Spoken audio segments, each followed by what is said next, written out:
we go.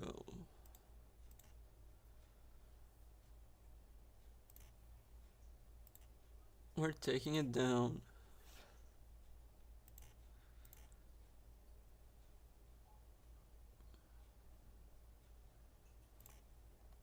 Okay. As usual, it's time to do typical tests.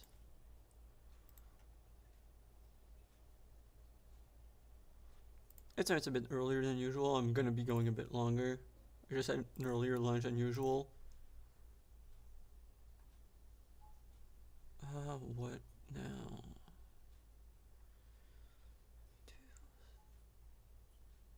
Right, this.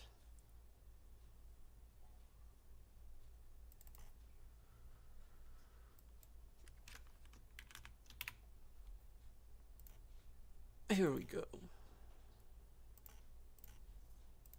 I'll double check with both YouTube and Twitch.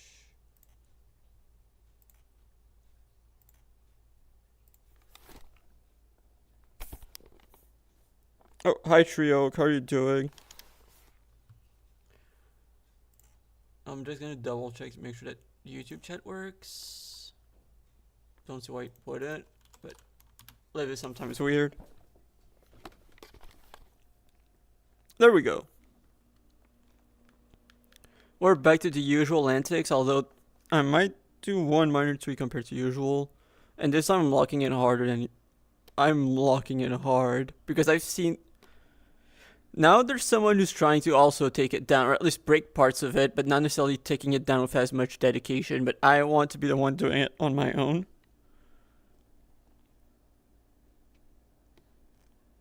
No, I did not watch any of the matches, but you know what? It's fair enough, Tree. Like, even just to popping in and saying hi is honestly more than I can ask for, so thank you.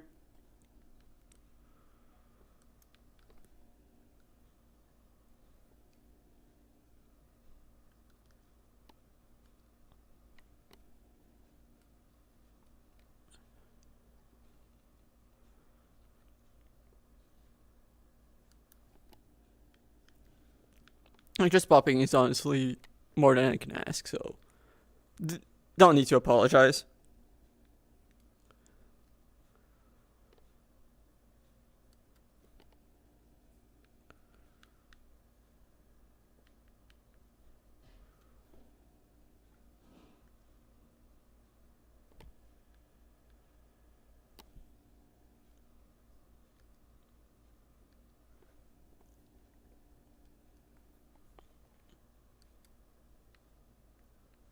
And yeah, I decided there's also one more thing I'm going to start doing while working on this from now on. I'm going to be placing snacks. Okay, don't necessarily think I'm going to get much out of the snacks, but I figured that if I'm going to be here, might as well try to increase the odds of getting shinies. Hi, Matt. I think you heard... Oh, hi, Atori. How are you doing? There's other people who are trying to steal my job, so I'm gonna... Hello, Xardio. Oh my god, everyone's tuning in. I'm gonna have to start eating lunch earlier from now on. If that's getting everyone in, yeah, I'm gonna have to start eating lunch earlier.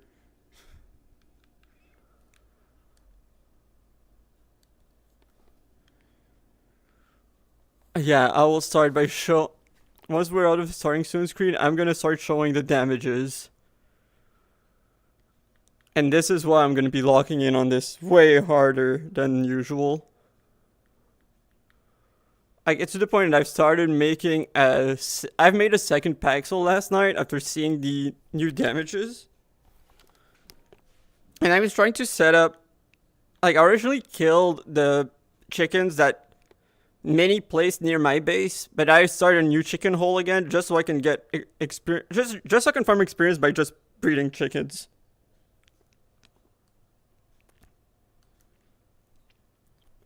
Otherwise, I know that there's a spot where I can just breed cows for experience at one of the counselors' bases. I'm probably going to be doing that until I have enough chickens. And then also the experience farm that. that the experience farm that the gaming and me set up. Yes, we have a mob farm. Yes, we do. But here's the problem. I hate AFKing. AFKing in VR is not really a thing. It's like waiting for the stuff to spawn is annoying. It's so annoying. First world problems, I know, but take a look at this. That was not me. That was someone else. This is unacceptable. That is not how you break things here. Okay, so it is someone who's got a 5x5 hammer, but I'm taking that personally. We're gonna be logging in. Also, I figured that since I'm gonna be here for so long, I've made a few snacks to maybe encounter some shinies. So I'm gonna be placing those and then we'll get to it. Like, I don't expect to get much out of it, since it's not like I'm gonna be cleaning up. But, like I said, it's not like I've got much use out of this. Like, might as well. I know, Matt. No, it's triple spawners. It's triple spawners. But I guess like it even takes that long, but the wait between when they like the problem is where we kill them and where I need to be waiting are not the same spot, which makes it so way less convenient.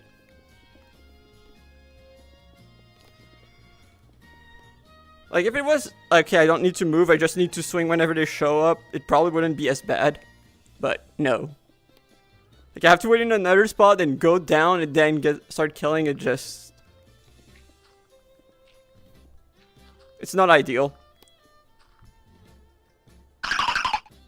Oh, thank you for the follow, Kaiju Loa. Is that how I pronounce it?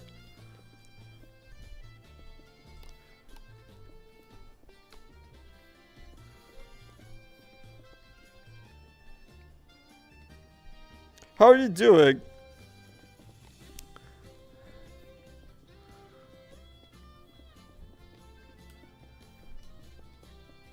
So lesson learned, I need to start earlier, I guess. Very enthusiastic, hey, I'll take it.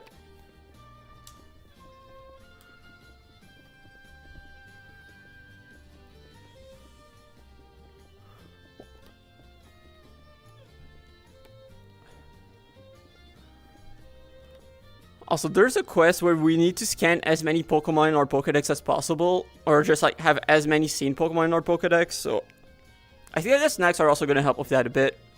Just to get... I don't have a lot left in this biome, which, let's be honest, not really that surprising considering how much time I spent on in this biome specifically.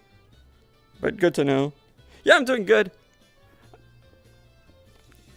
Could be doing better because someone is trying to steal my goal of taking down this pyramid on my own, block by hand, but could be worse. Honestly, could be way worse.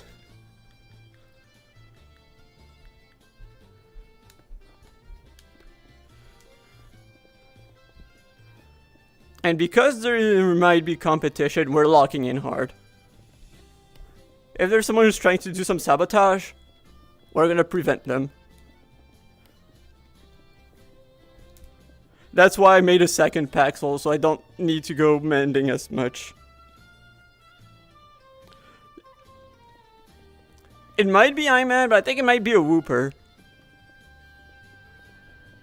Like, I know that I was here last night. Alette wasn't too far from here. When I came back, he was gone, and then that hole was there. So I'm not... I think it might be him, but I'm not fully sure.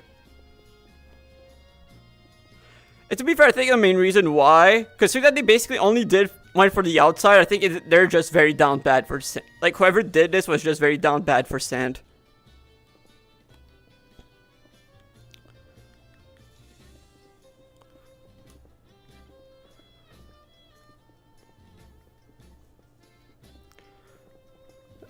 Like, that's honestly what the actual thing is, I think.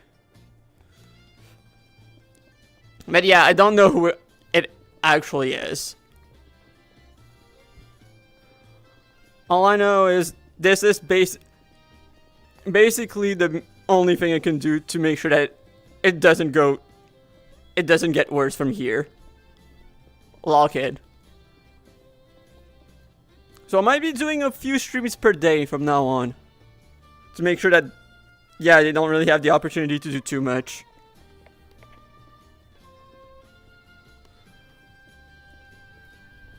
I think that's the I will lock in. Like, I wanted to focus on my base a bit more, but it looks like I might not be able to yet.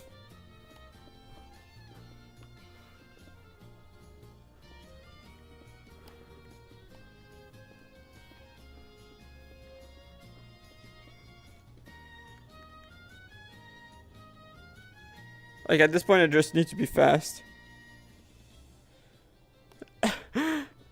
Oh yeah, I already said yesterday, if what is probably the equivalent of 2 minutes of work would be enough to completely invalidate the I don't know how many hours I spent on this so far, I might just quit the server straight up.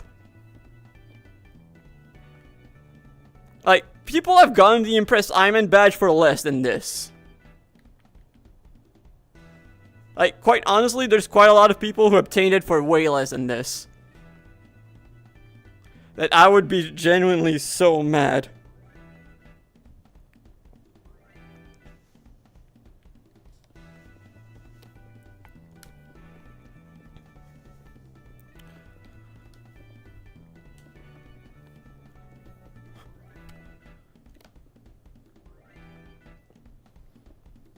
And also, why I'd be...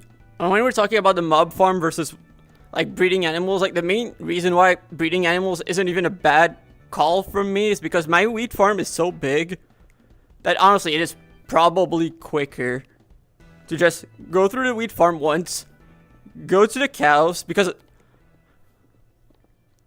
the one counselor has way too many cows, and I've been part of the problem.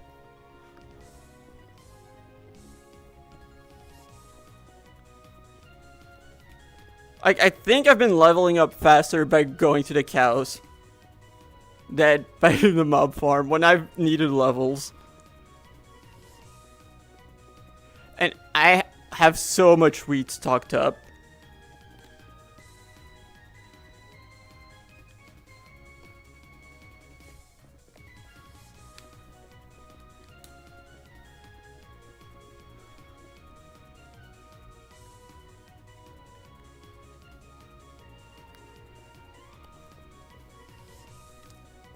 But you know what? Yeah, I'm down to blame Iman though.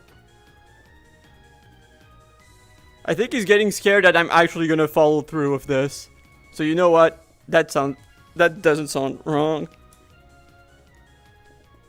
You know what? Like, I really hope that if I find a shiny from the snacks, I hope that's like the Scorpio line. I think it's a really cool shiny.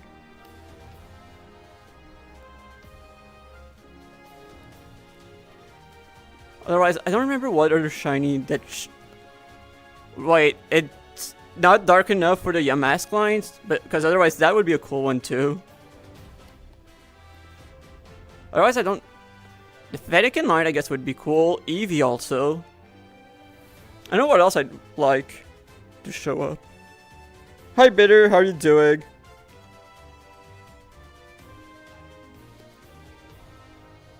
I'm doing good.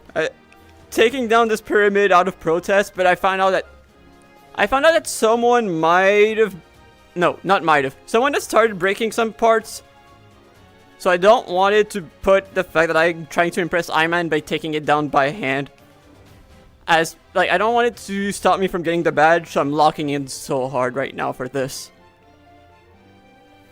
I made a second Paxel. I'm setting up a way to breed animals very quickly to get the experience for mending. I'm locking in, and mainly because I do want to find a few more shinies that actually kind of matters. I've made like probably 5 or 6 stacks of snacks. We're just going to go through them one at a time. Wait, that's a Marowak. That's one of the few I don't have scanned right now from the desert biomes.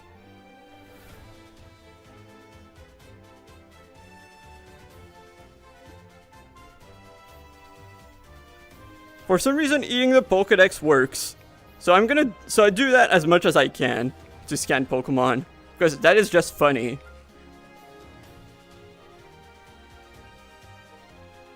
So if you want to take a look, in Ultra Rare, we only have Bryxon missing for the Pokemon to scan. Rare, we've got all of them. We got Luxio, Luxray, and Duosion. In Common, I think we only have Krokorok, Crocodile, and Bramblegast. So honestly, really not that bad. I'm honestly not going for anything in particular, but I think that the Scorpioline would be really nice.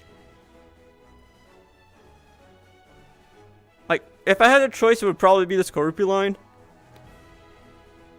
But otherwise, like, obviously I will never say no to Eevee. I would really like a shiny Umbreon. The Fennekin line is also a nice shiny. What other one? Shanks is also a cool one. Sandal line too. But yeah, I'll take whatever actually that shows up.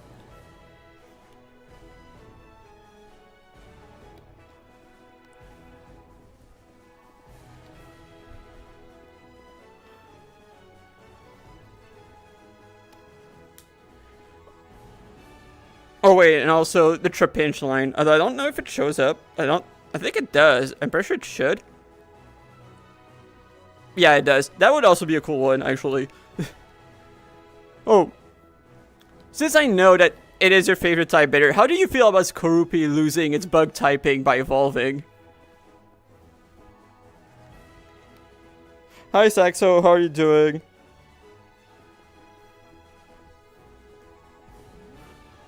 Honestly, Umbreon's up there as one of my favorite shinies. It is such a clean one.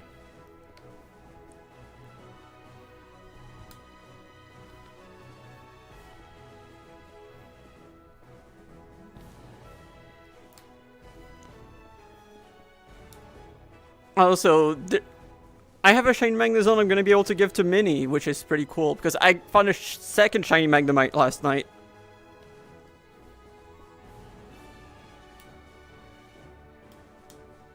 And apparently it's his favorite Pokemon or favorite shiny. Like, because this phase, there's a thing where you can either be a hero or a villain, and if you're a hero, you give people their favorite Pokemon shinies. And if you're a villain, you give their least favorite Pokemon shinies. And I decided already to be a hero. Already gave a shiny Magikarp to Jaiba.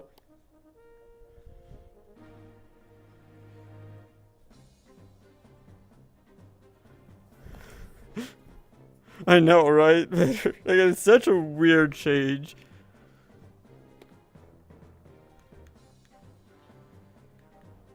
Yeah, Flygon is such a nice one too. I hate the random spots of water. Like, it's so funny because half the time when there's just a random block of water like this, I wonder if I'm just being hit with stick drift all of a sudden, and then start kind of panicking, and then until I realize that, oh no, it's just water.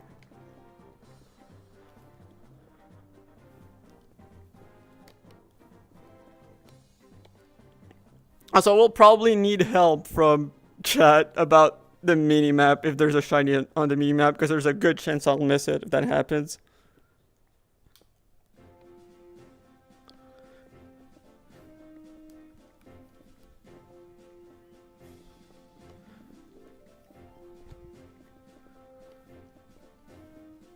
Also, yesterday, I only found out yesterday what Magnezone's shiny looks like. And I didn't realize until now that Magnezone's shiny doesn't follow like the same pattern as the Magnemite and Magneton. Like, Magnemite and Magneton, really cool ones. Magnezone barely looks different. Very underwhelming comparison. It's very unfortunate. Wait, where? No, I'm pretty sure that's a Bramblin. If you're talking about that guy, that's a Bramblin. Very easy to confuse the two.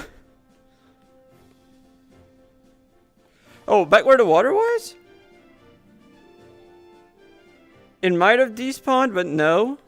That's a Relor. That's a Sendaconda. Oh, maybe this one, but I think that's still a Bramblin. I might be wrong. Yeah, that's still a Bramblin.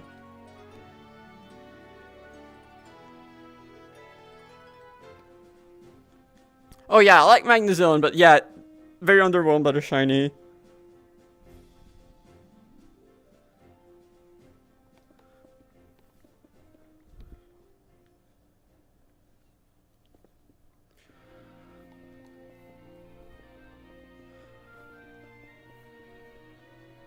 Like, I used Magnezone in the first clash. I was happy to use it. I was happy that that it was actually good for the first camp clash. It's a fun Pokemon. But yeah, not a fan of the shiny. I really like Magnemite and Magneton's shinies. Really wish it would have kept the same colors. Do you think there's a way we could convince Yarrow to change the shiny on Origins to match the other twos? I know he changed the Leafeons. Very cool, by the way.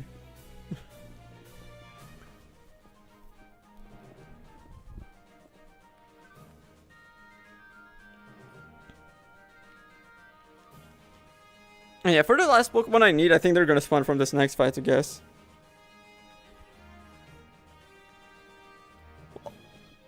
Oh, I didn't know you could do that too, Atori. You know what? Atori, how much convincing do I need to do to convince you to do that?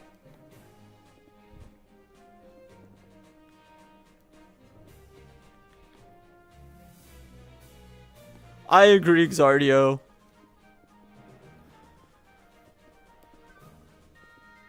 Like, I thought that Flareon would be the worst shine evolution. No. Leafeons had to exist. And basically what Yarrow did for Origins is he changed the shiny to be autumn colored. Which honestly looks so nice.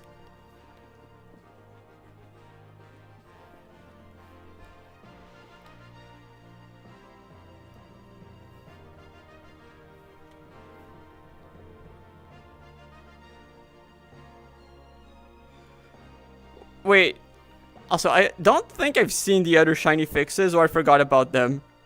Are the other shiny fixes visible already, Atori? Does someone have them or not yet? So I'm gonna move to this side for now, just because I usually like when the hole like this is done first.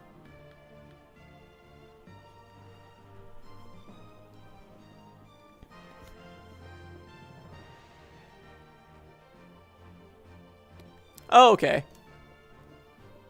Because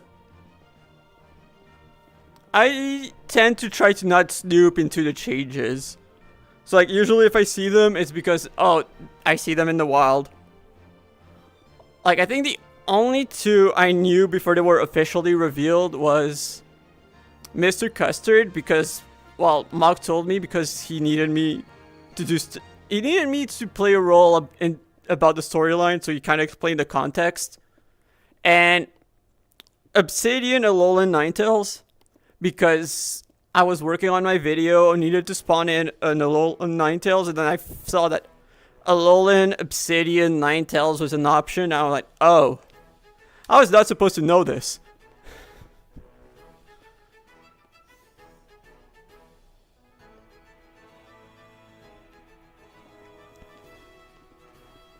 Like, I won't lie. When it comes to the shiny evolutions, I think that Flareon is a bit underwhelming, but I wouldn't call it bad per se. At least, especially compared to Leafeon. Which is a shame because Flareon is my second favorite evolution. Like, I think that Glaceon is okay. Like, it's weird how the change is not necessarily that drastic, but still is pretty good. Like, so that's my opinion on Shiny Glaceon. Like, it is not that much, but it is enough. Like, it's good. Sometimes it doesn't need to be a lot to be good.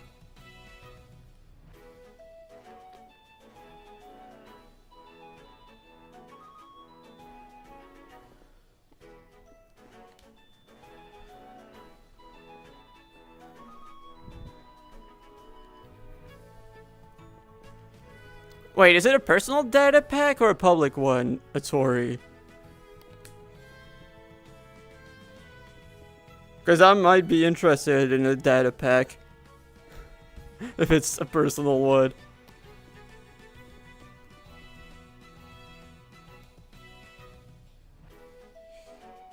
I agree, Kaju.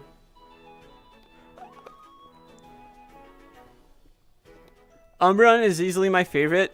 Like, I have to admit that Sylveon's is really good. It's just that Sylveon is not necessarily my style. More than anything.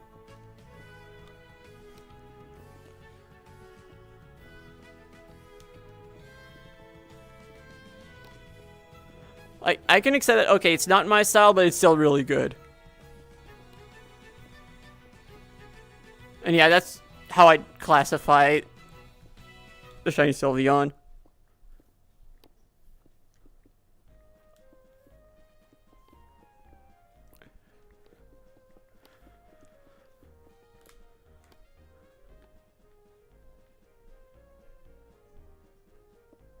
Oh. Hey Daniel, how are you doing? I'm doing good. I'm taking down the pyramid out of protest for Iman. We're still on this. But we're rushing now because there's someone who's trying to break parts of the pyramid and we're not. This is a solo endeavor. It always has been. So, I missed that one block.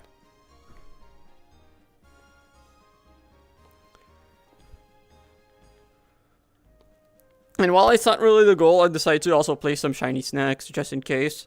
Because I mean like, it doesn't hurt, right? Oh, I can probably start placing some. I can probably start storing some of the stuff right here.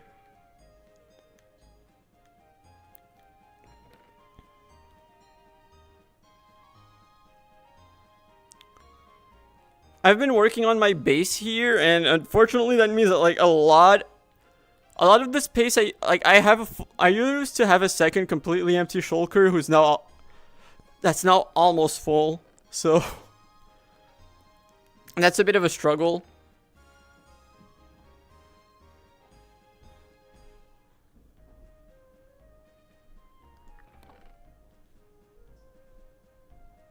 I miss when I had that kind of freedom.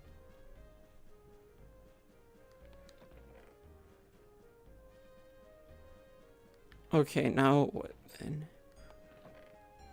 Like, I think I might have to spend some time making more chests.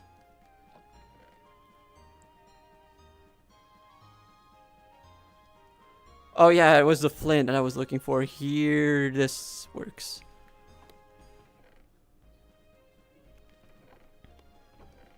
I'll also take this flint. I should probably start, like,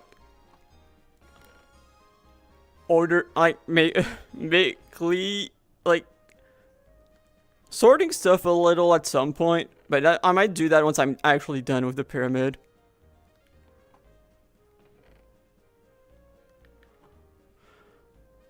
Like, otherwise it's never gonna end.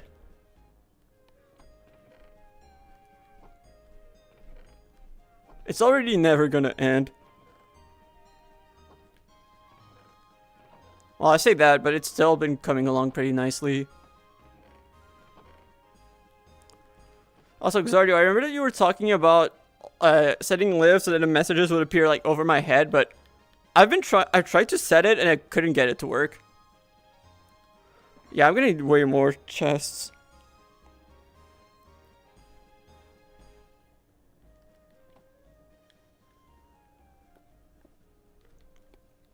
Okay, now I need to look for Untitled Waystone. It should be way higher than that.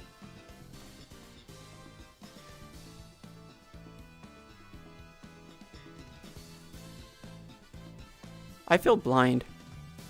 Oh, there it is. No sorting mod. Sounds good, Xardio. Talking about what?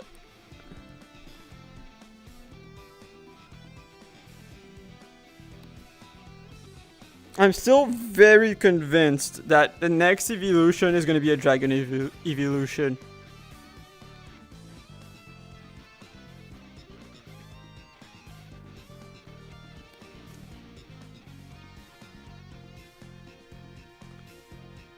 Because I figure that right now is probably the perfect time to, like, especially if I'm going to be hard on this. This is probably the perfect moment to try out a setting that's not my left hand, because it basically forces me to stop breaking stuff. to take a look at chat. And I can't really put it on my right hand because that's where my inventory is. Where it's just all of my UI. So you know what? I could try it again, just see if that fixes it. I could try just like if it was just live being live. And if I try changing it right now, it might fix it. Honestly, I think that they might add another one at some point if they decide to add a new type. Like they might do like the same thing they did with Espeon and Umbreon.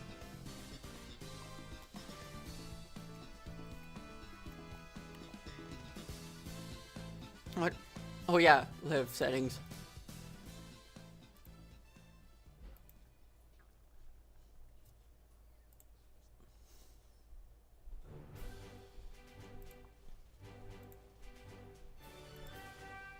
Let's try this.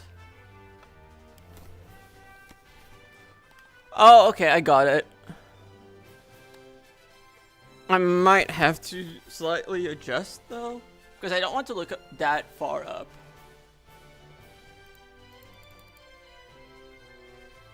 Is that it? Okay, maybe slightly higher. Maybe like that.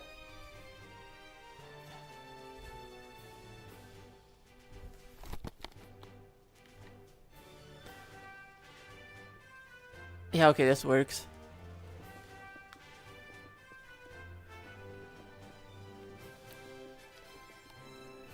See ya, Kaiju.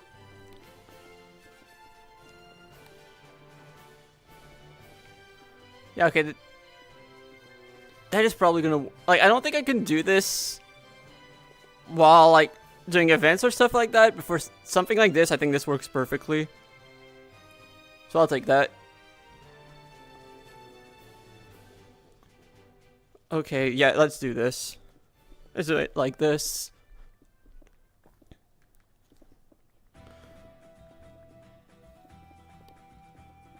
Oh, right. I want to I need to remember that I'm mainly using my Fortune 2 one and then swap to the Fortune 3 if I run into something like coal. Or emeralds. Basically ores. Actually, is it still for... Oh no, okay. I also put it as a Fortune 3. I forgot I did upgrade it. No, right. The difference is efficiency. I have efficiency 4 on this one and efficiency 5 on the other one. That's the difference. Forgot that was the difference. Because I did not necessarily have the emeralds for that.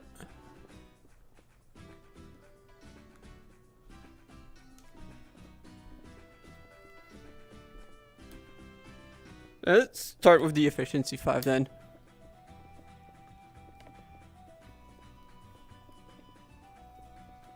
That's probably the way to go.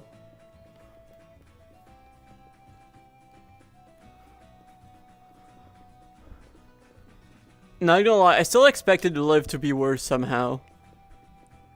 Like, I expected it to handle dual streaming way worse than this.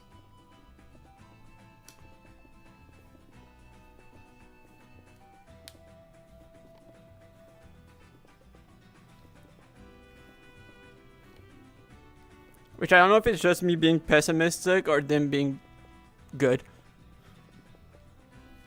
Like, I also know that, like, Twitch and YouTube API can be quite messy. Like, I feel like it might be just as much on those than on Live, if not even more on those.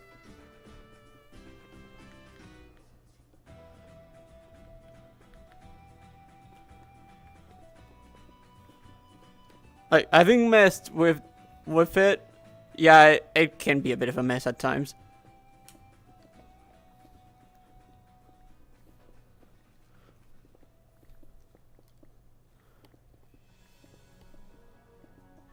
Man, I still can't wait to do the funny thing in my base.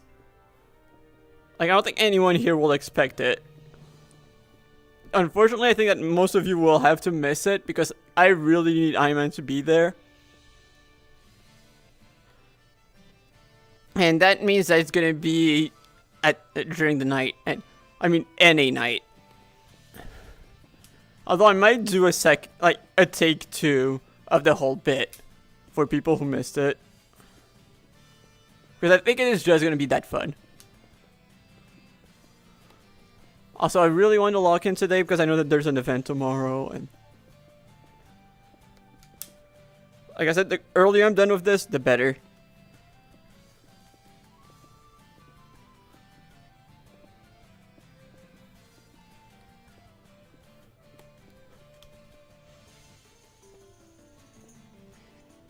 He's PST.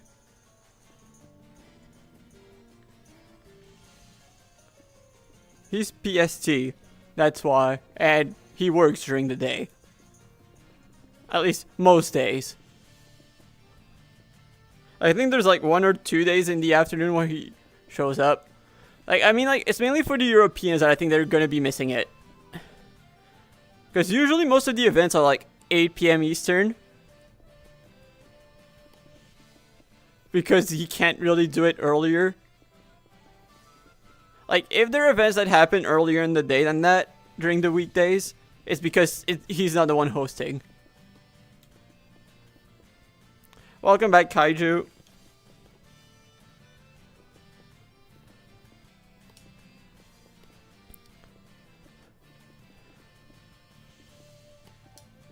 Also, I will have to say, I think that as much as I love Tropius from Team Trope, with the whole Team Tropius bit, Iman might make me hate Tropius. Just because it's his favorite... Just because it's his favorite Pokemon. I might have to burn a Tropius at the stake, unfortunately. The Tropius did nothing wrong. But Iman certainly did.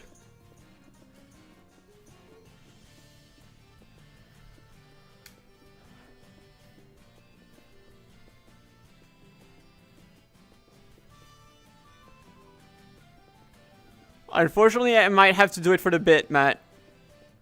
You know that there's nothing I won't do for the bit. Well, there's very little I won't do for the bit.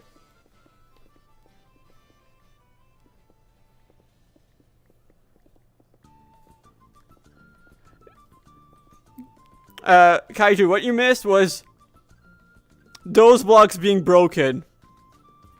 That's basically it.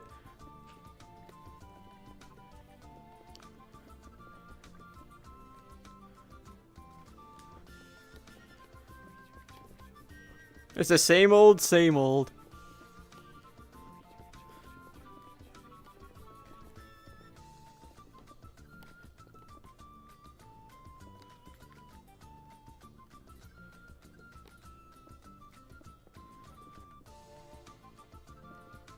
I really wish I had a good way to store so many items so quickly. And without necessarily having to travel all that much. I need more chests. And I need to make the chests easier to access. So I might start setting up on the other axis from this point on. I might also start taking down the smaller pyramid just to turn it into another chest area. True, Xardio. That might be a good shout.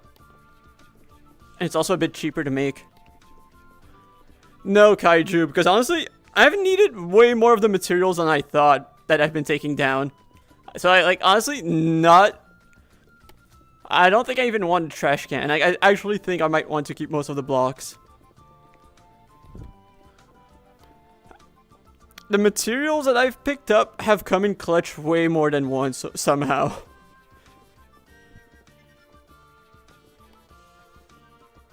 Which, honestly, I will be honest, I did not expect at all. I thought it was just a funny bit. And funny in quotes. It's only gonna be funny once it's done. Before that, it's just insane. Like, I think I mined something like 12 stacks of diorite, and I've used all of it.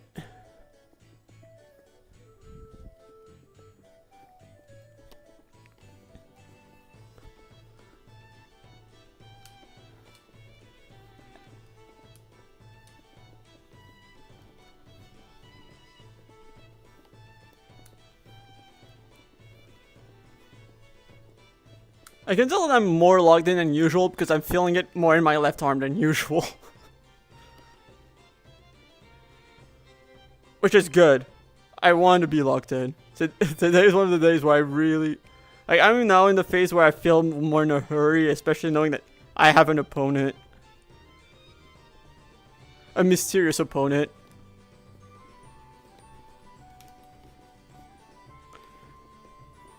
Like, also the other thing, by just being locked in on here and, like, not really doing much else means that if they try doing it again, I'm gonna be able to catch them in the act.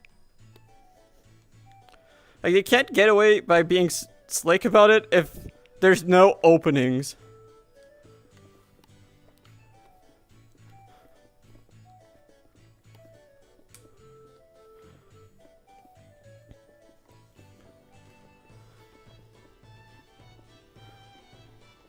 Maybe I should have set up the chickens in the desert. That maybe would have been a good idea.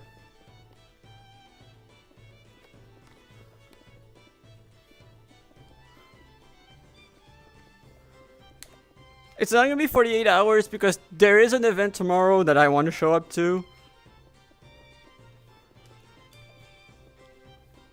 But yeah, do expect way more streaming hours than normal. Because I do want to do basically all of it while live.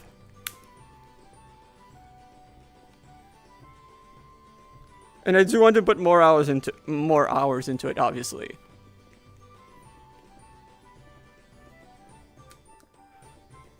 I'm gonna need to make a bigger playlist though if I do that.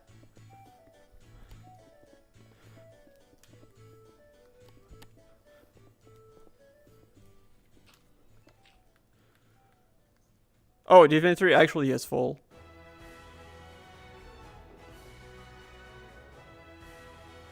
I really wish I had more than one shulker again, but honestly, that is not the worst thing possible.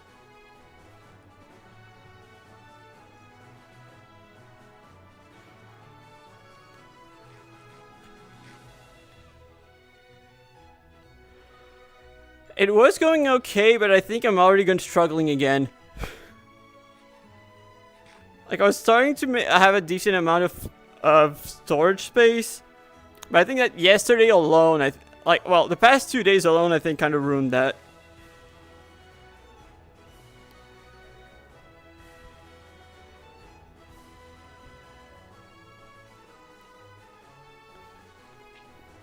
Because I've also been improving my farm, like, expanding my farm a little, because I was like, I don't really struggle with starved berries anymore, but I kind of struggle with hardy grains, and especially vivid chokes. So I set up a farm, I expanded the farm to include a section for both of those. I need to start my own honey farm. I've been kind of leeching off of mocks and verts for too long, in my opinion. I think that neither of them mind, but I do want to be able to be a bit more independent.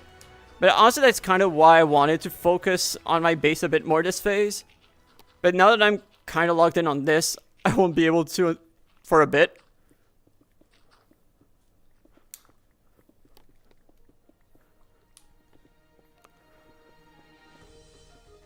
Although not gonna lie, it is oh, I've been catching combis. Especially because the thing about when I was working on my base, I was doing the same thing I'm doing here of just placing snacks. Quite a few combis showed up that way, and I just caught practically all of them. I even caught a Vespiquen or two.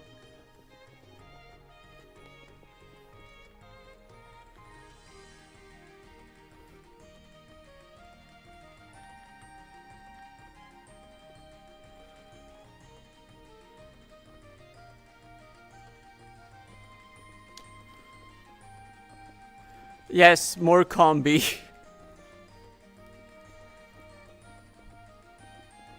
Because honey is the most valuable resource in Cobblemon. There's no such thing as too much honey.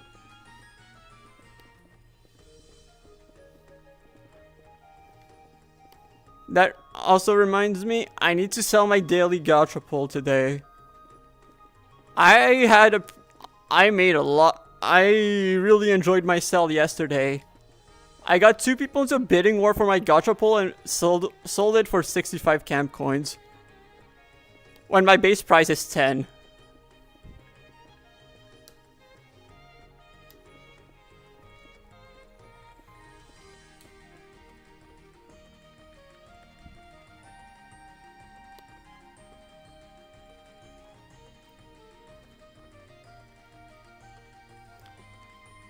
What do you mean I'm infected? No, I'm not a gambling addict. I just profit off of other people's gambling addictions. If that's what you meant. That's the way you win when that's how you win when it comes to gambling every time. Become the dealer, not the player. Or if you meant infected because of the combis, well, the snacks aren't gonna make themselves. That's all I can say. The snacks aren't gonna make themselves.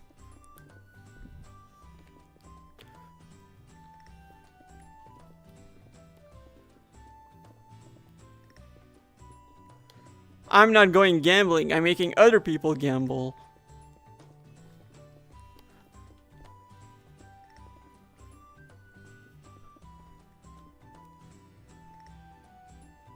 Thank you, Iman25. That's like the first bone he ever threw out to me.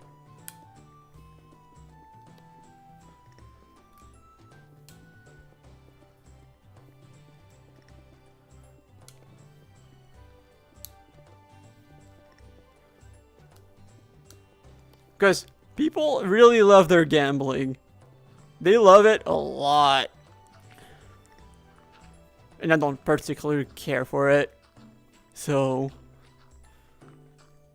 like, if I'm not gonna be using my daily pull anyway, might as well make it useful somehow.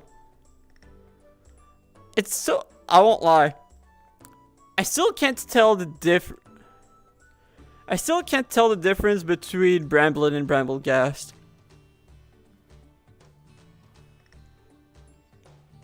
Yeah, basically Iman hasn't been streaming camp stuff because his internet has been struggling quite a bit with it.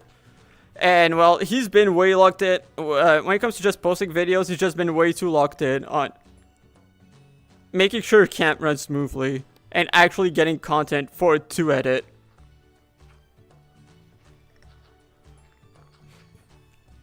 Same, Xardio. But you see, people here really love their gambling, so you know, might as well profit off of it. Especially because people love their plushies too, so the fact that it's only a lot of them are only available by gambling makes it really funny. Exactly, Matt.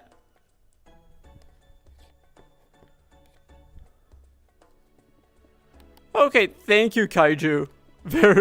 That's gonna be very helpful.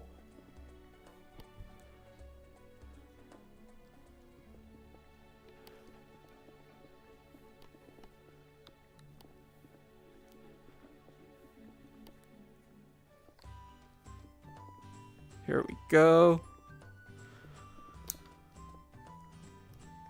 It's gonna fill so quickly.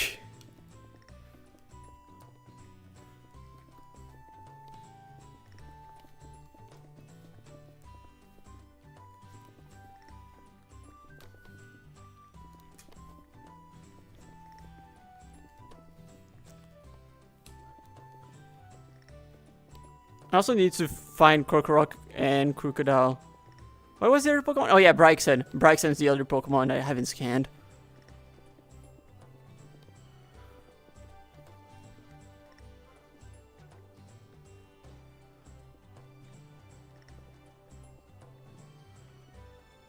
Do you know I have some wood, but I don't know how much? And the answer is probably... Actually, no, I know the answer of how much wood I've got.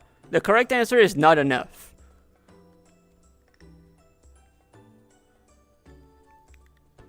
Okay, so... Yeah, I think I'm gonna go... place some of this stuff in chest, but I'm also probably gonna take a bit of time to grab the stuff in here. Should have wood somewhere. I can't even see. Liv is straight up hiding.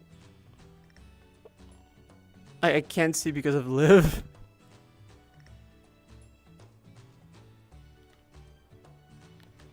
I should have a bit more here. No, not in this one.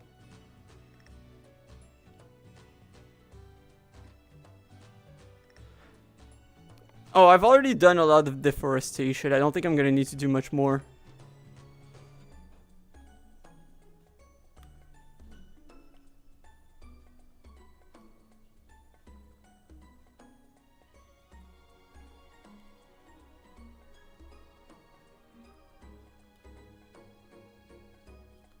That's gonna work.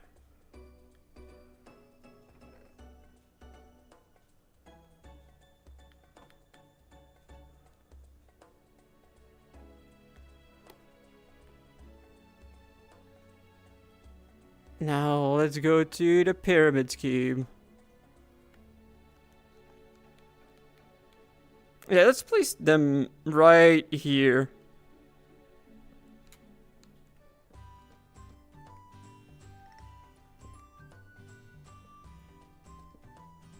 Like this.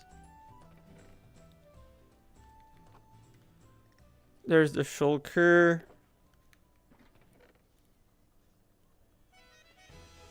Actually, I think there was still room in this chest. Oh yeah, there's still plenty of room in this chest.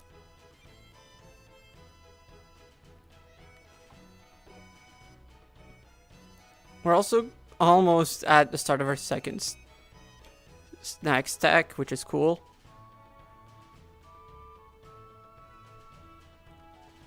I forgot that this chest was almost empty. But that's... I mean, it's not like I'm not gonna need all of the chests I placed already.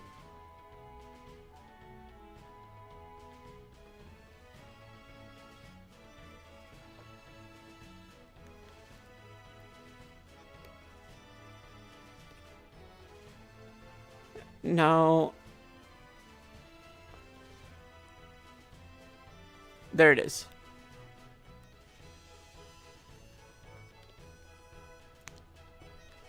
And always remember, the waystone that's called Ancient City is not an actual ancient city. We just gaslight people thinking we found one.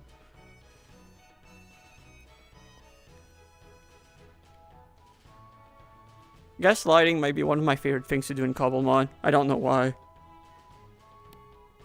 Just because I think people are way too afraid of me for absolutely no reason. Like, they think, oh, I'm good at battling, it means I'm good at everything Pokemon. And way better at Cobblemon than I actually am.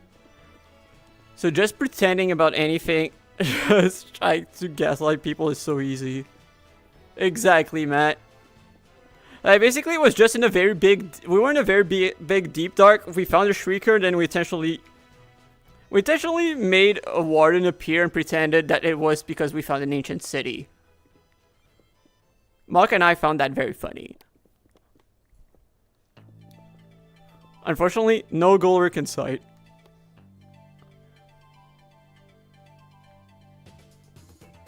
Wait, I think that might be a bramble ghast. Oh my... Okay, yeah, that is a bramble ghast. The purple tips, honestly, is probably the most telling part.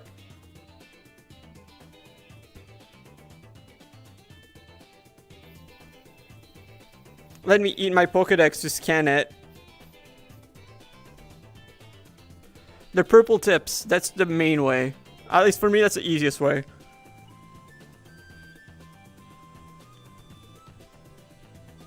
Alright, I forgot. Shinx's evolutions are so too I need to scan. We're gonna find them eventually, right?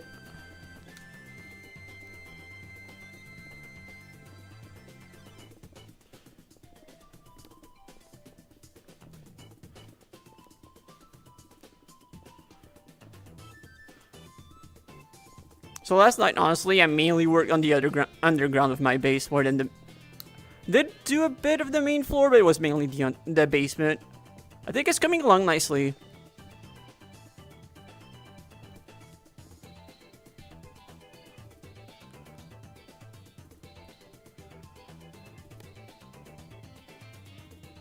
Yeah, eventually. The progress is gonna be coming more once this is over. Which unfortunately...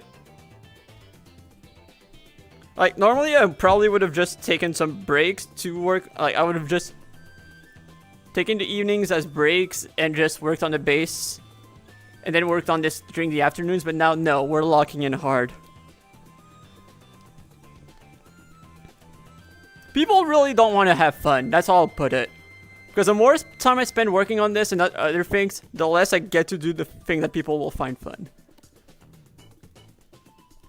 Like, they've basically forced me back into locking in almost exclusively on this. That's their loss. Because honestly, I do not even mind... Especially after the amount of time I spent fishing last phase. I really don't mind this anymore. It's really weird how... Like, honestly, I feel... It's so funny. Like Mark was saying yesterday, it is so funny how I came into camp. Oh, I can't wait to fish. I'm gonna fish so much now. Oh yeah, I'm burnt out. I'm burnt out from fishing.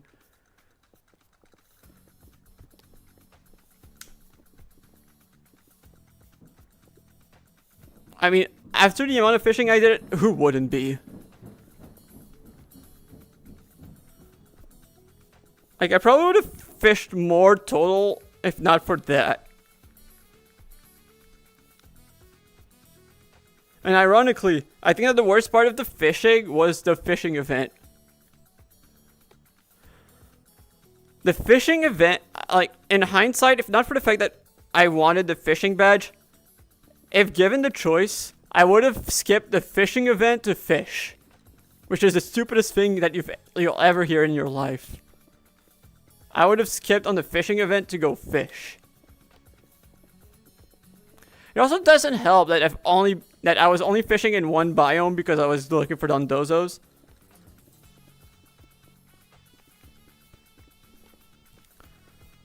I hate Dondozo. I already hated Dondozo. I hate it even more.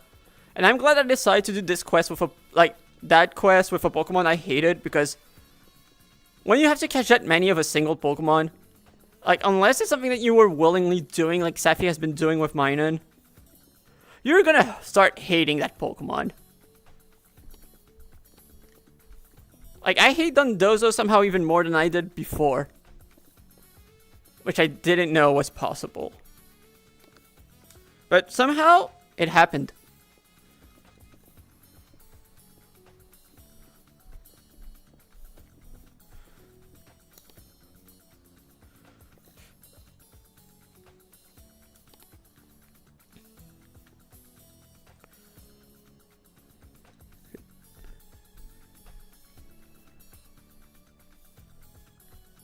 I know. I did not even know it was possible. Like, I don't know if I hate it more than in DD now, which is straight up my least favorite Pokemon.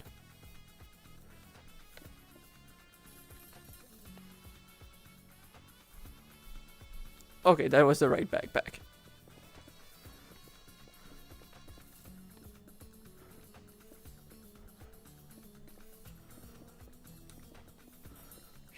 go.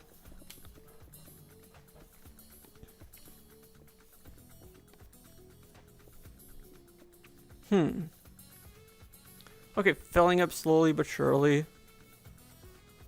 Yeah, like, in comparison, this pyramid is like a 1 hour thing, probably at most. Maybe 2. Like, I'm not worried about it at all.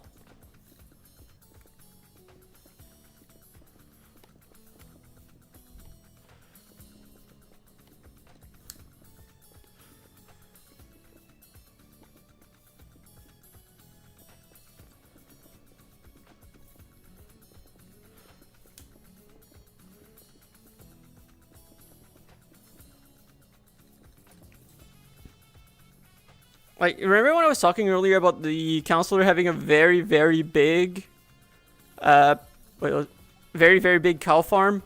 It's so, like, there's so many cows in it that, like, despite the fact that the area is kind of big, the cows are basically choking themselves to death because it breaks the entity concentration limit, or whatever the official term is. Like, I was getting leather and raw beef without hitting anything. That was fun. That was very fun. Many. And to be fair, I think that I'm the main cause of the problem. I think that I'm the main cause of the problem because I needed some bookshelves and I did not want to... You know, I did not want to be a bad guy. I wanted to make sure that I at least gave birth, at least created more cows than I took. And then at some point I just realized I need experience. This is a good spot for that.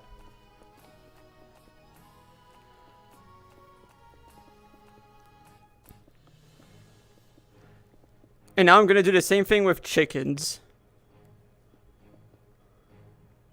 And then slowly expand. Once I reach the limit, expand, probably.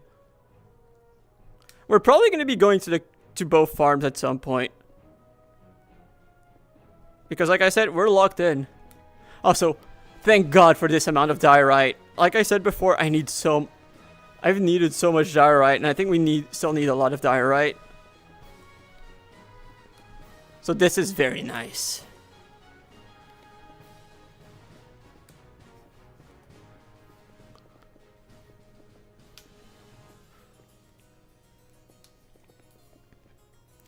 Farms being a safety hazard is basically the best way to describe my farms, honestly.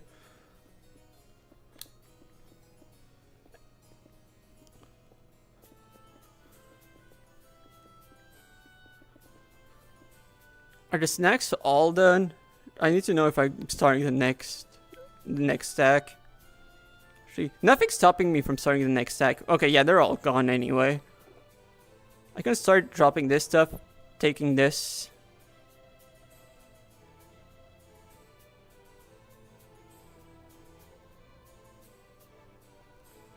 There we go.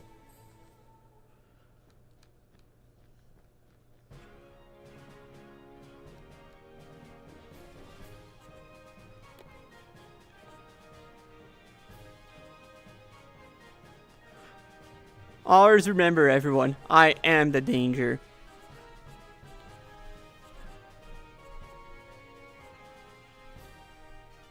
That's always a mindset to have in life. Don't be afraid of the danger. Be the danger.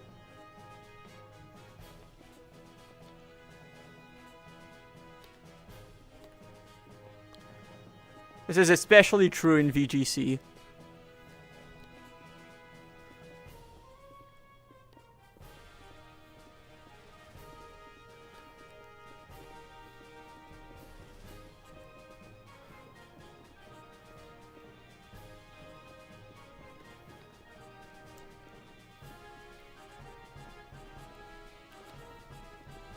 Okay.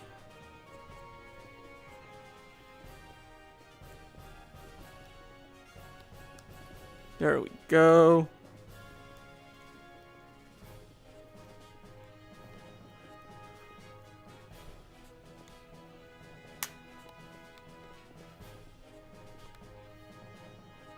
Almost one side completed, that's nice.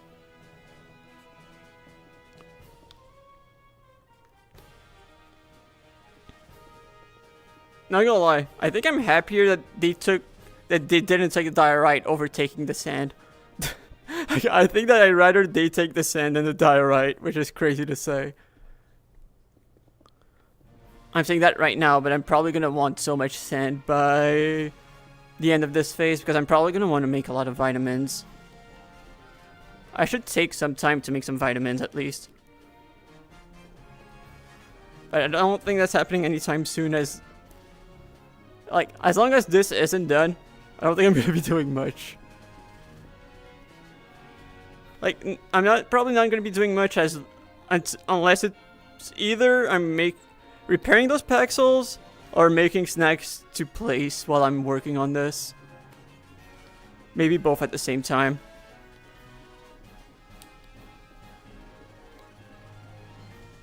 Like, on the bright side, I don't really need starve berries for now, so I don't really need to farm those. I have a ridiculous amount of starves.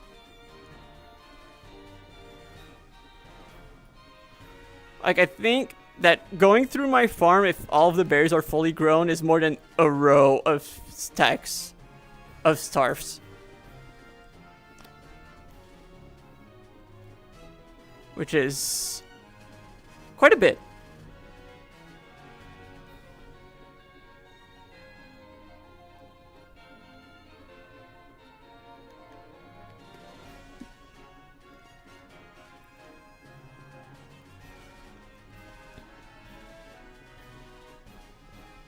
It is crazy how low I've been on diorite, despite the fact that honestly Mog probably should have taken more than he did from it when he needed it last phase.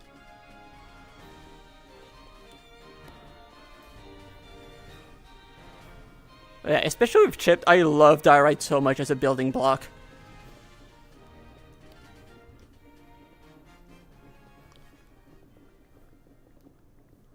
Also, I'm realizing that I had plans for my basement, but I'm probably gonna have to adjust it because I didn't realize I thought I had more room between my house and the farm, but the farm is the current berry farm is way bigger than I thought. Which is really funny. I might make a quick trip to the farm anyway, so you might see it.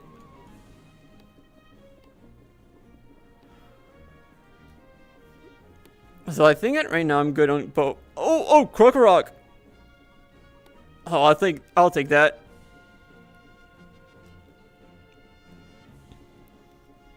Let's eat the Pokedex.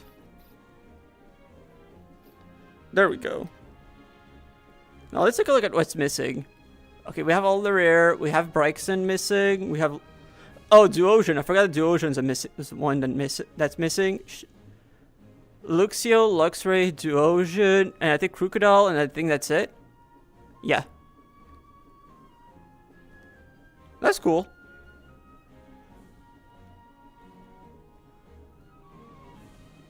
Wait, is that not from the snacks? Oh yeah, it is from the snacks. Okay, I was gonna say, I don't... No, I'm not catching any of them. Like, for the quest, you just need to have them scanned in the Pokedex, so I'm not necessarily going to be catching them. Hi, Soda, how are you doing? We're taking down the pyramid, and maybe looking for shinies if we're lucky. There's been more damage to the pyramid, so I'm locking in harder on this. I'm locking in harder than I normally would have liked.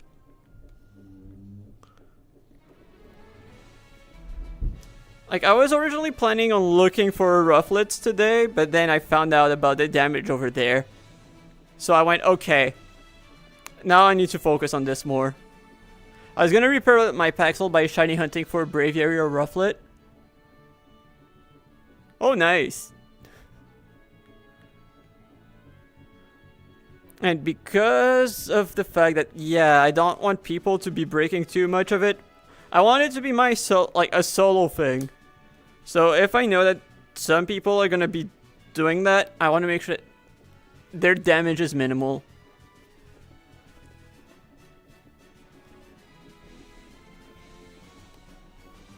So we're doing this.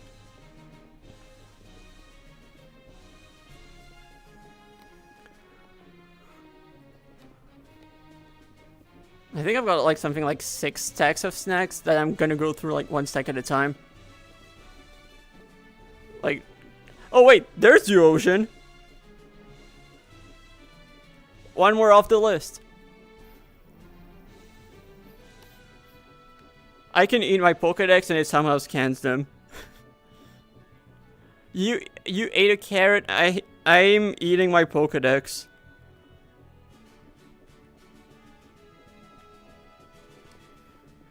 I really hope that whoever's working on the VR compatibility never fixes this. I know, and I really wish there was a way for it to display the normal UI and not the second one, because I feel like, for you guys at least, not having the normal UI I feel like is kind of too bad for the viewing experience, but double UI is way too trippy.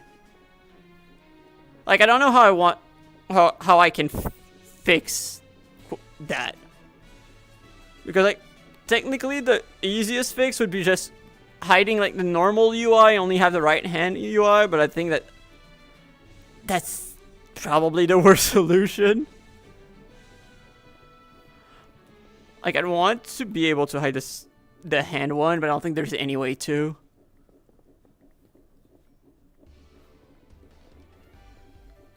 At least, I don't think there's any way without me not being able to see it anymore, which, no thanks.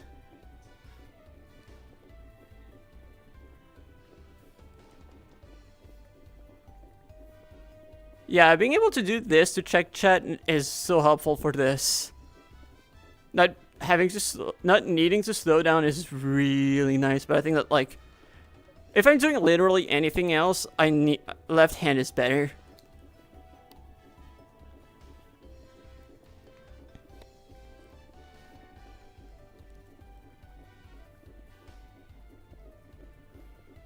It's not that much of an issue, but it's still, like, weird to watch.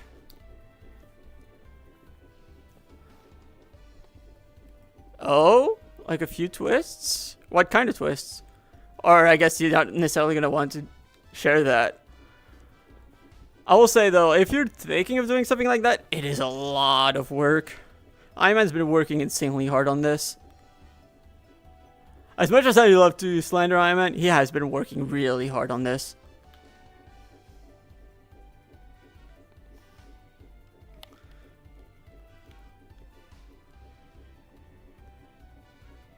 So I'm gonna go take a sip. I'm gonna take a quick sip.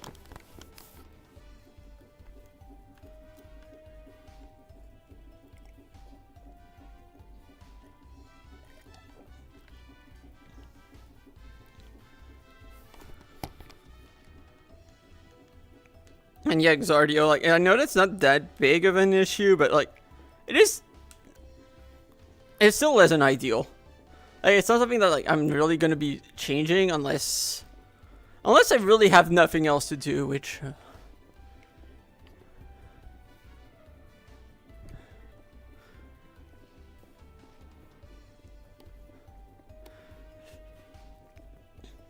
Now, as an organizer, I think he's doing great. As a host, actually, I think there's a lot that he's doing well. Like, I think that, like, a lot of what makes it, but, like, the rage bait is very intentional. And it's also exactly why I think torturing him is, like, the most appropriate way to handle it. Like, I think it's also kind of what he's looking for anyway.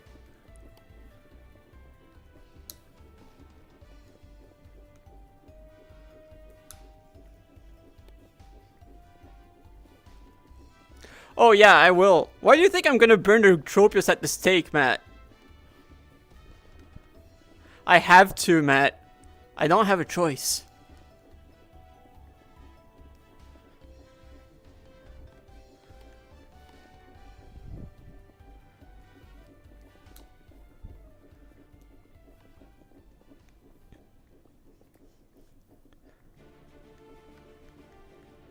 Matt,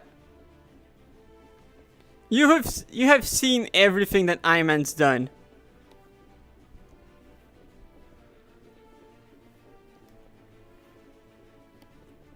He deserves it. I feel bad for Tropius, but it is a necessary sacrifice. Table Tech did nothing wrong.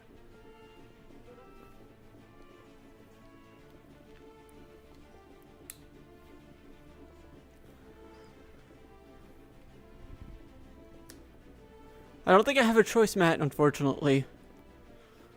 It pains me to say this, but I don't think I have much of a choice.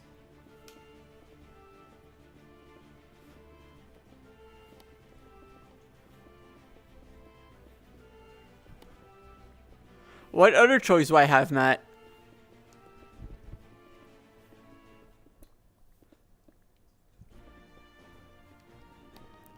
No. No, I cannot. Not with I-Man. I could be the bigger person for anyone else in camp, but not for I-Man.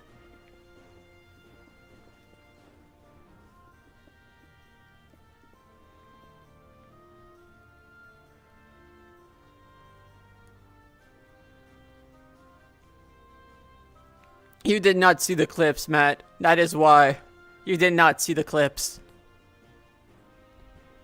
Burning Tropius at the stake is honestly tame compared to what he has done.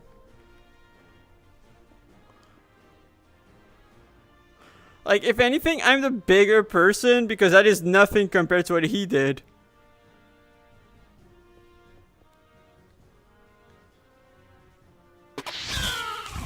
Thank you for the follow, Soda.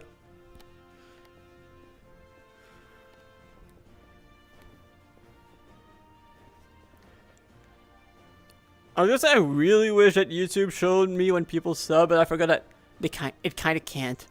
Yeah, I noticed. Like, at least the chat shows me a bit, fairly well, who's on YouTube and who's on Twitch. Wait, was it Jin this whole time? Were you the one who's been breaking parts of the pyramid? Good. Were you the one who's been breaking parts of the pyramid? No. Okay, then you're safe. Oh, okay. What's going on here anyway? I'm taking down the pyramid. Oh, yeah, there was a pyramid here. Yeah, it goes way up to. It used to go way up to the looter chest. Oh! Oh my! Did you dig that whole thing? By hand, by swinging my hand with a paxel because a hammer is a coward's way of doing it. Oh my god! Respect. I respect it. That's how I'm gonna get my Empress Simon badge. Oh, nice.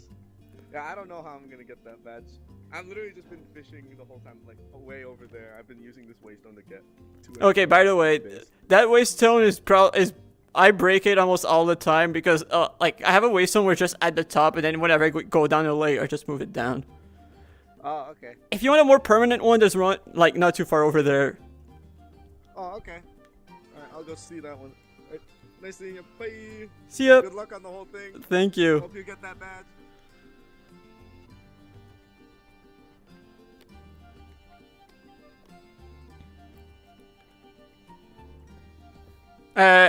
Soda meant in game.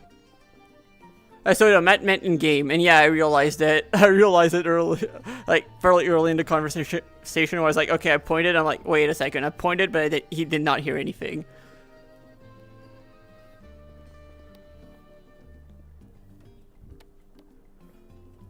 Like Jen did not hear me say like, was he the one? I was like, I don't care if they use a waypoint. Like, it just let me have my thing. That's really all I ask for. Like, let me do my thing.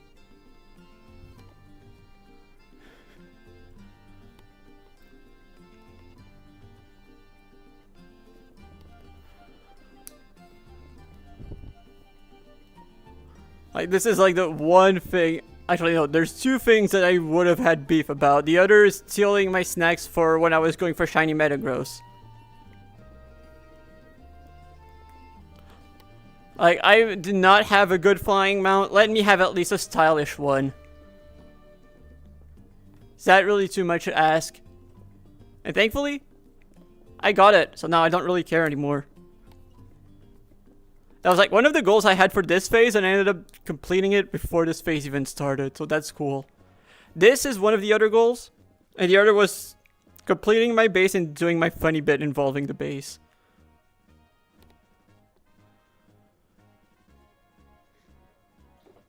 Oh, I did not necessarily have a ton of room, huh? Okay, I guess it's time to go store some stuff.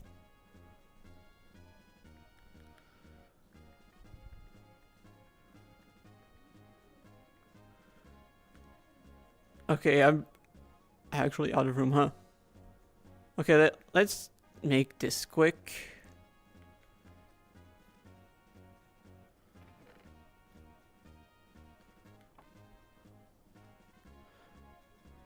Oh my god, can I even see it? I don't think I can. Wait, if I try doing it like... Okay, yeah, this is fine. I need to remember that, like, live is gonna hide quite a bit of my view. So I need to make sure I'm looking down enough when opening UIs.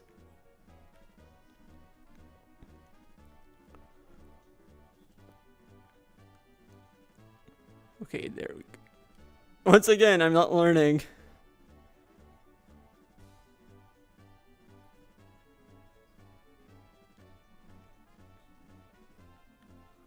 This chest is probably gonna be... Oh yeah, it is most definitely gonna be full.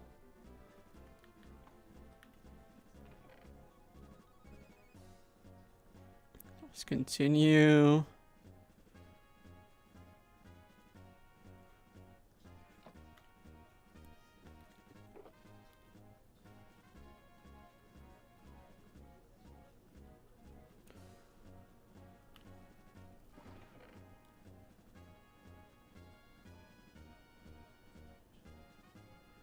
Go.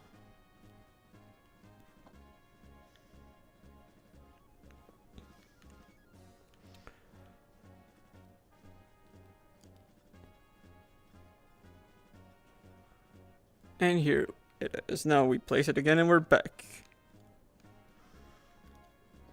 Back to doing what we were doing.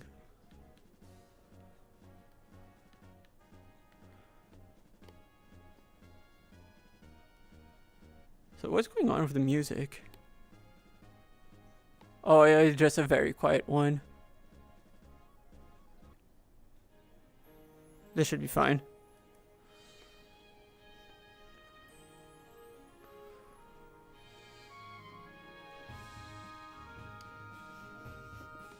So did not I feel like the durability is going down quicker today. Like, at least compared to yesterday, I feel like it's... Oh wait, no, it's not necessarily that it's going down quicker, it's just that I'm mining quicker. Forgot that that's the main difference.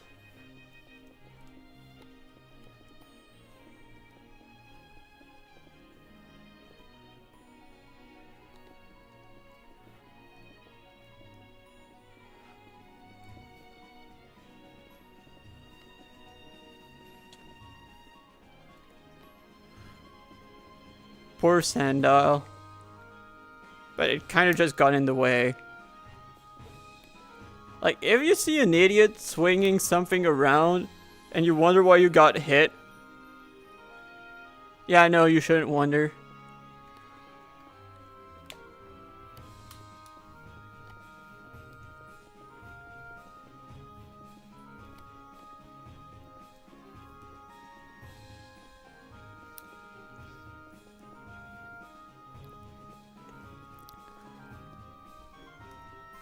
Oh,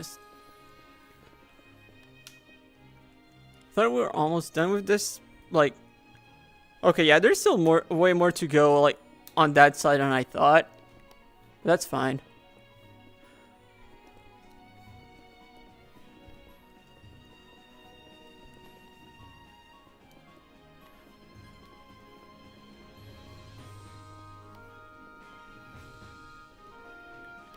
Okay.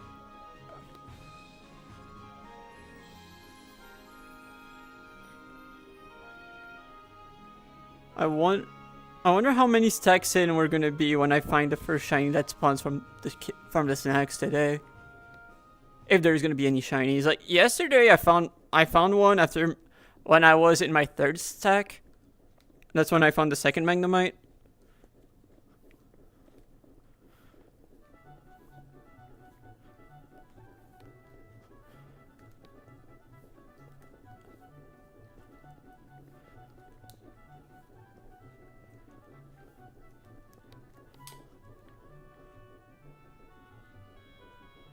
I really wish we at least like were running like even if it's not a shiny, at the very least maybe like some of the last 3 Pokemon I need for the scan.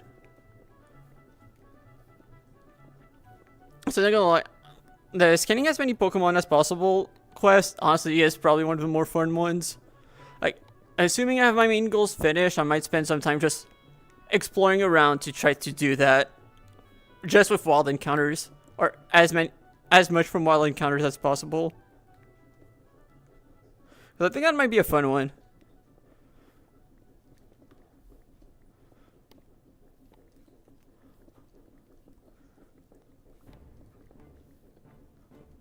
Although I think that the stone evolutions, you're not necessarily going to be running into a lot of the stone evolutions from what I remember.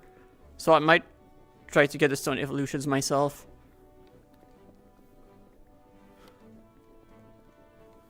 Like anyway, there's a quest where we need to, and I don't know how I can really pull it off.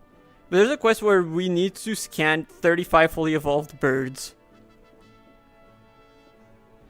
Which, speaking of, does anyone know in which biome Cantonian Farfetch spawns in? That might be the one that I don't really know that I need. That I know I need, at least.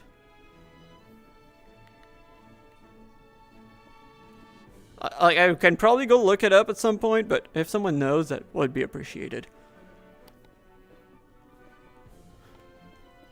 Maybe the only time that anyone's ever asked for a Cantonian Farfetch'd.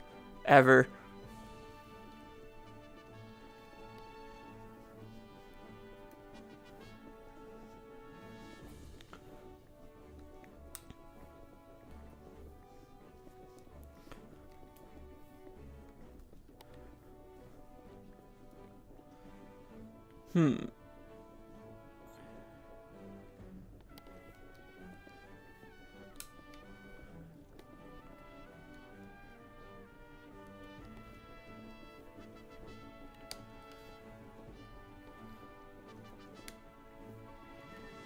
Also, I remember yesterday I was talking about how I was building with coal. I wasn't sure if I used coal blocks for my base.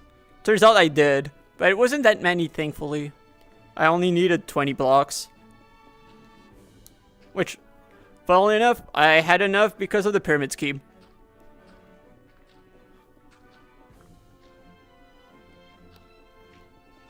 Shout out to the pyramid scheme.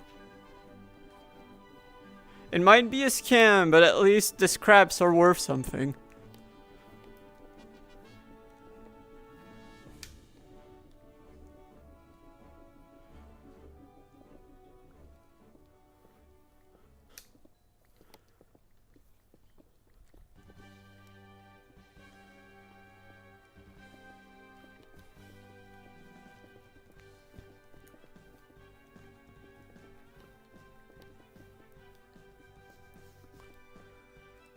Exactly, Matt.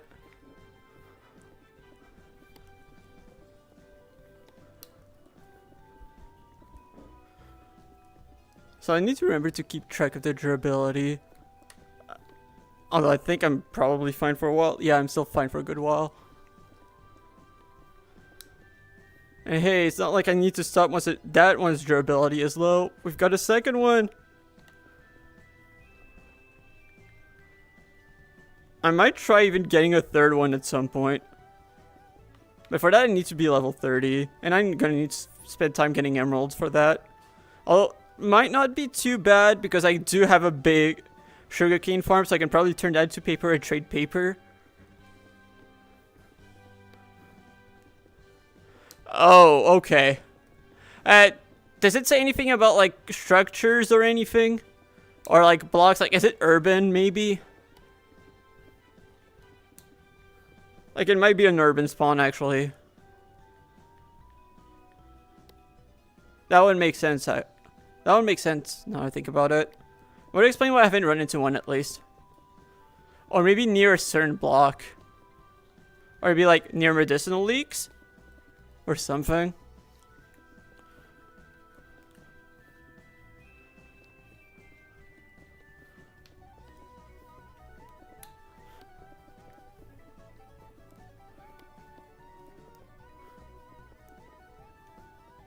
Okay, cool. Good to know.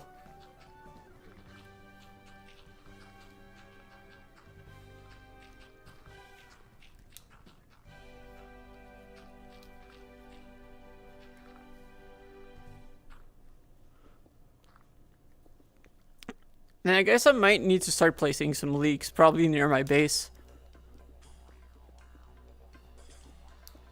Yeah, I remember the medicinal leaks. Oh, there's a few ponds with medicinal. There's a few areas with medicinal leaks in Prelude. I can probably replace the hardy grains in the river right next to my base for medicinal leaks, actually. That might do the job. But again, not in a rush. Because, well, not like I'm going to be doing that anytime soon because it's not like we're going to be spending much time at my base. We're definitely not going to be spending enough time. Although, to be fair, Safi's base is not too far from mine. So, like, she might keep the trunk loaded. I know that she grabs stuff from the farm that I have, which honestly I really do not mind. I really don't mind if she takes stuff from, like, as long as she's not taking from the chest, I really don't mind.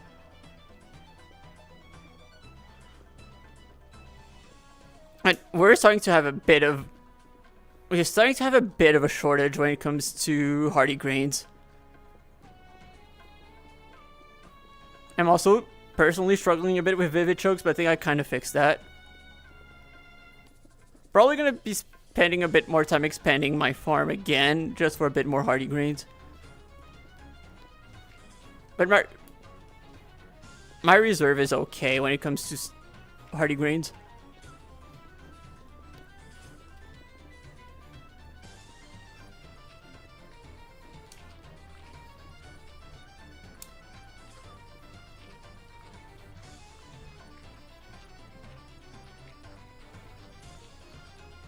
Yeah, I think this is the first time in history that anyone's ever said that they wanted to run into a Farfetch'd. Well, actually, no, that's not true. Anyone who's done a living dex.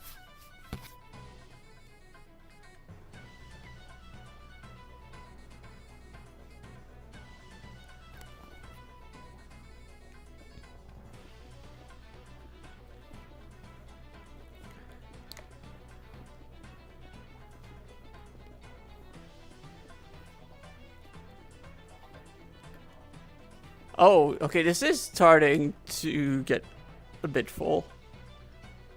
Oh, quite hungry too.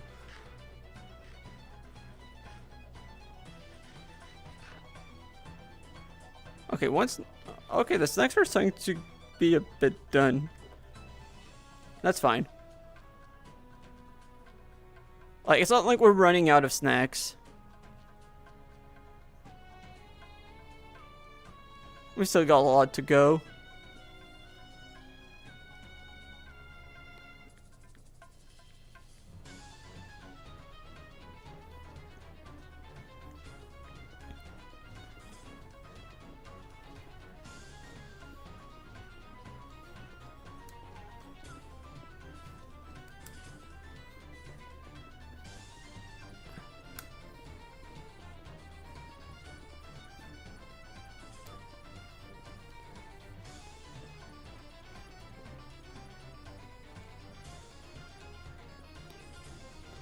Not gonna lie, going fully logged in does make me way thirstier than I thought.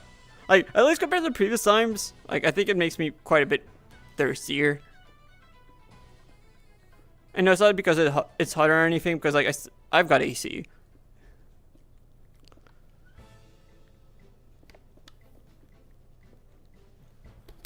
Let's take a quick sip.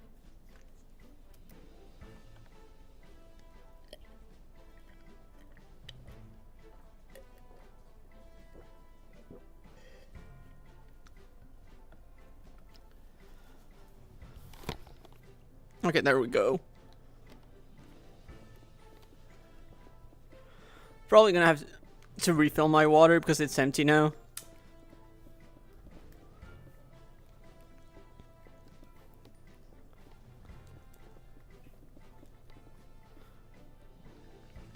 gonna lie though, I do like the area that I'm set up quite a bit.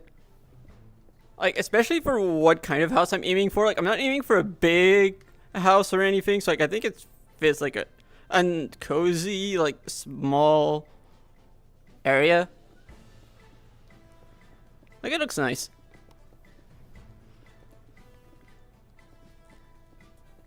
I forgot who originally picked that spot for our first base. Like, our first team base, but they picked well.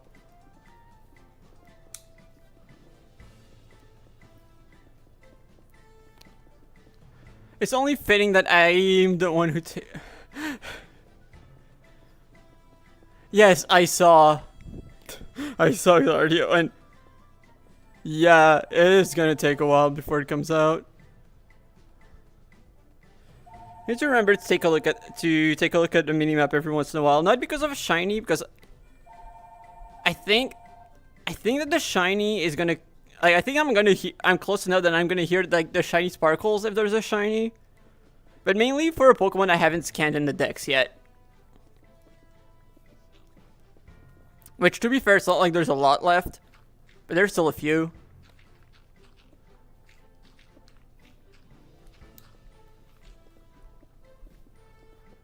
At this rate, it's gonna take so long for 1.8 to come out that we might actually get the VR compat for 1.8.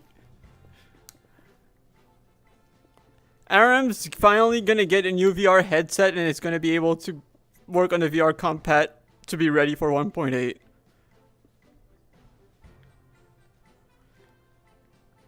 I'm not saying that's what I'm hoping for, because that sounds like it means it would have taken forever. Like, actually forever, and I do want it to come out sooner than that.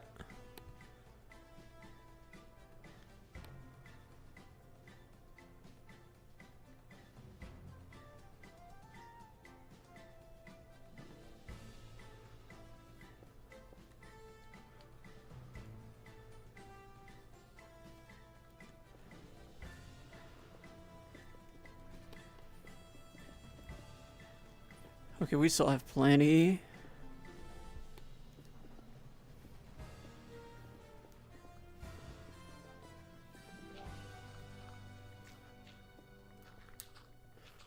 And yeah, I also thought at 1.8 would have been out by now. Like, I very much had the expectation that it would have been out soon. Especially with the whole Vert, like, the tournament that last tournament that happened on Origins being like the last or the only big 1.7.3 tournament. So I thought, okay, it's gonna come out soon. Although to be fair, I underestimated the time commitment that camp would be, and basically making it impossible for Vert to, and well, especially Vert, because it's not like Duck has been on camp that much. When it comes to hosting tournaments.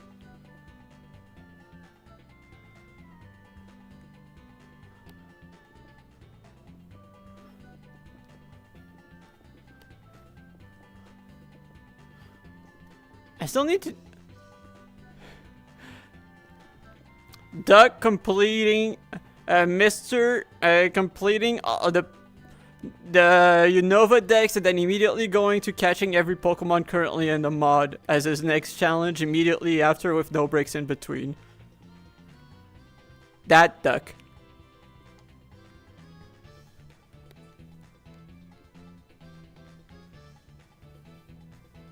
It's not like he's shown zero signs of life. Just hasn't been active on here.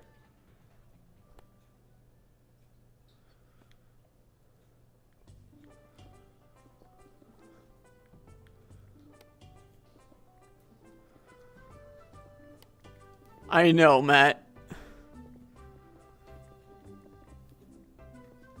That's our leader, Matt. That's our leader. Absolutely insane. Actually, you know what? That actually makes it pretty fitting. Like, I'm not allowed to call anyone insane when this is what I've been doing, you know?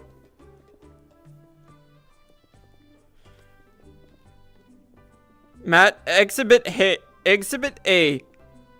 The Nether misadventures.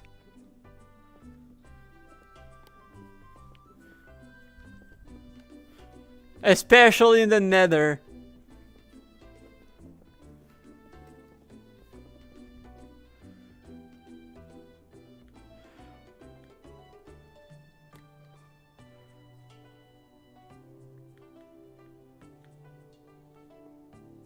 I might have to do a clip supercut of the... No, he says flint and steel. Yes, I know he also said it, but let's just say no. He says flint and steel.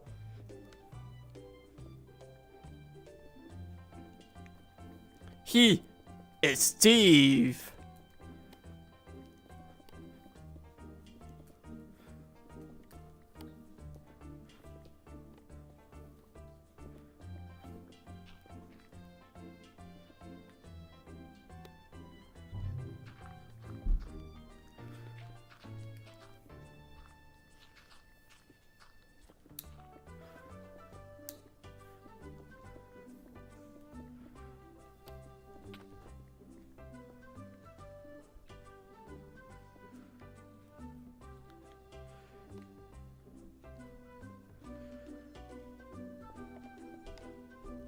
And Matt, I am very glad that you said that you hate best of one and not you hate close team sheets, because it shows that you know the truth.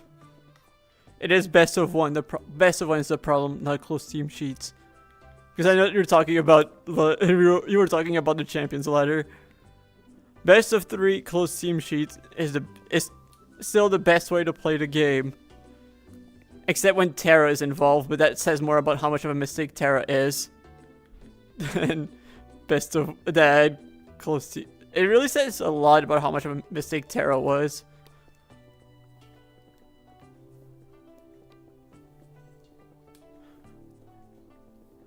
Like, it is so funny to me when people said, "Oh, Terra is the best gimmick," when they have not even played competitively with the other gimmicks.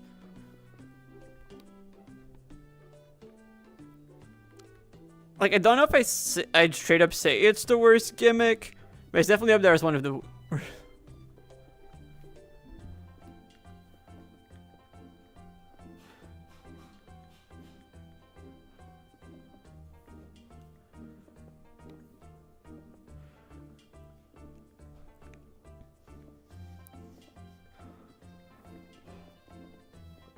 Like, best of one...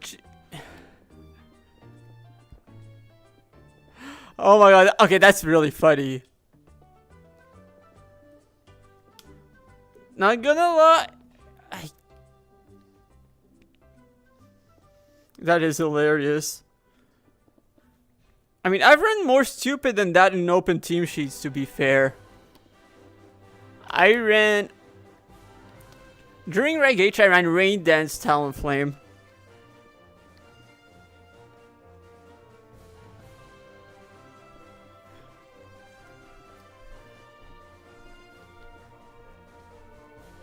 To be fair, it's not like Jolteon gets any other coverage anyway.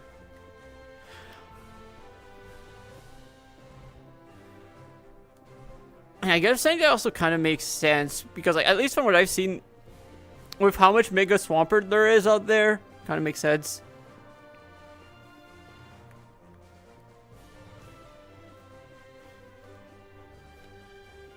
Just don't tilt, Matt. Just don't tilt.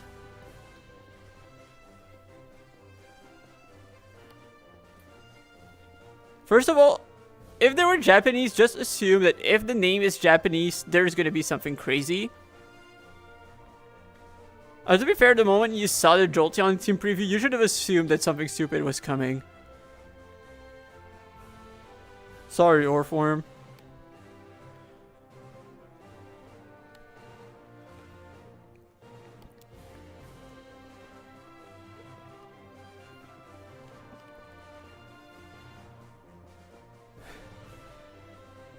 That's bad. That's so valid.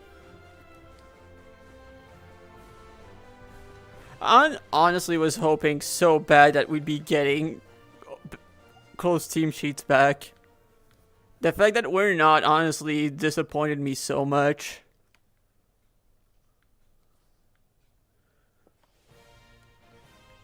I'm so disappointed that we're not, that the circuit is going to remain open team sheets. Oh, okay, it is attacking me. It just took forever to decide to attack me.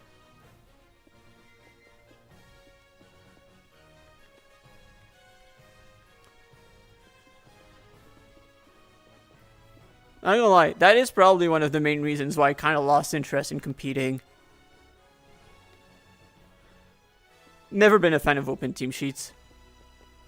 Which is very ironic because post-COVID, I've basically only played I basically only played teams that benefit from open team sheets. But still would rather play with closed team sheets. Well, except with Terra. I've been on Showdown quite a bit, but not even to ladder, just to team build. For me, Xardio, for me at least, there's a lot of subtlety for me when it comes to just preserving info, and a lot of decision making changes a lot if you know what someone has versus what you think they have. A lot of aggressive plays become way riskier if you're not sure on what they're running, and you basically have to play a bit more conservative to play it safe. Versus when there's open team sheets, extremely aggressive plays are the safe play.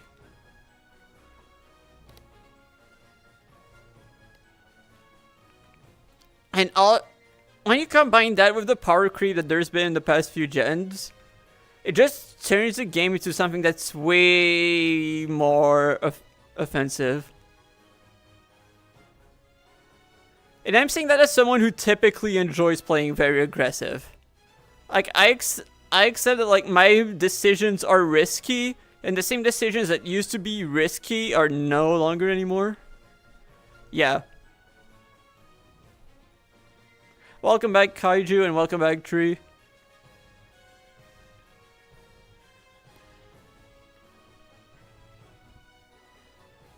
So basically, yeah, that is why.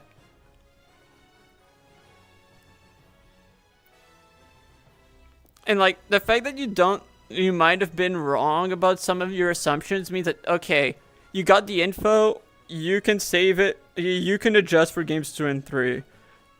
Like, I'm not even saying that as someone who was extremely strong in close team sheets. I was the kind of guy who often lost, like, I lost half of my game once typically, and then would just come back the rest of the set.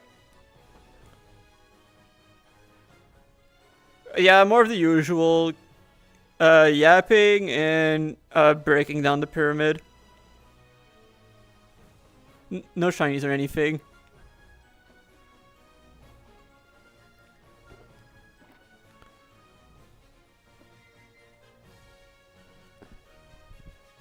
And isn't that what streaming is all about? Well, yeah, it is about yapping, and sometimes when it's very depressing, yapping to no one. Matt, I did say in best of threes. Ladder is not the same. I used to... Oh yeah, we did find Bramblegast. We did find Bramblegast. I forgot if you were there. The reason why I didn't say anything about Bramblegast is because I forgot if you were there or not. But basically, I realized that the easiest way actually to notice Bramblegast is like the top of the branches kind of have like a bit of purple. Like this part is purple on Bramblegast. That was probably like the most recognizable part.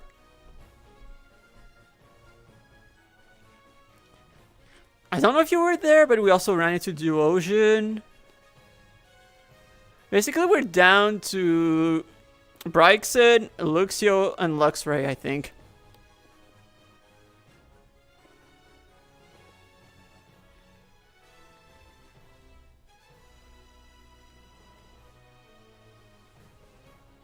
Okay, we're almost there. We're almost done with this layer.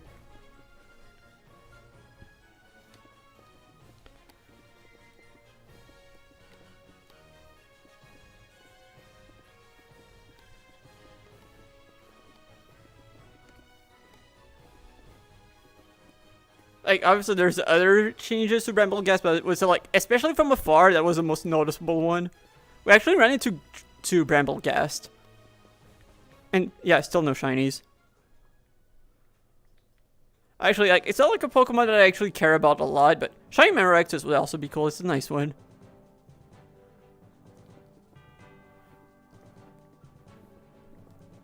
What kind of change are you talking about, Xardio? Or just Team Preview being a fig?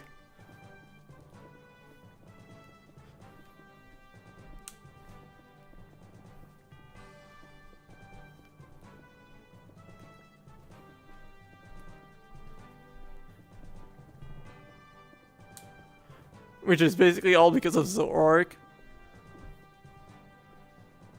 It was still wild on here to see that like the first clash was with no team preview. Thank God that we couldn't use the Hisuian, well, any of the Zorwas for the first clash. That would have been hell.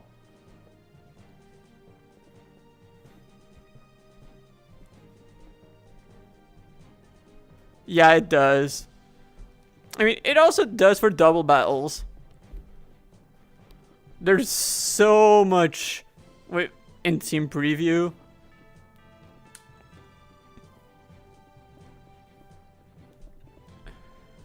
Vert wasn't happy about what? No team preview? I agree. It is so annoying. Like, it is really funny because it advantages me more than anyone else. But it is such a dumb change. Because, like, the thing is, you need to be able to build a lead that's good into pretty much anything with zero info. And that is hard to figure out from, like, without too much... Oh, the Zoroark? Yeah.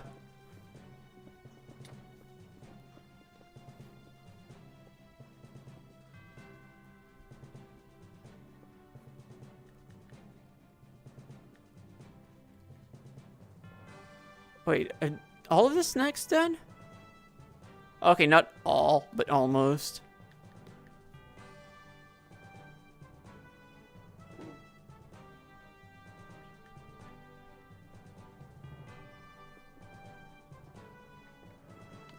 Same.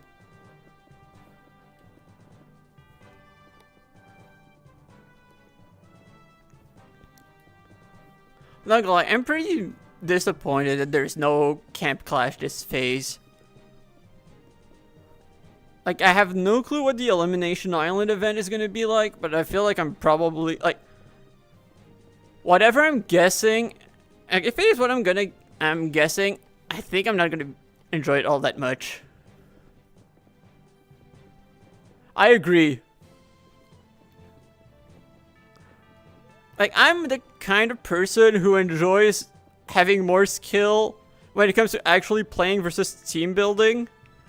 And I think that no team preview like rewards team building more, and not necessarily like amazing team building, but being able to team build in a way that feels more flowcharty, because since you're going in blind, you basically need something that like kind of works into no matter what you're running into. Yes, and Mach is probably going with a crazy team, and I might, depending on how this phase goes, I might go absolutely stupid with my captain team. Like, absolutely insane. Like, it looks like I'm gonna throw or trying to stunt way too hard is the best way to describe. Yes, you should be concerned. Like, Mach has the advantage of being against Jimny at least, so like, Jimny barely has any battling experience. It's like, he has that leeway.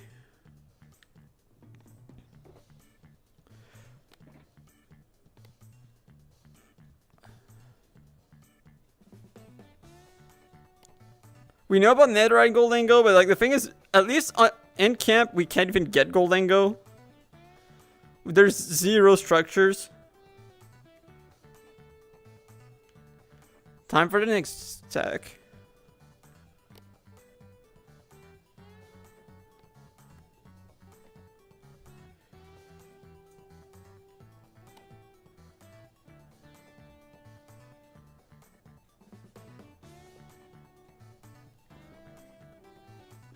Oh no, no, Xardio. We can't have netherite. We actually have.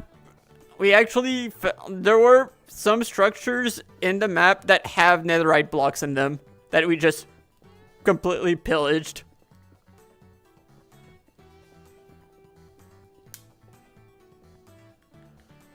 We completely pillaged the netherite blocks, both camps.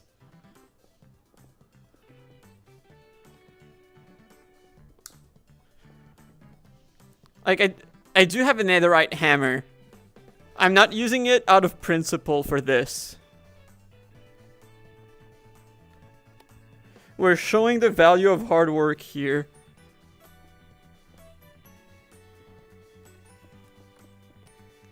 But we don't have netherite upgrade templates, so this can't be a netherite pixel.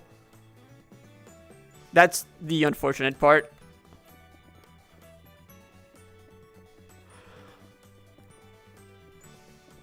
I'm also very curious / slightly scared about what the auction is gonna have, because he said, Iman said that there's gonna be an auction, like not this Friday but the Friday after, and it's gonna be very similar to the Survivor auction. So like, I wonder what kind of items would be like the luxury items. And and typically in the Survivor auction, I know that there's an advantage normally at the end of the auction after everyone spent everything they had. And I wonder what kind of advantage would be available. Kaiju. I spent the entirety of camp trying to get Golurk and he never gave me one. There's no way that he will give me a Gimme Ghoul or Goldengo. Xardio, that's what I think. I feel like he would put Golurk in there. Like, it is a very Iman thing to do. I agree with you completely on that one.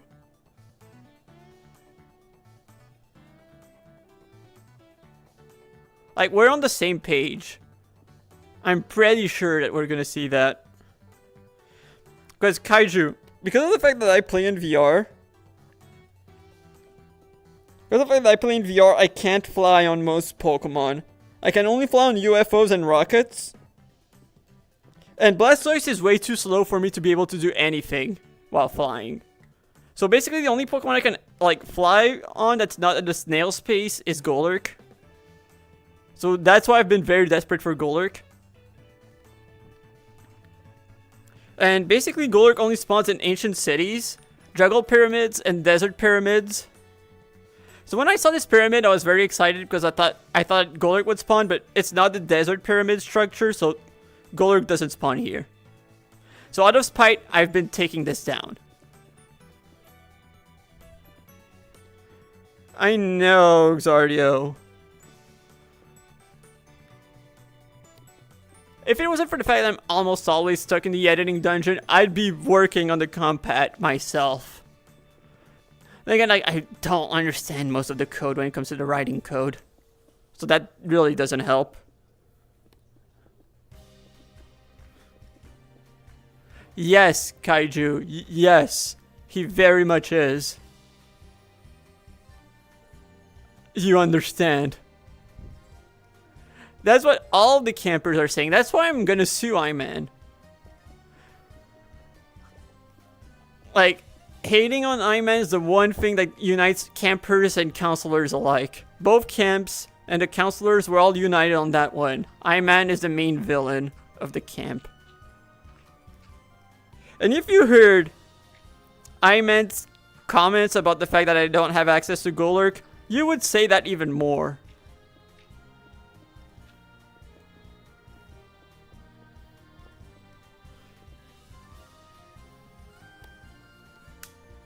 He is doing his absolute best to look like the worst person ever.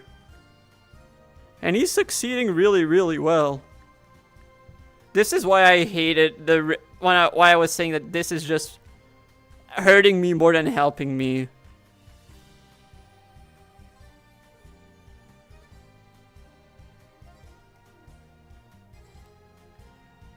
I'm gonna have to move this down by 1.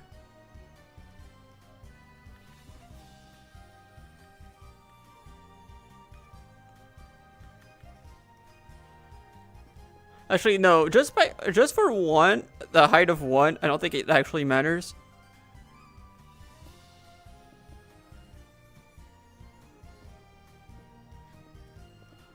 Okay, yeah, I can keep everything as is for like one.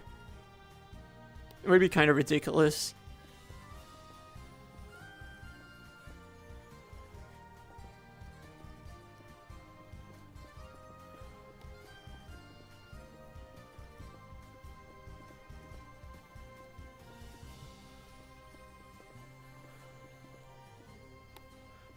Yeah, I wish I knew Kotlin too. That's like the one thing that's really limiting me. And I think Yarrow said he learned Kotlin, so I might ask him for some help about that. Yeah, I really hope that you're not going back to oven mode.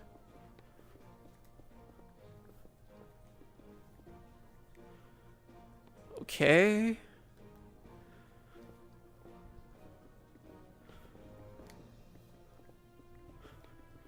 You guys had enough oven mode for this year.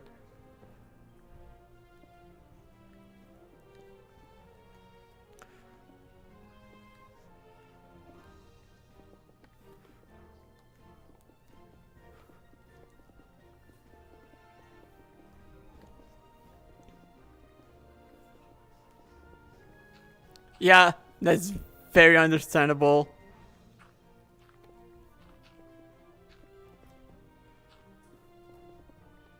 Can't wait to see how that's gonna look.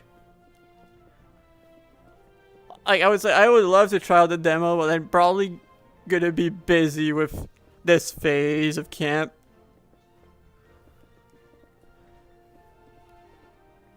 Probably, but during the break between the phases, though, I would probably try it out.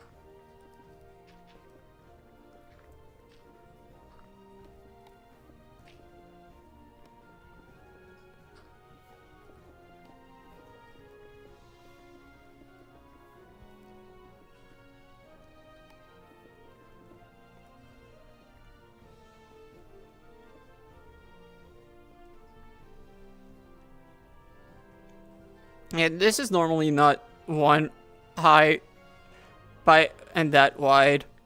There's definitely the result of the one person who's been down bad for sand.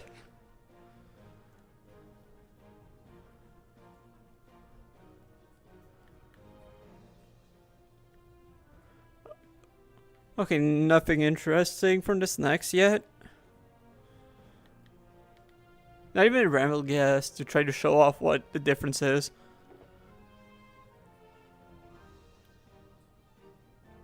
Also, not gonna lie, I don't know who plays the saccharine planks, but kind of thankful. Because honestly, kind of need those.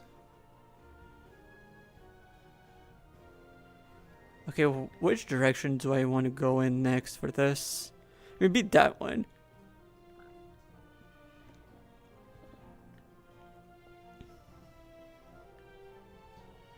So, wait, how did... Oh, that's how I did it. Oops.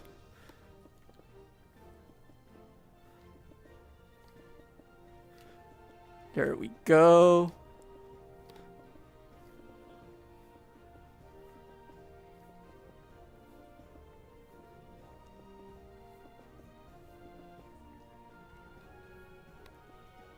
Oh.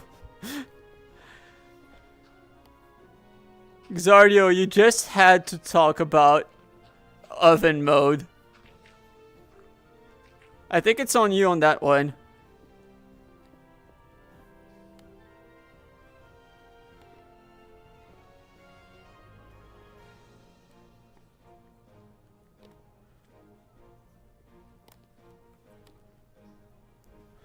Okay, I'm not sorry on that one. You really brought that up on yourself.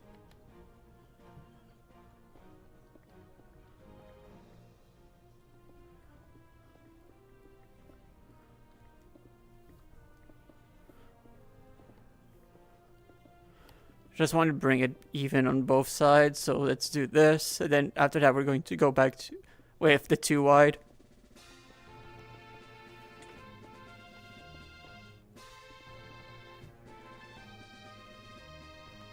I'm so surprised we haven't seen a shiny yet. Like with the 13 time odds and the fact that we already have decently high odds, I would have expected one by now. Actually, now I think about it, have I even encountered a shiny on stream in camp? Or I feel like they might have all been off stream.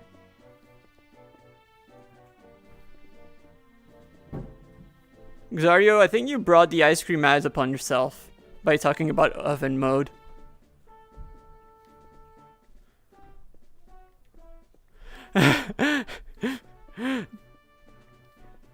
That it makes a lot of sense, Matt.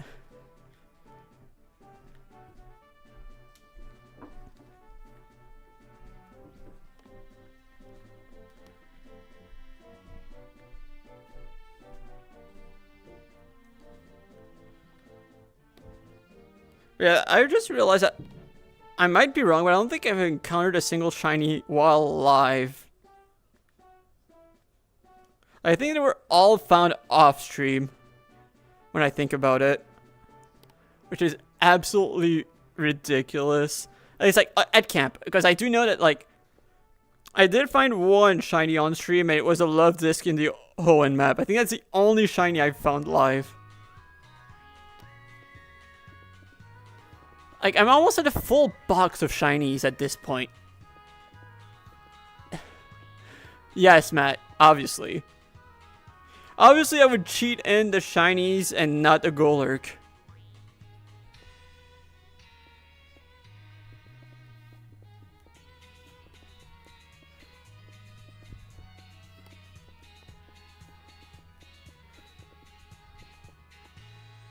So yeah, I guess we're gonna... I guess that...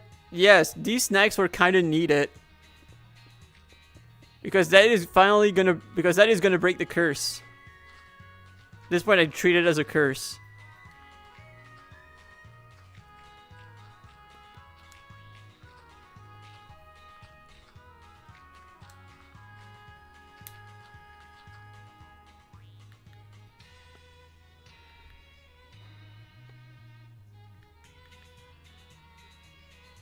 Like, I found so many, and how are all of them off stream?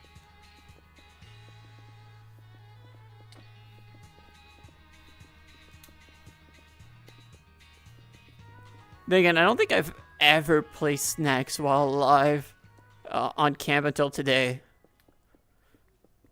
Well, no, that's not true, but I wasn't shiny hunting when I placed them. I did hunt for my Clash team while half hunting it while on stream.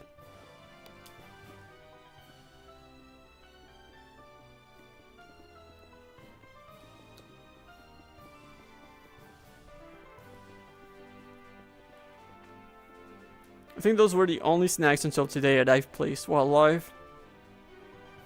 So that actually explains a lot. To be fair, I was not gonna show you guys the shiny Beldum hunt. That would have been way too cursed. One spawn every 5 minutes is not okay.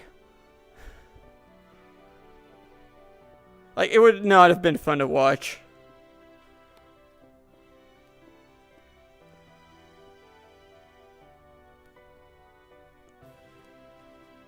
I respect you guys a bit too much for that.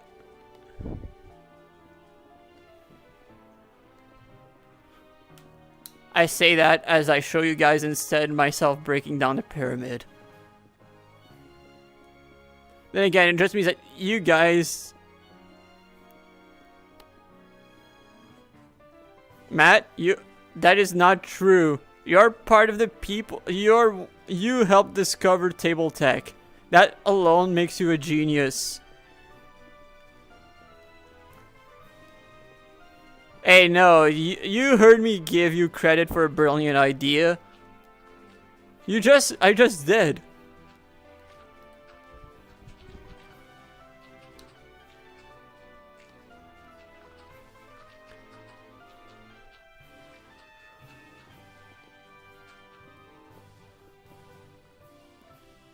Ice Spinner Bronzong is not a brilliant idea. Don't even try.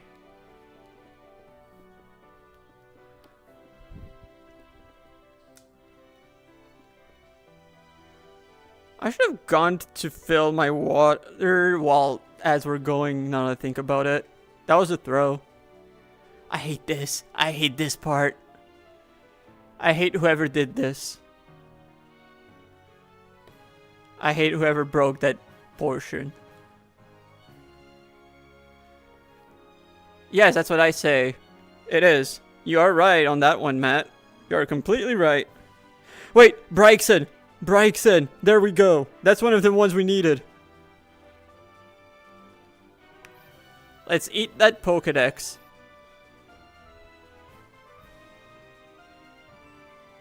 One more done.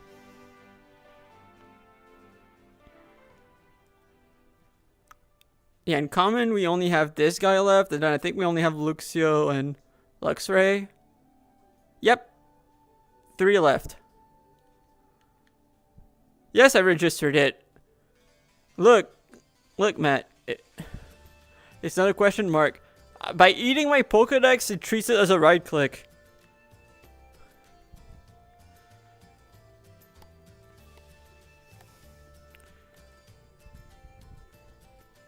Yeah, it looks a bit weird. But yeah, I double checked because sometimes it looks like it didn't register, but it did. And sometimes it looks like it registered, but it didn't. So I make sure. I make sure it's no longer a triple question mark. Oh! Not even from the snack! Hippo! That's my second hippo. Wait, I forgot. Did I? And I heal. I think I'm out of spores. I am still out of spores. Oh no! Oh no! Oops. I forgot it gets takedown. No. Okay, first of all, I'm gonna go heal. Whoops. Oops. Yes, Zopi, it was. It was a duplicate in my, but oops. Yeah. Yeah.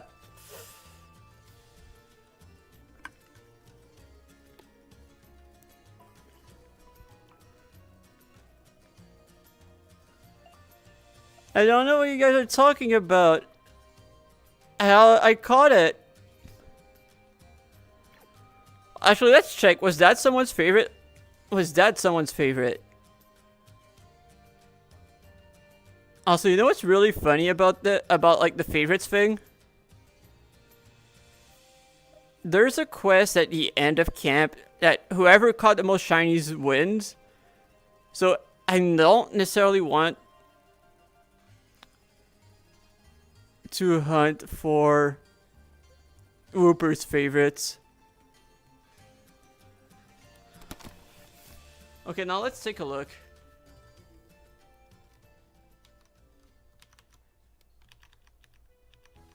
Well, on the bright side, I did encounter a shiny on stream. On the less bright side, we don't talk about what happened with it. Let me take a look again at the whole favorites fig. There's no way Hippo is someone's favorite, right?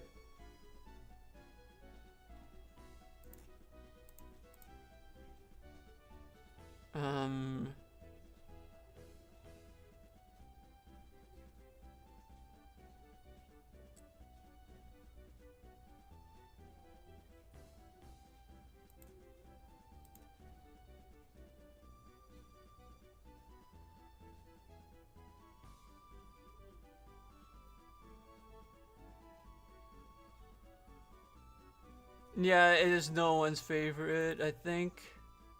Yeah, it's no one's favorite. So we're safe on that one. Crocodile is someone's favorite though.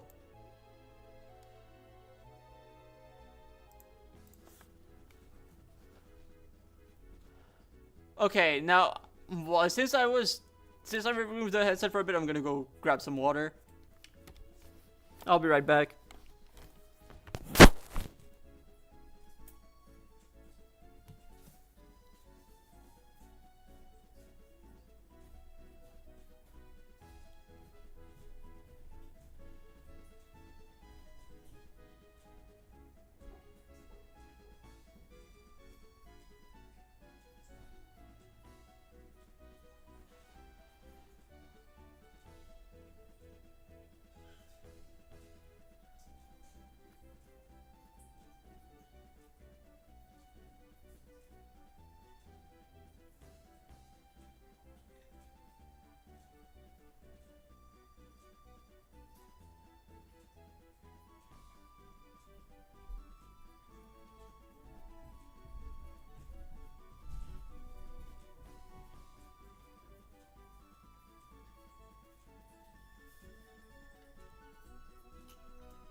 Yeah, if I stopped joking for a second, I probably would have taken it and just traded the hippo for someone else's other duplicate shiny, but we'll survive, I guess.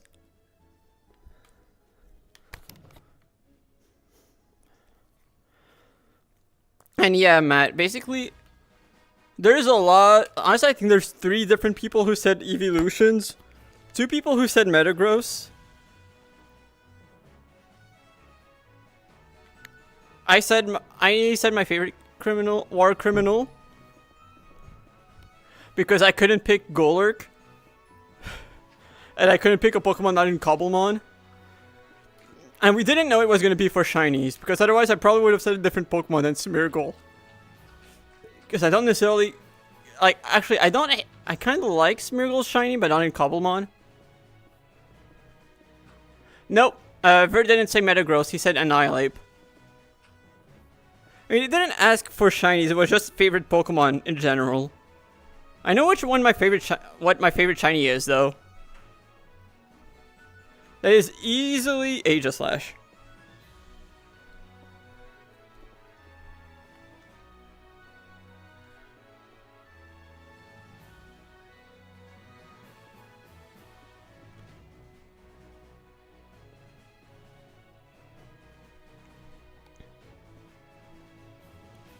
There's more water than I expected. Thank you. I got it at Worlds 2018. I love it too. I bring it to every tournament I go to.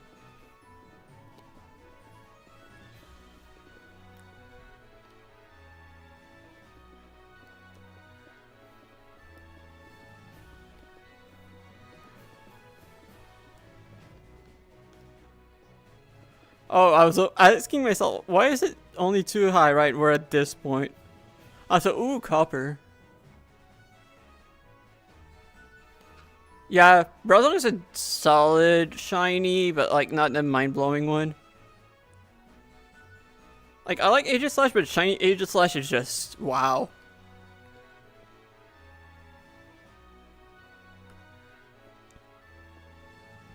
And anyway, if I would have said Aegislash, it would not have been allowed anyway, because we can't even get Honedge. I don't know what I would have said for favorite shiny. Like, that's currently in Cobblemon. I would not have... Like, I guess Metagross, maybe? What else? Oh, Haxorus is a good one. Tyrantrum, maybe? That's a good one. Or Umbreon, maybe? Like, I'm glad I said Smeargle over Dunsparce, because I'm not necessarily a big fan of Dunsparce's shiny anyway. Like, Smeargle's one is like... It's normally a cool one, but with the fact that you can just dye the tail, it feels like it's quite a bit more underwhelming.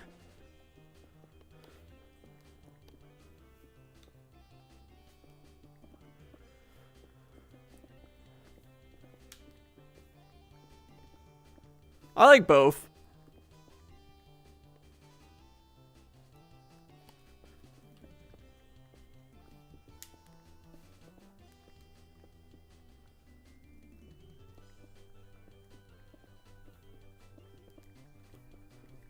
I need to remember how we evolve Magneton to Magnezone in Cobblemon.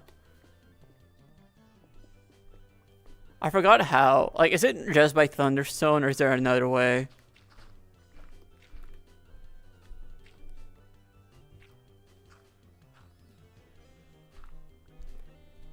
Is it just Thunderstone? Like, it's not like Mount or like Peak biome or something? I feel like it would make a lot of sense. I feel like it's a bit of a wasted opportunity if there's not a way to do it like that. That is kind of dumb.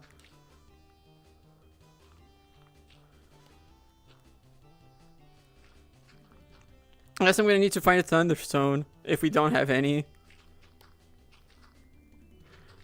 That way I can give the Shiny Magnezone to Minnie. But that's not happening anytime soon because this is still the priority.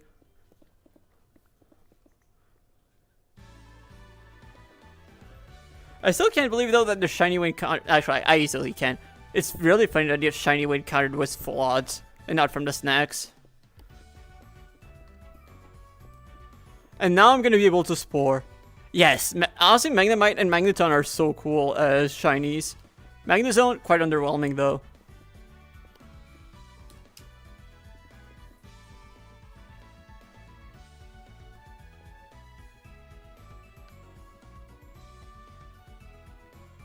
Oh.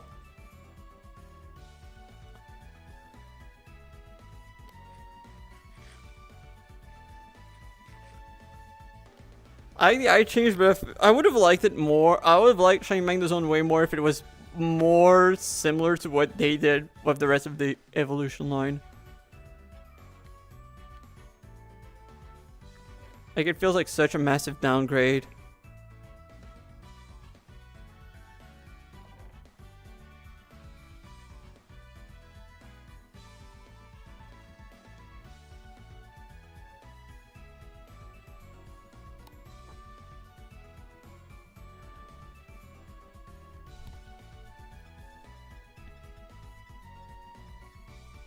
Oh, there we go. Untitled.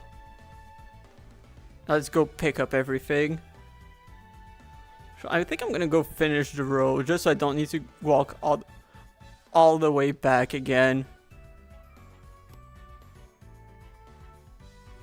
Honestly, it requires so much getting used to. Like, it feels like you're relearning the game from scratch when you play in VR for the first time.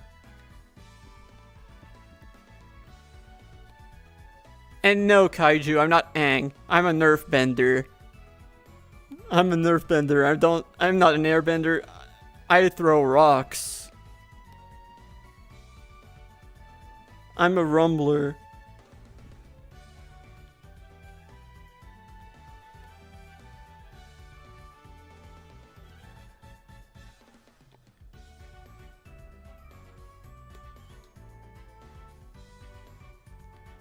Right, now time to draw. Not anymore. Like, I'm decent, but like the thing is, because of the fact that my right hand is basically, the battery barely works anymore, I have to always be plugged in, which limits my arm movements quite a lot.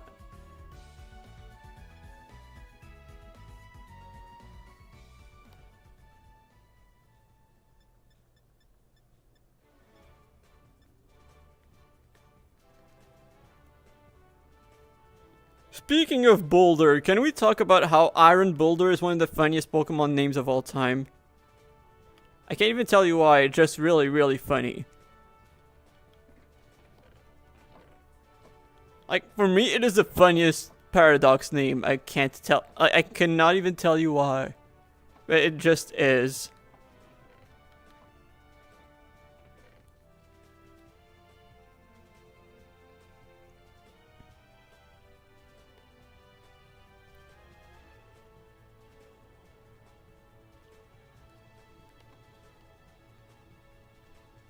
Yes, but somehow Iron Boulder takes the cake. Thank you for the follow, Sir Poopy. Right, Untitled. There we go. How are you doing? We're taking down the pyramid. My nemesis. I need Golurk so bad. So if I can't have Golurk, I'm gonna send a message to Iman.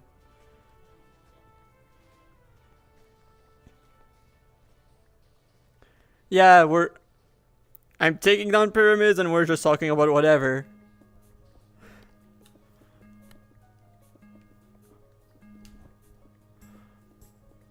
for reference, just to show how far we've come when it comes to taking this, I will show where it is. Yes, it is purely out of spite, just to be petty. By hand, one block at a time, even though I could use hammers, just to send a message. It is to send a message.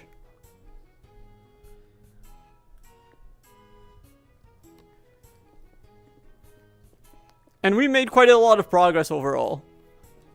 Like, let me show where the top of the pyramid used to be. So let me...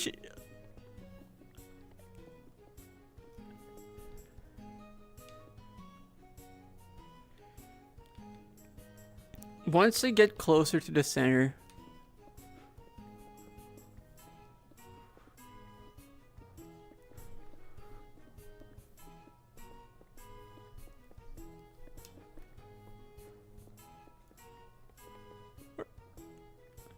Right, about here it works.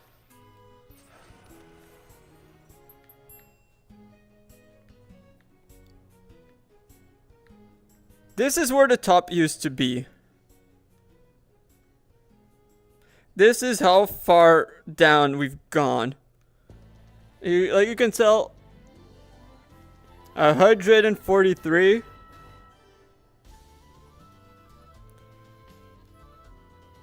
$90. We've gone down over 50 blocks.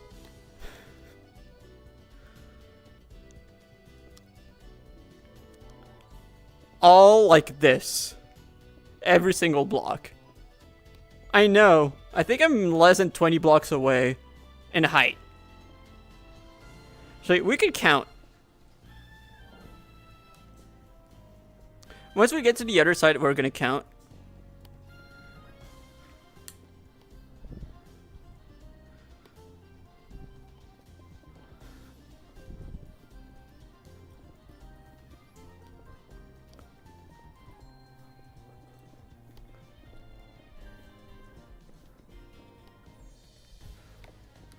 Yeah, like, it doesn't help that it gets longer each layer, but you know.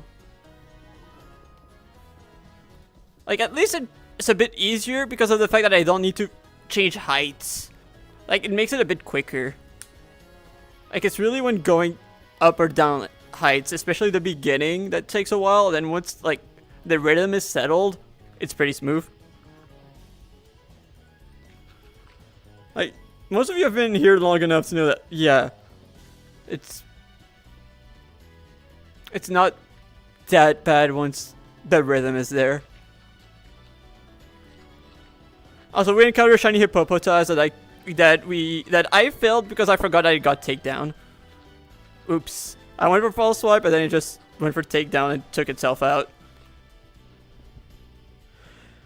Could have hurt more because I already had a shiny hippo, but still.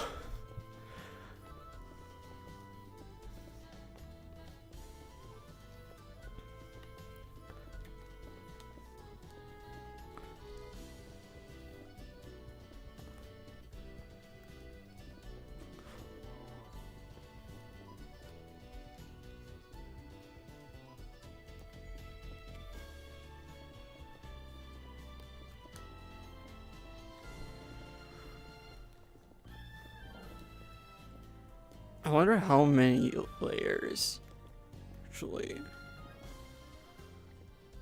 Yeah, like, we're starting to see the end of it, which is quite encouraging, honestly. Like, even if it's, like, yeah, they're larger. 2, 4, 6, 8, 10, 12, 14, 16, 18, 20... I think at this point we can say that, like, this is probably, like, past the end. Like, I'd say probably, like, this is about the end. So, like, really not that bad. Really, really not that bad. And just compared to everything that's already been done, it's really not that bad.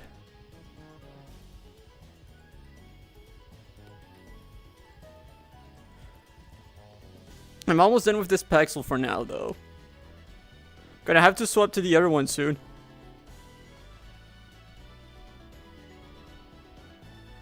So actually, I might take a short break from this and...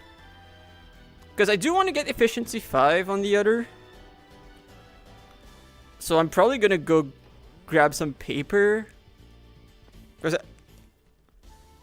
I was smart enough to set up this right here, knowing that it would be growing a lot.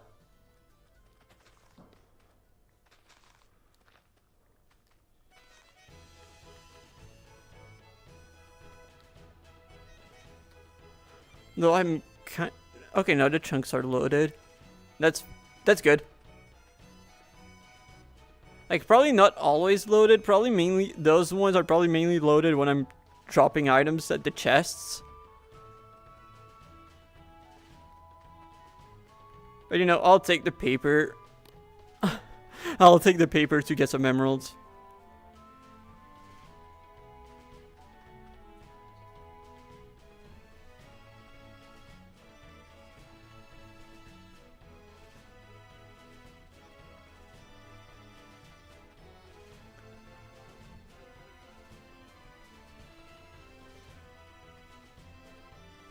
There is now a war in Bossing Say. The war is against Iman 2-5.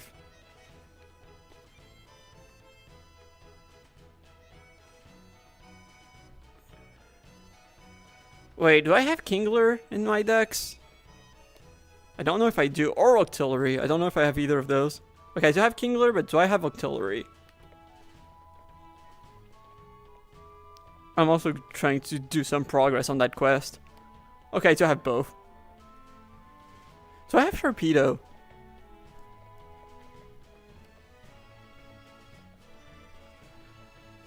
Okay, that's a new one. Cool.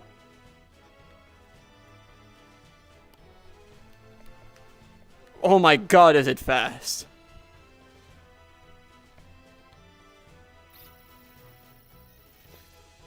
Cool.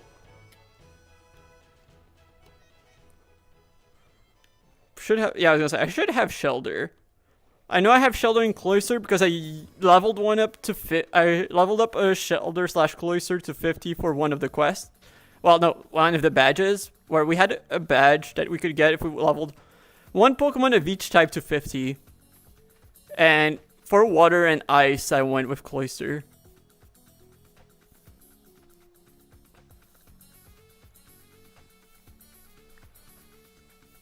Like, I originally wanted to maybe go for Lapras, but then I found a Wild Shelter and went, oh, you know what? This works.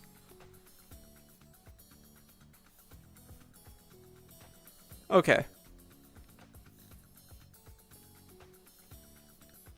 I'm gonna guess that there's a crafting table where we got the villagers.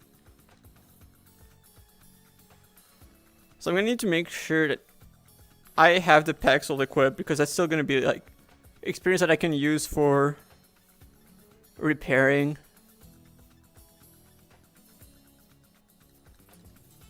I think it's... oh yeah, it's way before that. Third cave. Come on, there's got to be a crafting table. There's no way there isn't. I'm just blind, aren't I? No, there's no gimmicks.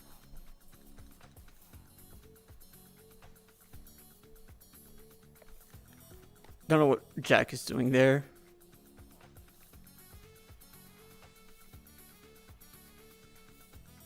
No, seriously, what is he doing there?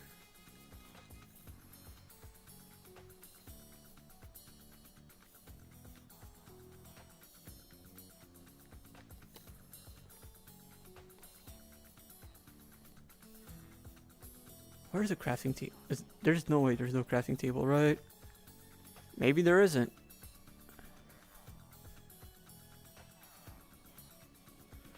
Generally have no clue what he's doing there.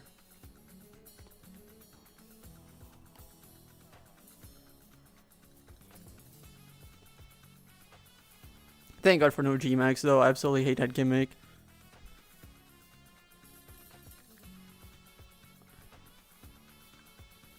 Dynamax is my least favorite gimmick.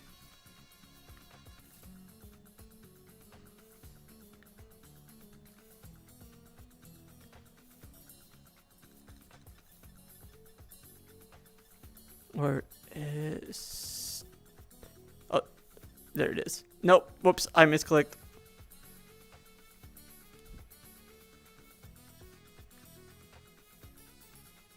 In general, it feels like it turns the game into something that's way too volatile and generally just like, okay, whoever uses the Dynamax as quickly as possible wins, or like who uses it to snowball the most wins. Like, it is not enjoyable to play or play against. It tends to flip the game too much. I don't know if I hate Terra more or less than Dynamax personally. I don't know. Both are really bad. I enjoyed both Z moves and Megas, but I really do not enjoy Dynamax.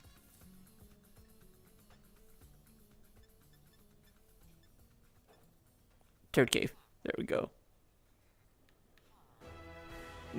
Is that one of them? Nope. So I need to remember. Hold this. Nope.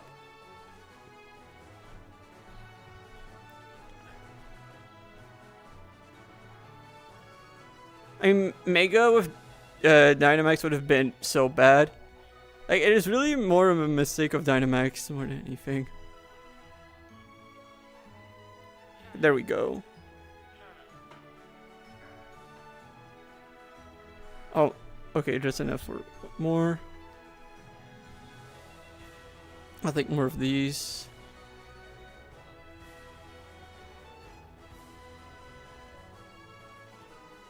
Yes, and it's also back in Champions, but definitely missed it when it was gone.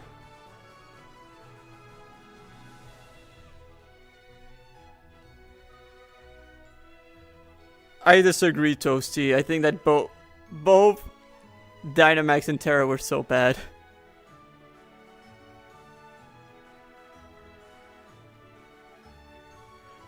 I think that there were both such bad mechanics.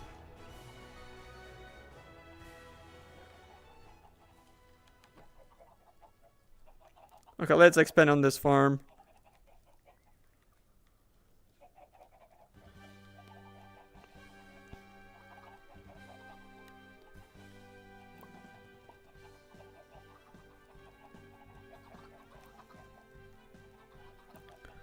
Like, for me, they just break fundamentals and aspects of the game in a way that is not really enjoyable to play anymore.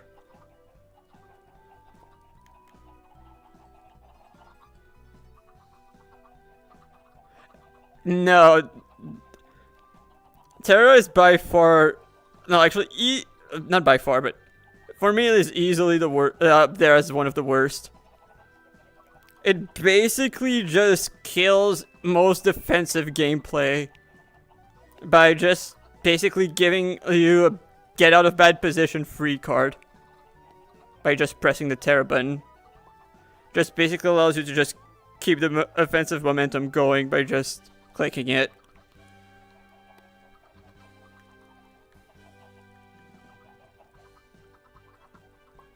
Exactly. I don't know what point you're trying to prove against me by saying that HO won. Like, yeah, that kind of is my point.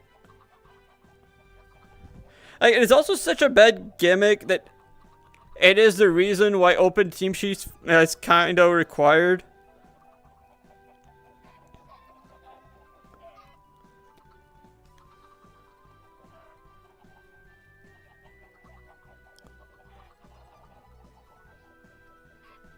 And I will also say that you're also trying to talk at probably one of the biggest open team sheets haters.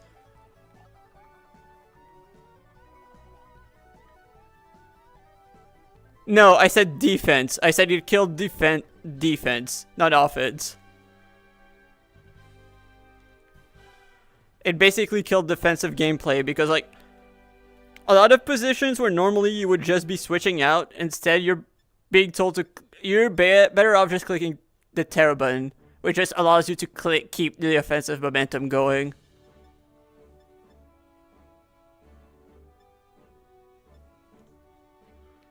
It is the opposite. It is the opposite. It did not kill offensive gameplay, it killed defensive gameplay.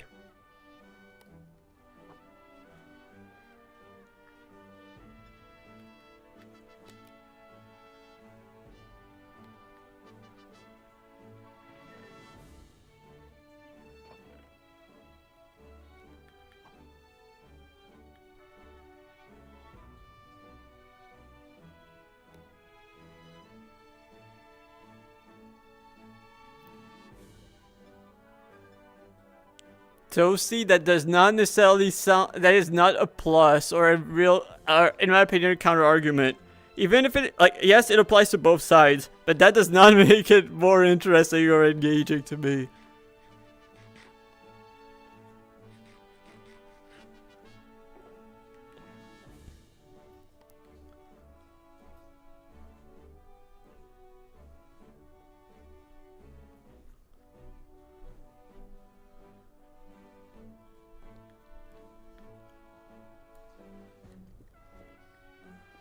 And yeah, basically, like, Terra on its own is also just so bad.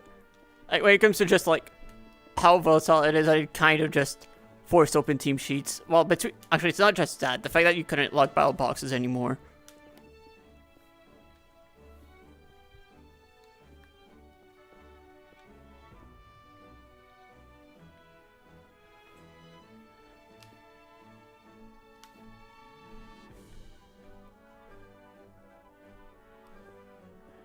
No, it's not.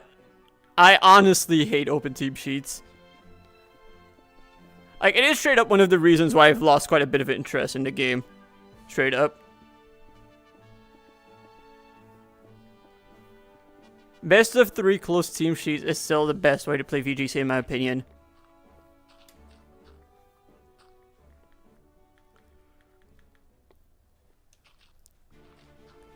For game 1, maybe, Toasty. And if anything, kind of, sure. But it just means that you need to play knowing that you are taking risks if you're assuming what, like, the more aggressive options are inherently riskier, yes. That is true. And that is kind of what the risk-reward aspect of going for the aggressive play is completely lost. It's completely lost with open team sheets. And that is honestly part of why I don't enjoy it, honestly. Why would I blame Landorus for making OTS exist? Landorus does not really change all that much when it comes to closed team sheet versus open team sheet.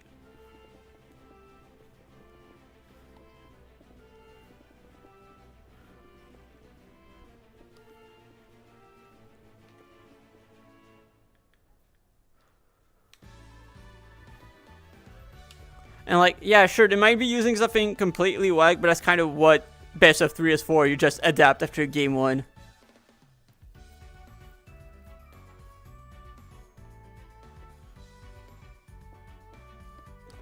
Like, sure, some, like, preserving info versus revealing it in third games also adds a bit of a dynamic that isn't there anymore. There is still risk and reward, but there's a lot of it that's lost.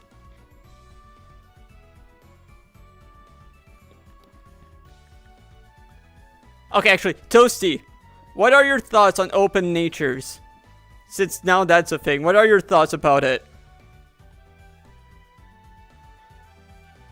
Since they changed open team sheets to include natures now, what are your thoughts about that?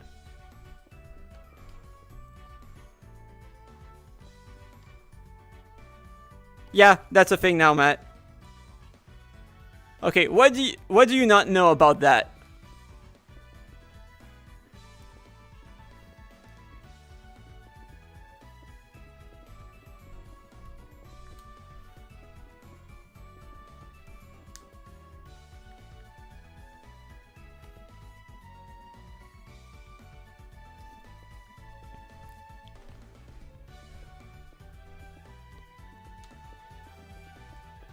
Because, in my opinion,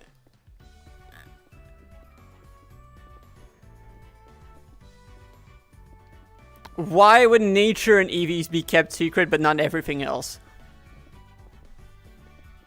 There we go, Toasty. Why would natures be the one thing that... Why would natures and EVs be the two things that need to remain secret?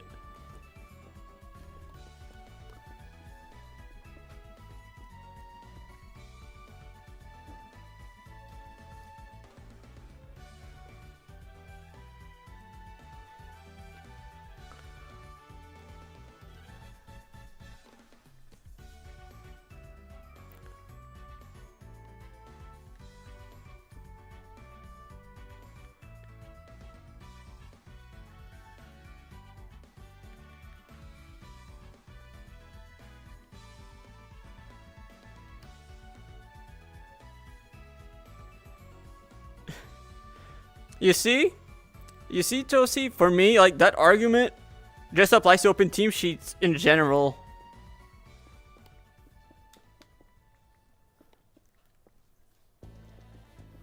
Like, any argument that I've heard against open natures just applies to open team sheets in general.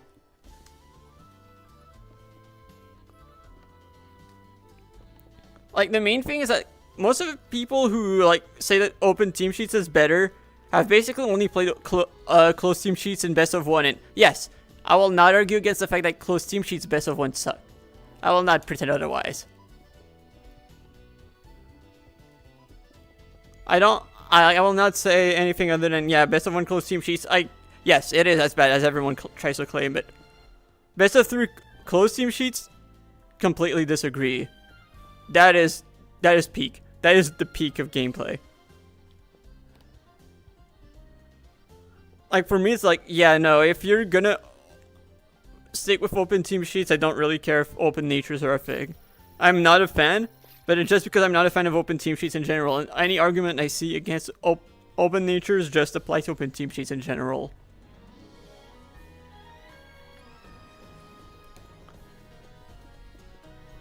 Like, to me, it was people who think that, like, yeah, no, natures is too far, and every reason why they are against open... Natures is exactly why I'm against open team sheets in general.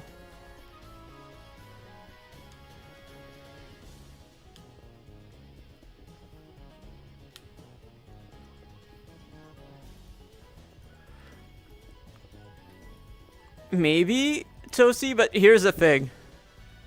If you're actually good, you're gonna realize that from the gimmick that they are a gimmicky player. There's a good chance they have more. You can usually tell. You can usually infer info that way.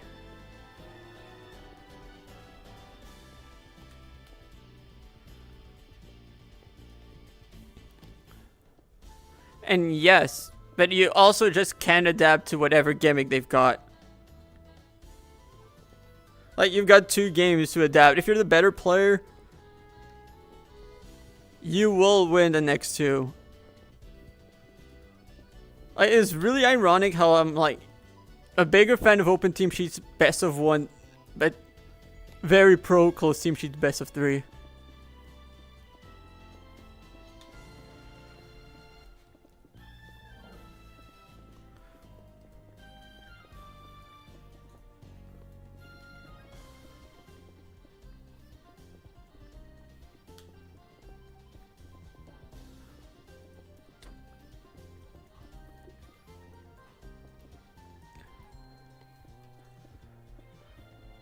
The thing is, Toasty, especially in best of 3, you're still not necessarily allowed to go for that wild coverage. That wild of a coverage.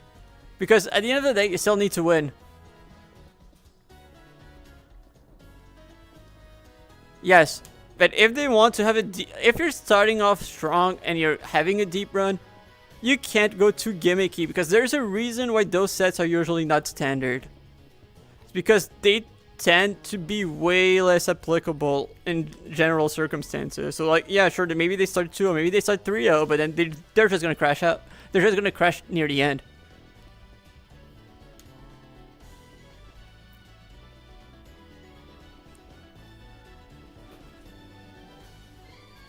Yeah, and part of the info preservation is part of the skill set for it too.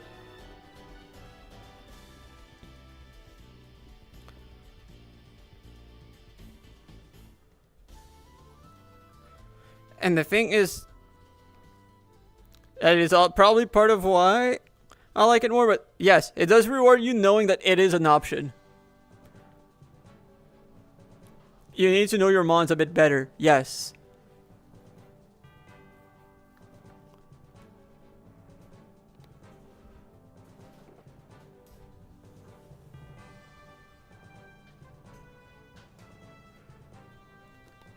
And basically need to be able to tell, okay, this is what, based on what they're running, that is probably something that you're gonna see. I mean, it's not necessarily gonna happen. Oh yeah, since we were talking about bramble gas earlier, here's the purple we were talking about.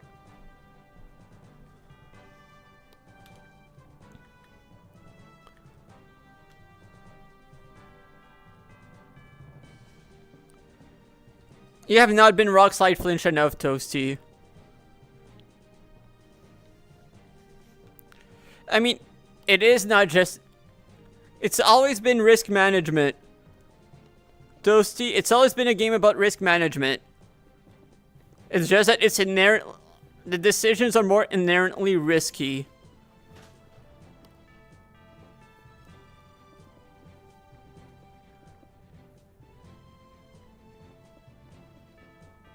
Like, decisions that would normally be safe are stuff that you need to cover for now.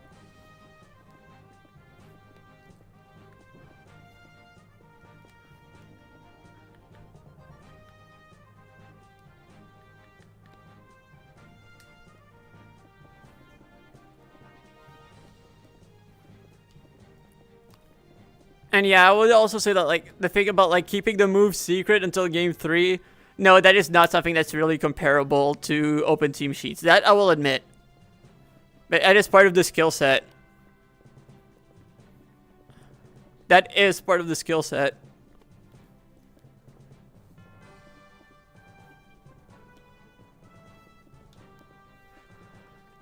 The thing is, if they're running that, if they're running Feint, it means that they're not running something else. And usually that means that you kinda already might have a hint. Because you probably would have seen... Normally you would normally see... Oh, that why didn't they click that move? They might not have it. Like, you can usually tell that kind of stuff because of the fact that, oh yeah, they didn't click the move that seems very obvious there, so they probably don't have it. So you're on the lookout for something that is less than, like, it's less normal than usual.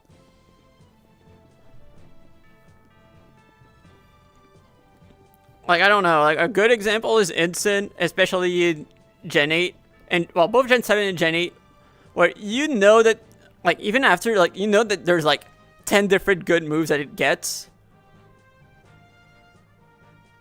So, usually you were being careful about which moves it might or might not have.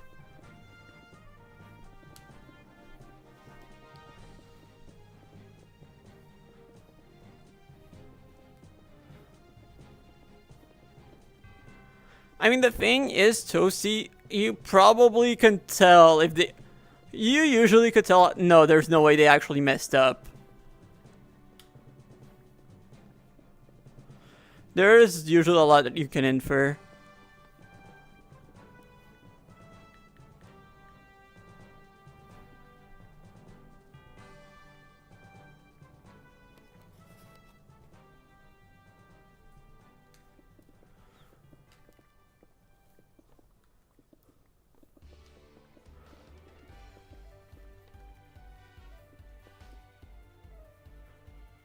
Like, the other thing is also with OTS, you just kind of don't develop that skill. So it really makes it seem like it's more random than it actually is.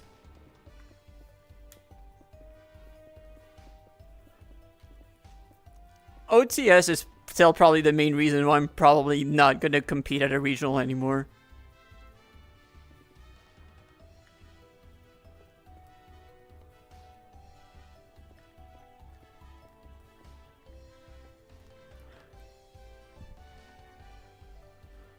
I'm not even saying that as a guy who still, like, even by the end of, like, the closed team sheet era, I was not even running gimmicks anymore. Like, I was basically running as standard as it got, but it is probably... At least for me, it just kind of killed like, an aspect of the game that I really enjoyed. No, I don't have a shiny Dragonite. Like, half of our camp has a shiny Dragonite, but I don't. So I should probably... Okay, look, this tech is almost done, so I might start the next stack. What time is it? Oh yeah, I've still got plenty of time for another stack.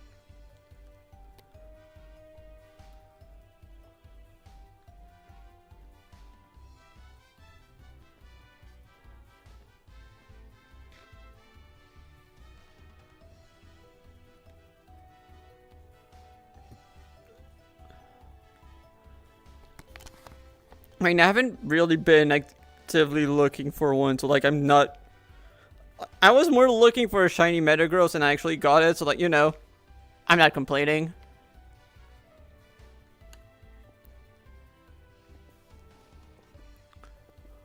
Not necessarily a target I'd actively go for, personally, especially with the fact, like, I maybe would have gone for it more if I could fly about it.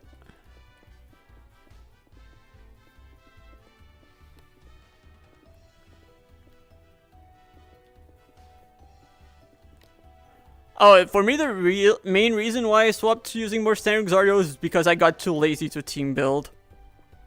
Especially as the format started changing more frequently, I kind of lost more motivation to team build, so I just started stealing teams, and usually the team reports are more standard teams and gimmick ones. Or the more gimmicky ones, quote-unquote, tends to be meta calls more than something that works throughout the format. So I just kind of ditched it. So I, like, yeah, I'm going for something more standard works. And I just had the fundamentals now by that point to run standard. Oh, most definitely people like OCS way more. So I know that it's never gonna change. Like, and here's the thing, I know that if the game changes, you either need to adapt or you just look for a different game. And that is why I am not competing anymore. Yes. Like, the one thing that I will admit, though, that is better about OTS is really for the growth of the game and getting into the game, because that means that because of the fact that the team sheets are public means that it is way easier for someone new to find the info. That one I will agree. Yeah, agreed, Zardio. Like, that one I will completely agree. Like, that is one point that I will absolutely never deny.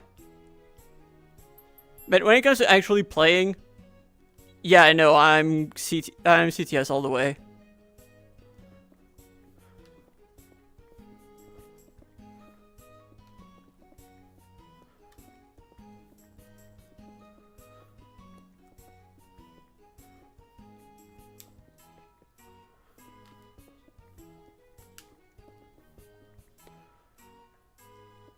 Like, I would be an absolute moron if I said that there were absolutely no positives to OTS.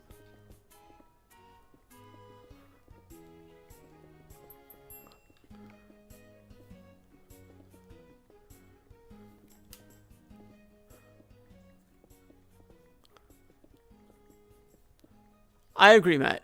I will not argue against that.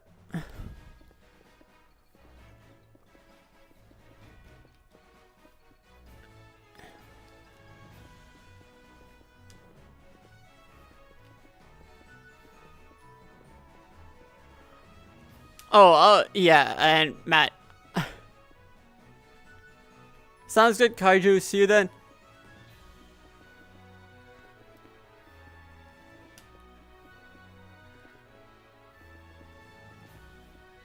Like, I will never argue that best of what closed team sheets is anything but absolute hell. I will never argue against that. Because that is just true.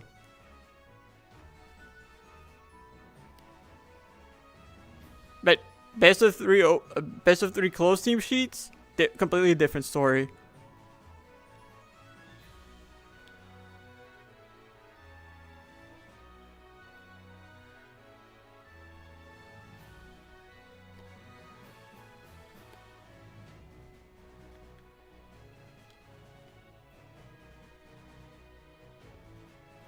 So let's make our way back before I start dropping stuff. Like, I still have enough room, I think, to make most of the way back. I mean, the multi-battle was like almost close team sheets. Like, it was so weird. It was actually so weird. Like, close team sheets, but we revealed ability and items is like such a decision. True, Matt. That's fair enough.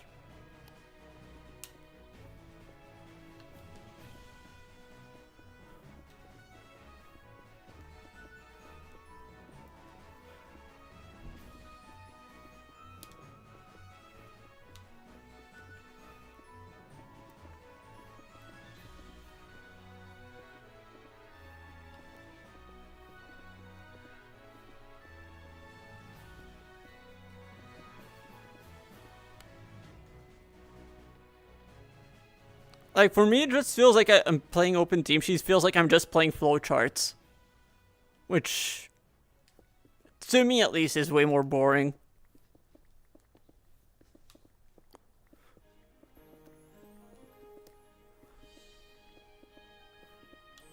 For the most part, it feels way more flowcharty.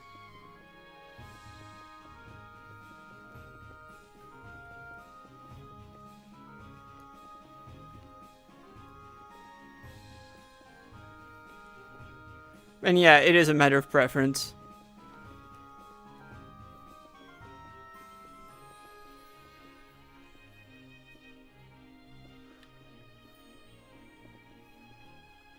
Basically, yeah. You got it, Xardio.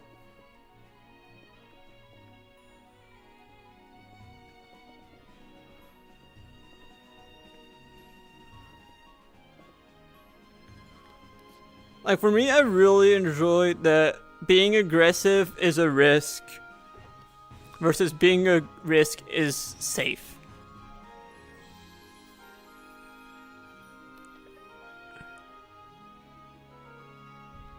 That explains a lot.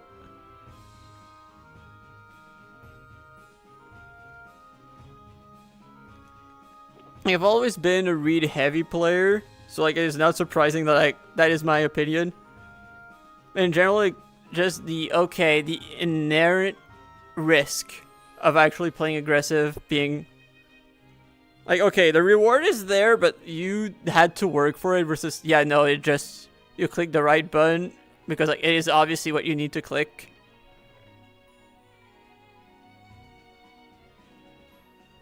Like, I am cool with playing aggressive, but especially with the fact that like a lot of the pieces are way more offensive than previous Jeds. Open team sheet kind of just open, and also like I was saying, like, a lot of the generational gimmicks too on top of open team sheet just pushes everything to be way more offensive than it used to be. Which again is really funny considering how I used to be the most out there as one of the most aggressive players. I evolved to being one of the most aggressive to being probably one of the more defensive ones.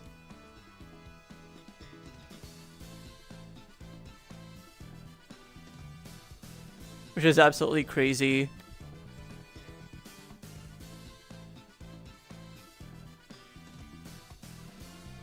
And the main reason being because of the shift of the game. Like, playing a more defensive team versus a hyper offense team feels very similar to doing the opposite, and also just knowing how to play against it because I had so much experience with it is fairly easy for me. Wait. I'm not supposed to do this like that. I should take the Paxel with me first.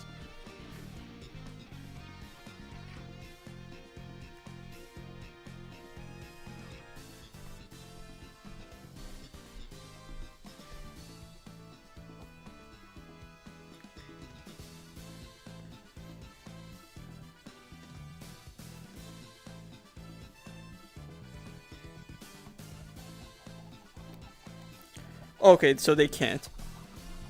They can't yet. Okay, fair enough. I'll at least grab this. I'll grab this then and then just throw it.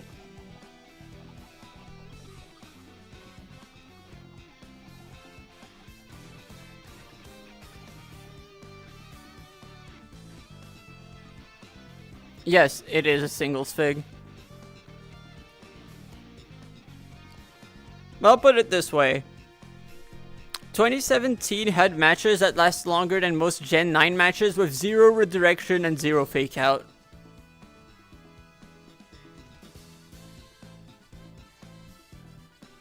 Not much sleep. Yeah, that is too much on the defensive side, I will admit. Like, at least, like, the single stall.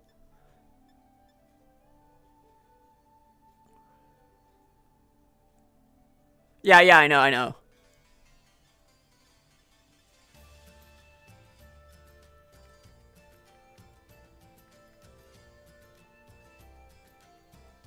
There's a reason why there's never gonna be a singles tournament. Actually, no, because like I feel like if they did singles anyway, it would be like Battle Spot singles more like.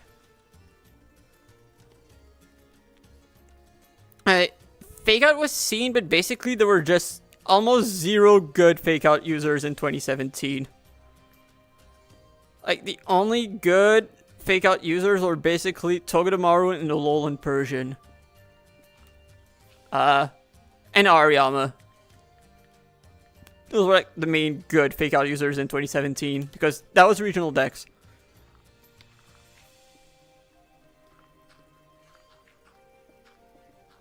Because otherwise, yes, fake out was very much a thing before that. Just saying that the game used to be more defensive, and open team sheets is part of the reason why it is way more offensive than it used to be.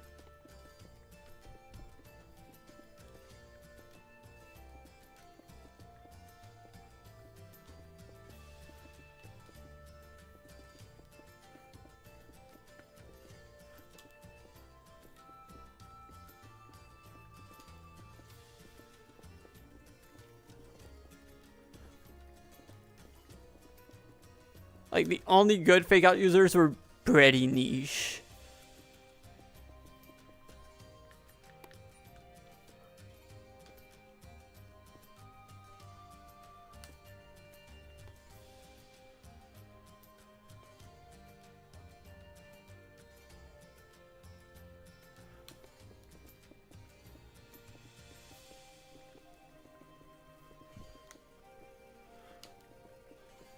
So I'm probably gonna need... Oh, that was why I couldn't go back. Probably gonna need more chests soon.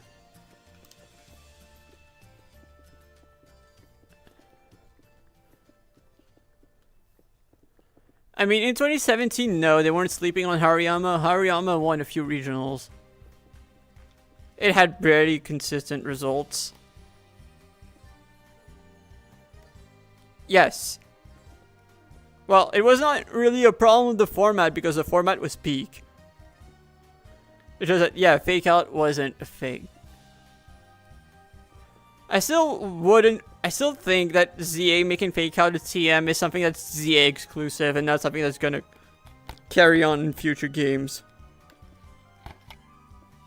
Like, it's not the first time that we would see a change made in a Legends game that was strictly for a Legends game.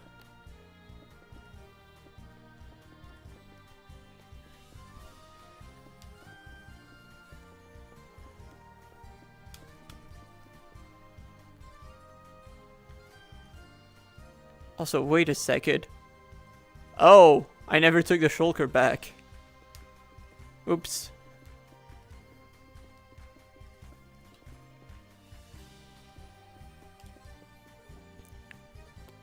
Well, could be worse.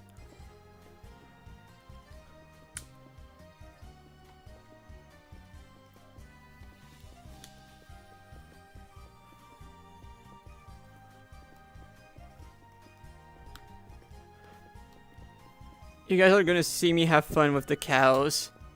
Potentially. Depends on how long this one lasts.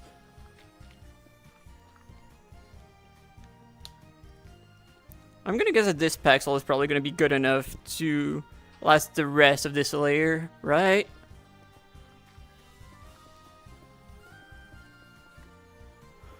We weren't that far into the previous layer and made it pretty comfortably.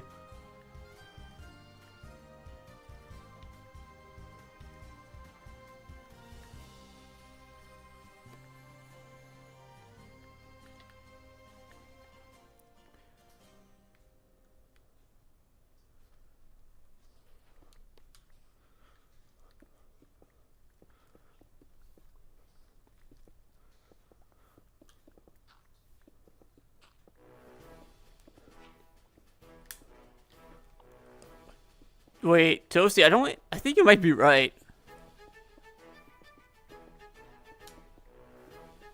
Like, the way that he plays so overly cautious is something that feels like a very safe CTS player would play, actually.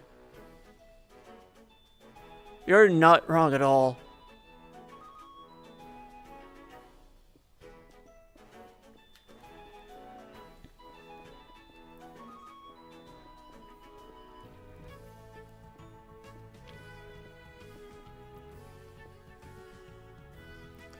That is actually a good, a good observation, Toasty.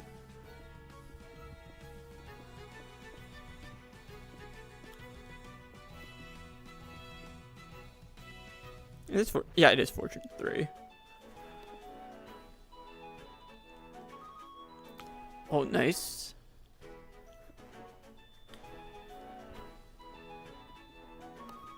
By that, do you mean not winning, Matt?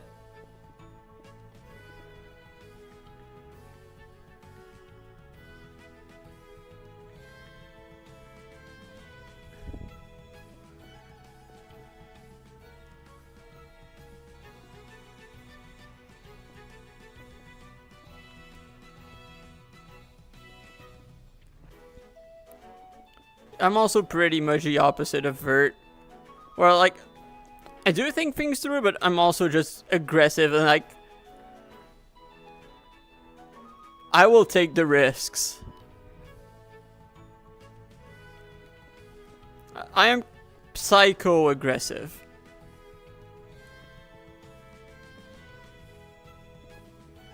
Like, it is calculated, it is planned, but it is psychotic.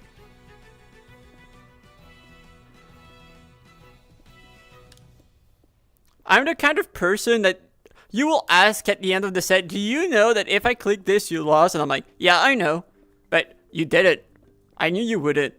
I knew you wouldn't because there's no way I would do this. But I just did. So you lost. I know. That's how I won.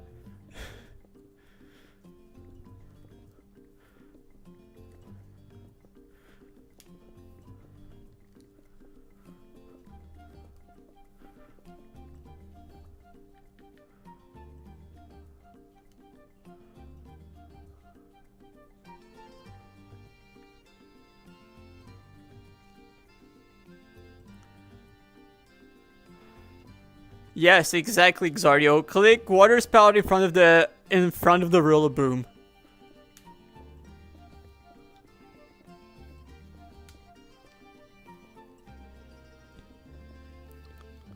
You show an absolute lack of fear.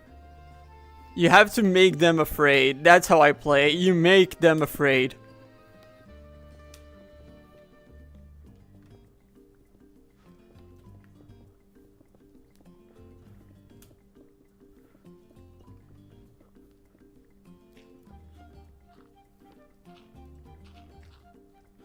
That's basically how I won my last round of Pittsburgh, Matt. Or like a similar level of psycho.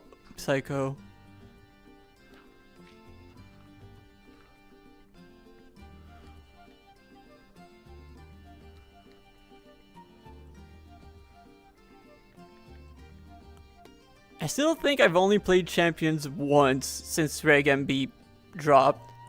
And I don't even I don't even remember if I made it to...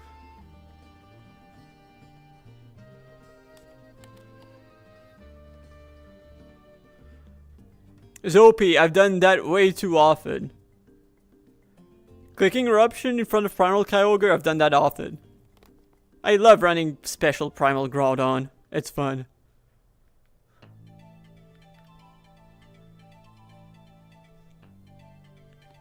I don't believe you, Matt. I don't think you had one to lose to begin with.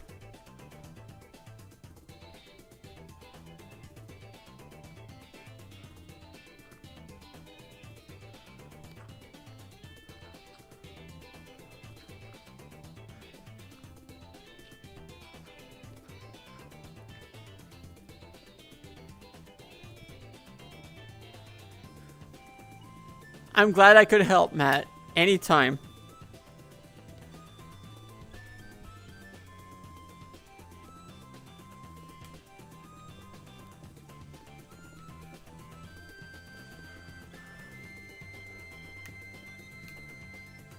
We started the second Paxel. Outside of that, not much.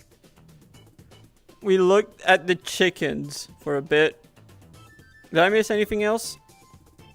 Like, really nothing that exciting as usual.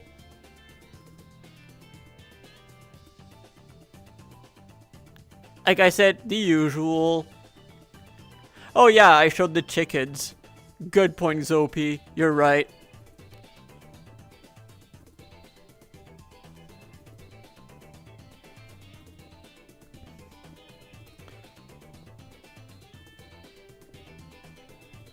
Sometimes it's necessary though, Kaiju. You don't let your friends make stupid decisions.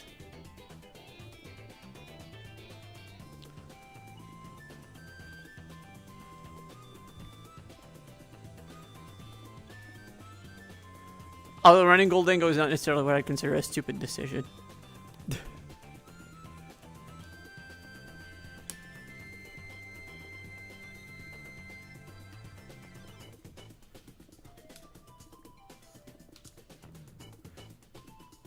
We need more chickens.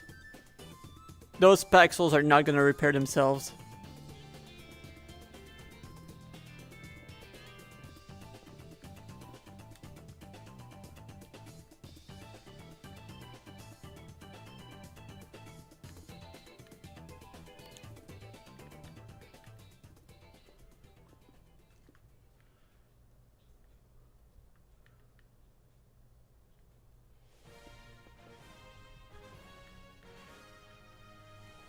Look, Tosi, we can calm down a little. He hasn't brought up Ice Spitter Bronzong.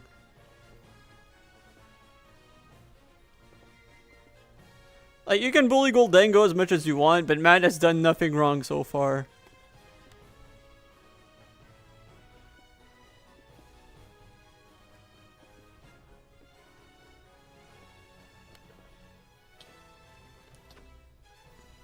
I believe it.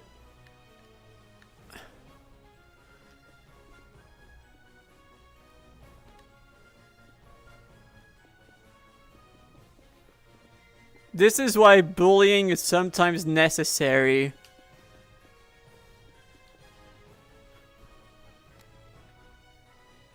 That response is exactly why. Also, I'm N25.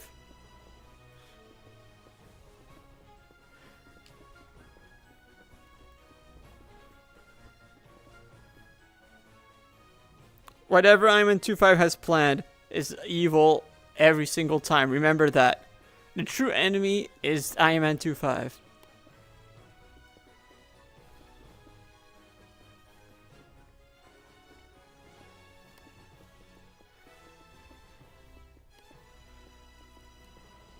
Well, Matt, you are only that stupid for the bit.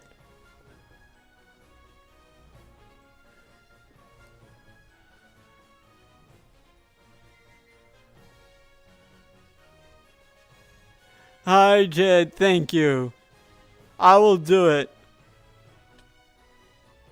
I say to whoever did this. Whoever broke that part. I'm at my second Paxel. Sorry, Luxio, that was not on purpose. Oh, I need to bring back this materials. I will do my best, Jane Sunger. By the way, what have you been fishing for, Jid? So, since I know you said you were fishing earlier, you've been fishing? What for?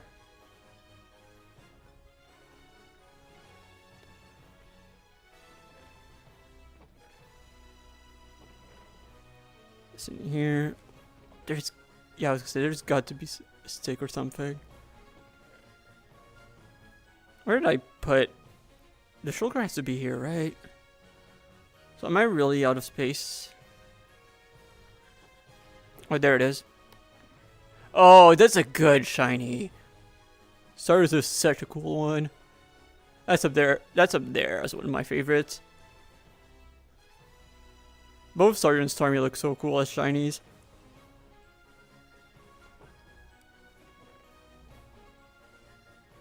I need more wood. Right? Do I not have more? Okay, do you have some more? Oh, wait. That's... Never mind. We're good. We are good.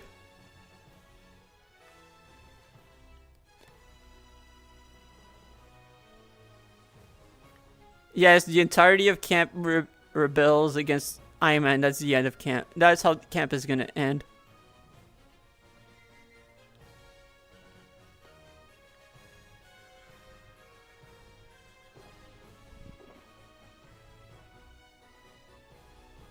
Let's drop these blanks here.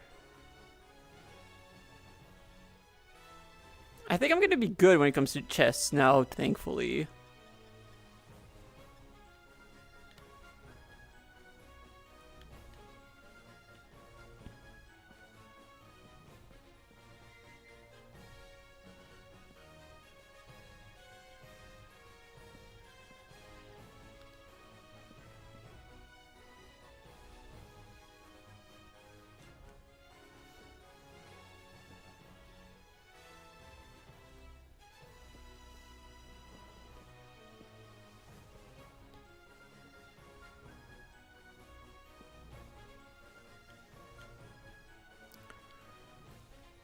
Now we get...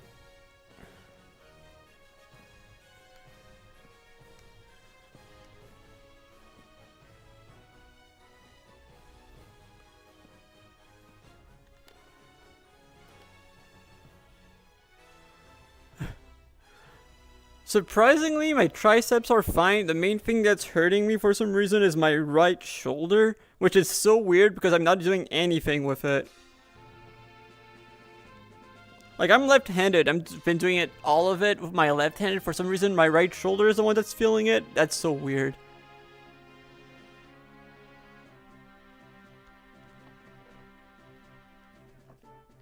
Keep speaking the truth, Zardio. Keep speaking the truth.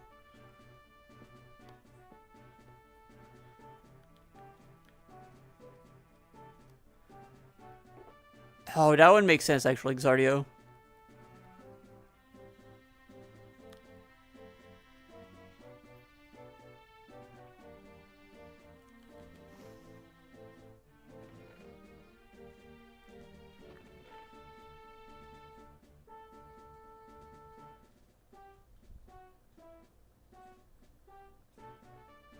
I feel like that might not... For some reason, I have my doubts. Okay, wait. Okay. That's taken care of. Here, now, Untitled. There we go.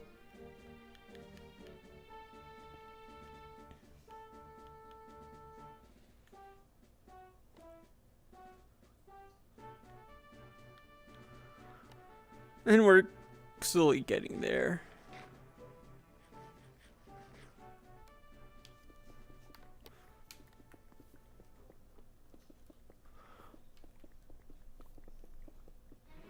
And basically, Jin, I've got like 20 high still left. It's like, it's not too bad. We're slowly getting there. just needs to be faster because of the whoever that one person is that decides to start breaking it is. I don't want them to continue. Like, they can't continue trying to take random like, it's not even like they took that much. Like, it's basically they took a 5x5 hammer and then broke 2 spots. So, like, it's not like they really broke all that much, but the less they do, the better. And the best way to make sure that they don't do more, especially without knowing who did it, speedrunning this.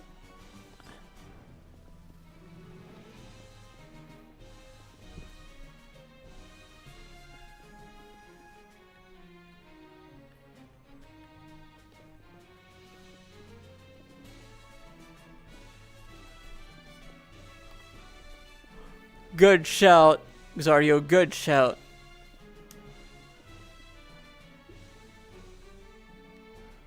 Oh, emeralds.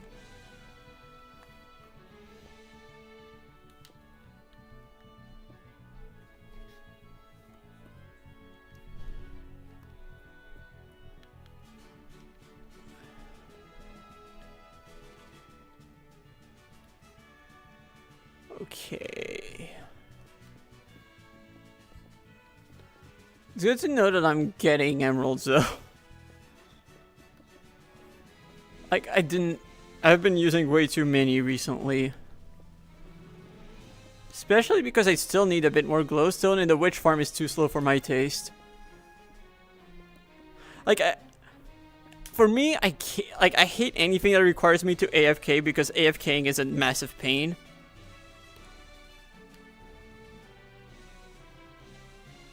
Like, AFKing while wearing the headset is just excessively boring.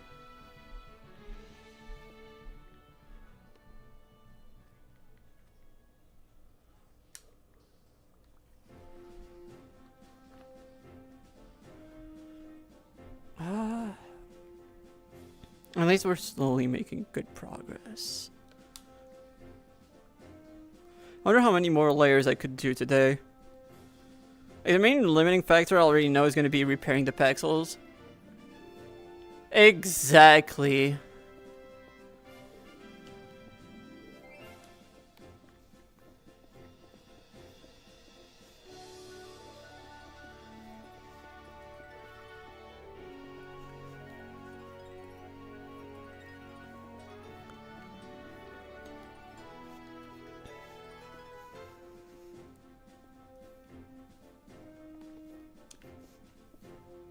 Yeah, exactly, it did.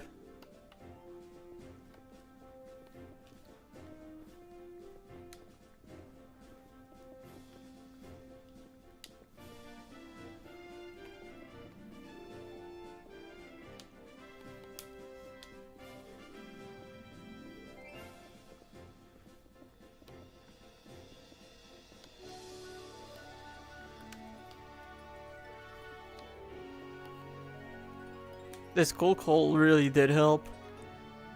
Like, the Skull Factory, the fact that it was manual really did help. And I still think that charging EXP candies is going to be the way to go for the trainer school. Like, I've seen people complain about how... Like, I've heard the complaints about how the gold as currency is really stupid for Origins because of the fact that the gold is worth more than whatever people are selling, which is actually really true.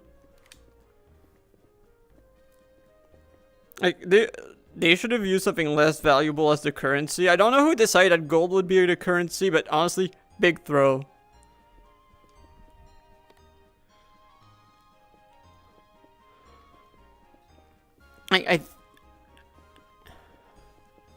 For now, yes.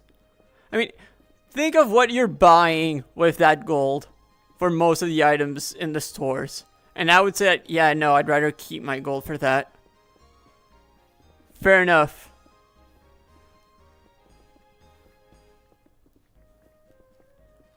And yeah, once again, like, it's just... Who would buy stuff? Like, whatever people are selling, who would buy it with gold?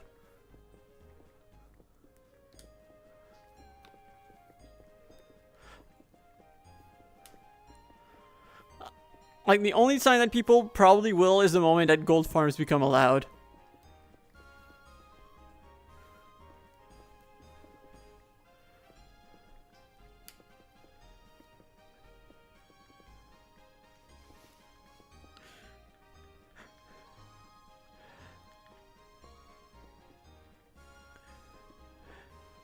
Tori, makes sense, but the thing is, yeah, just like everyone else, they're all hoarding their gold too because they need the gold more than whatever the product people are offering. I'm not broke. I just value my gold more than whatever people are offering, and would value the time that I would need to make it myself less than whatever the cost in gold is. I was no, I'm no longer poor since the Nether weekend. That's how I'll put it.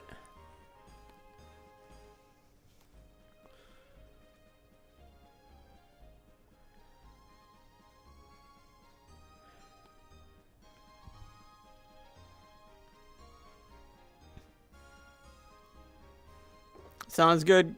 Good, Exardio.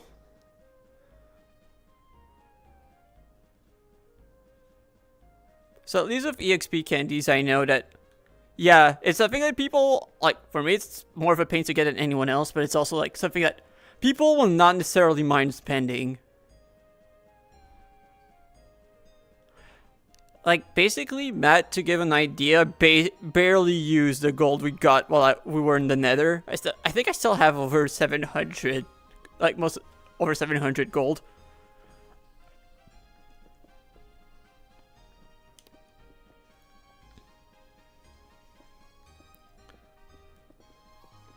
At that rate, I don't see why I would get most of the stuff that people are selling. Like, I think the only thing I've seen so far that's been worth the price, for the most part, is, like, the shinies at Mox Shiny Center. Yeah, for me, most of the gold I used went into making upgrades for my backpack. Like, it's just been going into storage stuff and maybe a few Pokeballs, but not that many. It was mainly storage and, like, upgrading my upgrades. Because I'd been with iron upgrades for so long.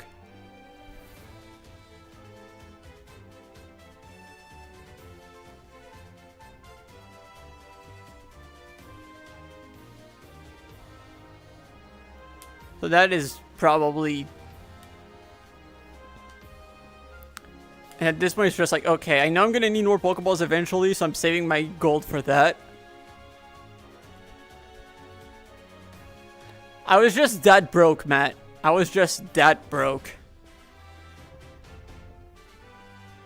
And I'm still too broke in diamonds to upgrade it more than gold for now.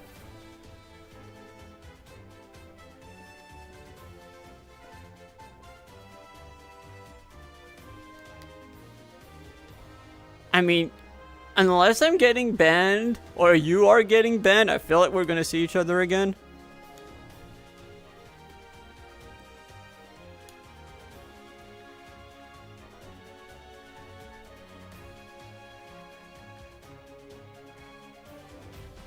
And I don't see why either of us would be getting banned.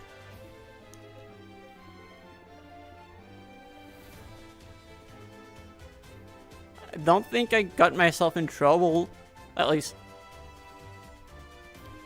Yeah, I don't think I did. If I'm supposed to get in trouble somewhere, it would be at camp.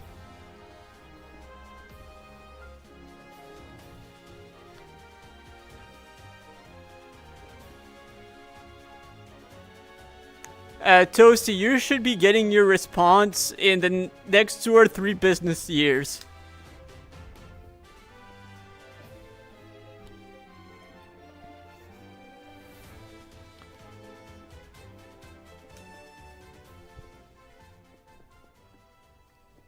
Oh, do you want to elaborate, Matt? Oh my god, I got banned. See you, everyone. Apparently I'm banned from Origins. Don't know why, but apparently I was.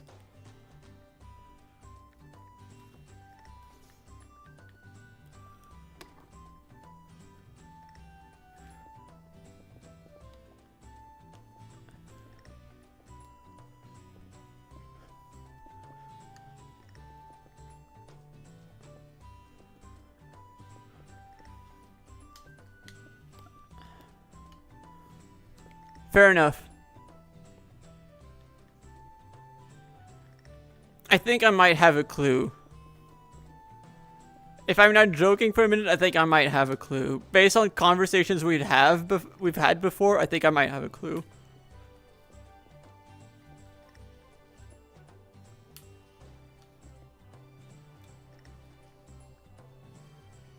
If it's related to what I have in mind.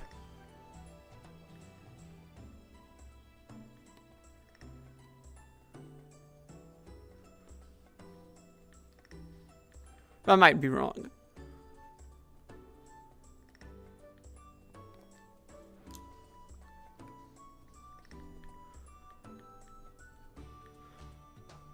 It's because you're going on a super secret mission to go save the world, so you'll be a bit too busy. You're actually a spy.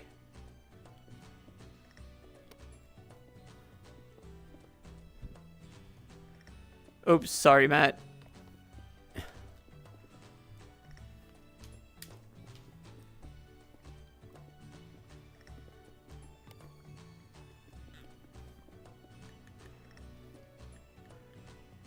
Let me go. I'll grab a quick sip.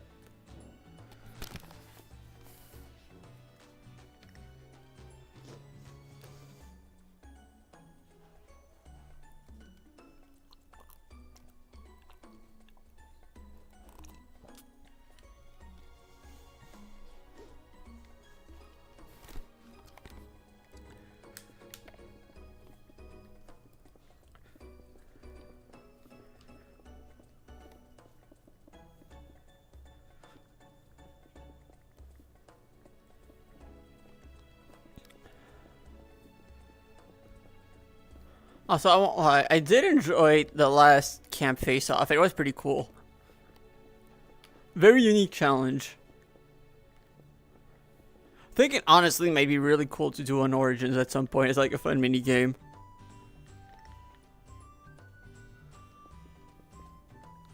For those who missed it, basically, we split it, like obviously camp versus camp. You're given a giant pit. You're not allowed to catch any Pokemon. You have to boat them or just carry them with a lead. And you have to bring 15 Pokemon into the pit. The higher score wins. And each type had a different point value, like 1 or 2 points. Some of the more common types, or the easier to find, gave 1 point. The rarer ones gave 2 points. And then there were multipliers, like if it was a second stage evolution, times two multiplier. Third stage was times 3 multiplier. If it's a starter or pseudo legendary, times 2 multiplier. What else? If the Pokemon was not boatable, times 2 multiplier. If it's a shiny, times 5 multiplier.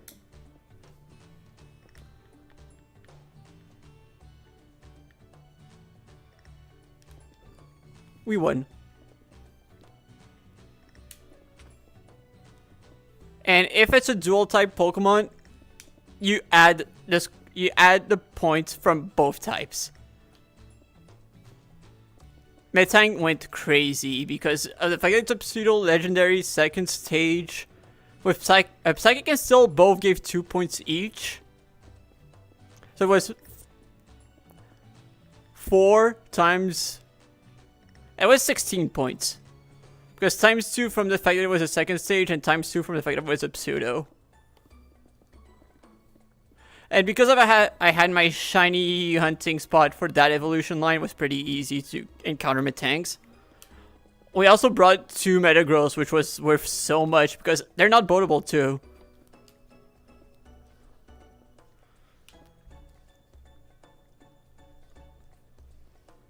I think we found, and other people on our team found 2 shiny Dragonairs and a shiny Dratini during the event. Yeah, we did.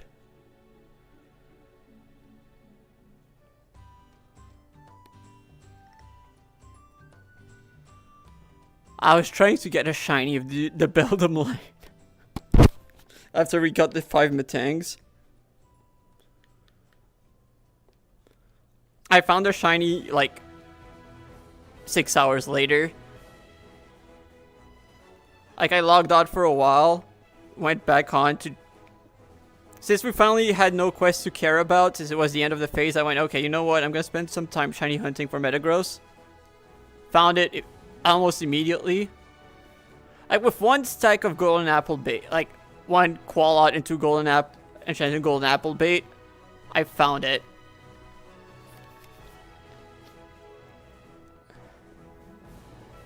And as during the time I was catching the Metagross, shiny Poochyena showed up.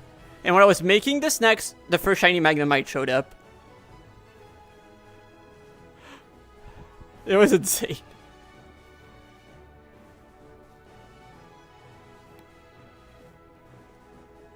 Their luck was also crazy. I think they also got 2 shiny Dragonairs.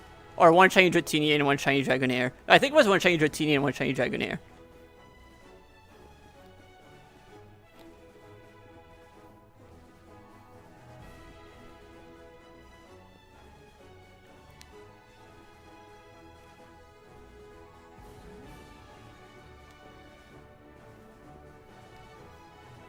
I think I used up all of my luck that day. I'm still nowhere near as good as Callie when it comes to shinies. I really wish I was actually that. Like, it was really funny because there was a badge that you could get if you caught more shinies than the counselor during phase 2. I had less when he checked. When he checked at the end of phase, like during the event, I think I had 10 and his number was 12. And then that evening made it so I just barely passed him. Callie, I think, had like 23 or 24 caught in phase 2.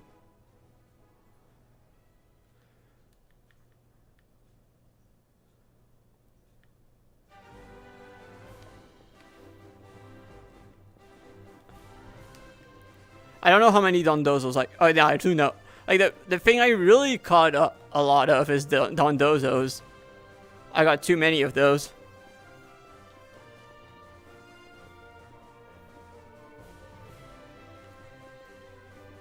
So, let me take a look at what this Shulker is looking like.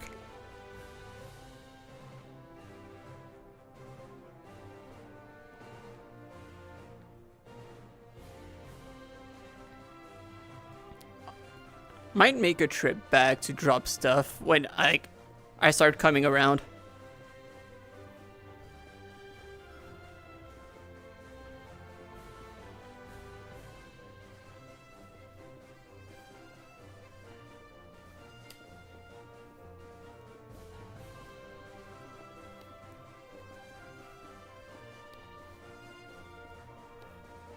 Did not expect to be going this hard on this.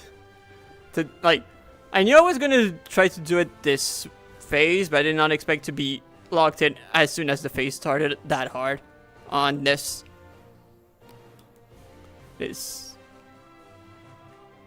But the holes kind of forced me. They kind of forced my hand.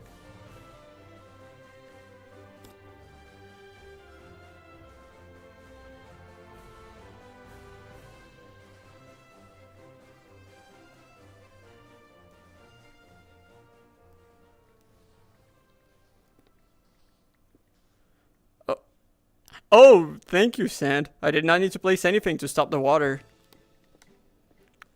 I still have no clue why there's so much water in this pyramid. Wait, you're right. You're right, Matt. We're now lower than the tiny pyramid. And despite the fact that I already did progress on the tiny pyramid.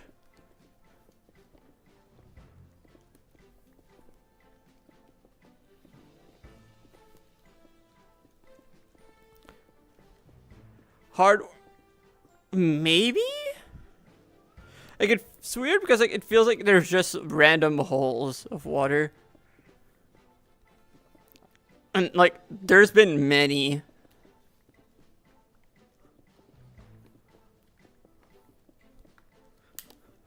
I've also gone through a lot of height, so you know. Doesn't necessarily mean much.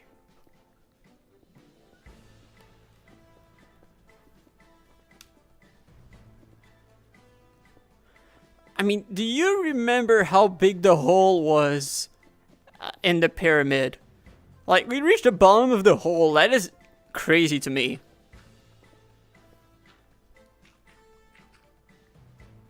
That will explain. That will explain. Oh, that's a bramble ghast over there.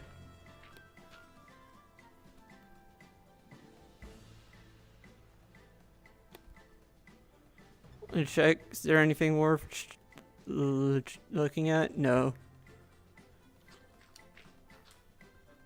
Like, it's crazy that we reached the bottom of the hole. Like, remembering how deep it was is crazy to me.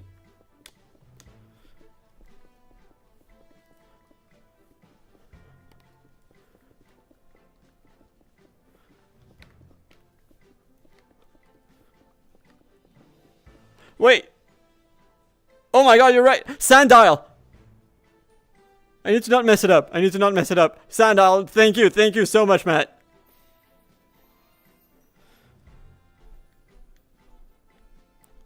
Okay, there it is.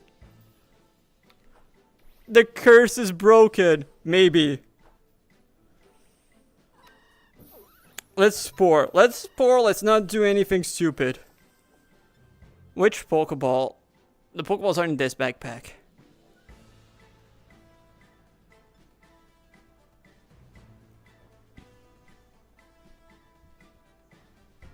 Think Ultra Ball. Don't have a lot of those, but they fit the color scheme perfectly. It's really funny how I was saying I was hoping I would be cool if encountering one of those. That is someone's favorite. Cool. Thank you very much.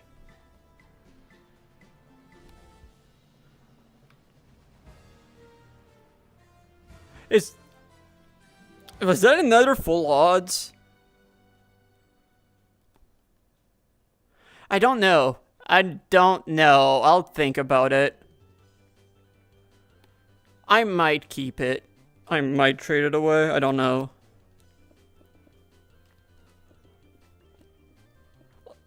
Like, honestly, I'm still gonna be here for so long that I might encounter a second one.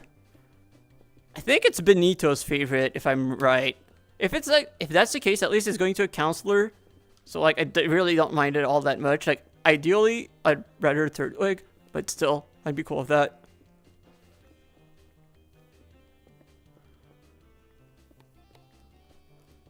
But I might keep it.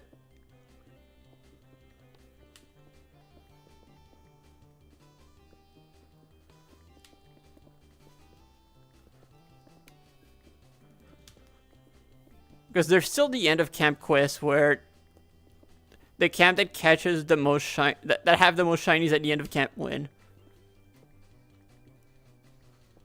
So like giving a shiny to Camp Whooper, like sure it's gonna be coins, but it's gonna put us at a disadvantage for the end of camp.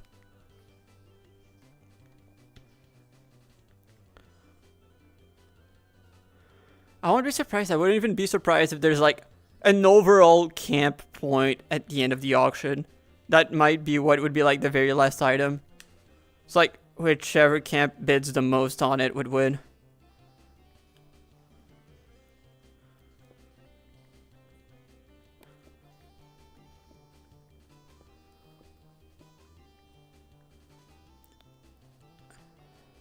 I still need to sell my daily gacha pool.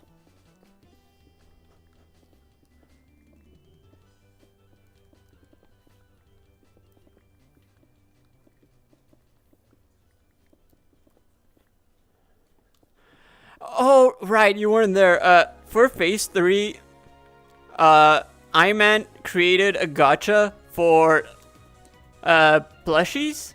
Yeah, that's the thing. And people can only do it once a day. And I'm not really using mine. So what I've been doing is I've been selling, yes, the Poke plushies. So I've been selling my daily pull to people. So if they really want to pull more than once a day, they pay me and I pull and I give them whatever I get. That's what my business has been. It's been very lucrative.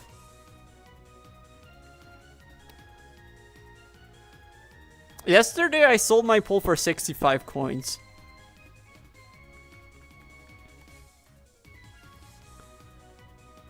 And I sold my first day, like the very first day, for 10 coins.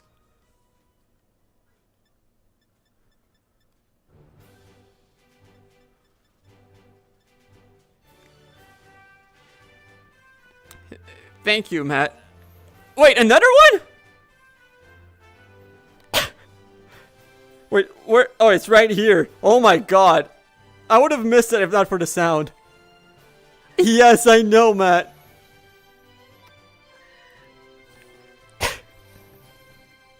I would have missed that if not for the sound.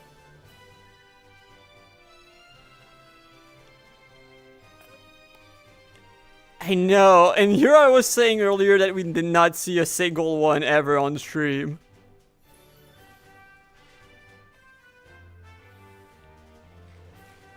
That is so funny.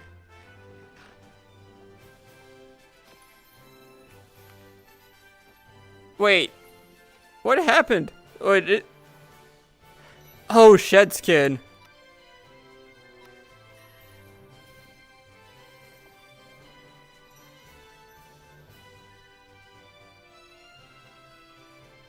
Please stay in the ball.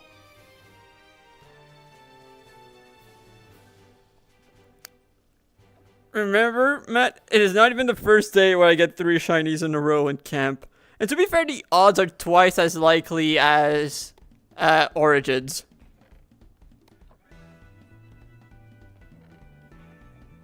And to be fair, you've seen how good the odds are. I went through an entire week without encountering a single shiny in Phase 2. I went through a whole week without a single encounter.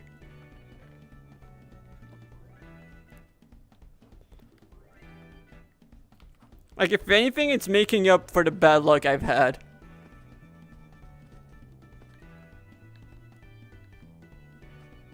I think that killing the hippo is what brought luck for the next 2. It's really funny because I was telling someone, like, it's been so long, I spent so much time at the pyramid scheme, and it's crazy that I've never encountered a shiny there. There we go. Exactly, Matt. That's why it went for takedown. It was a coward.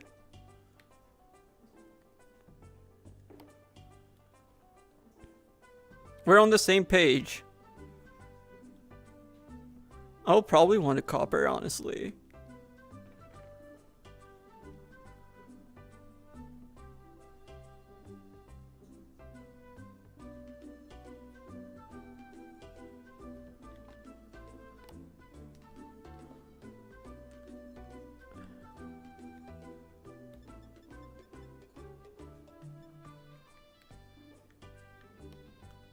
That was crazy.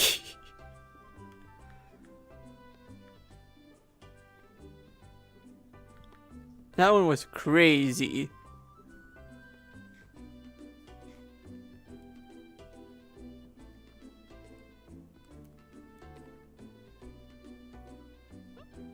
Yeah, like, even if... You know what's even funnier? 3 shinies, none of them from the snacks.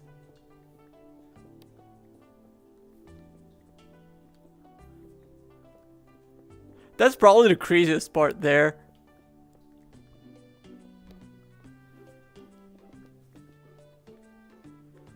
So I need to remember, is there anything other than Luxray I still need to scan?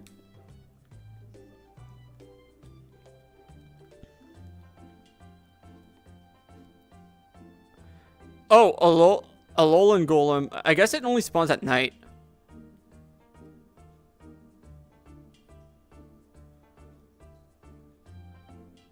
Okay, Crocodile, Luxray, and Alolan Golem at night.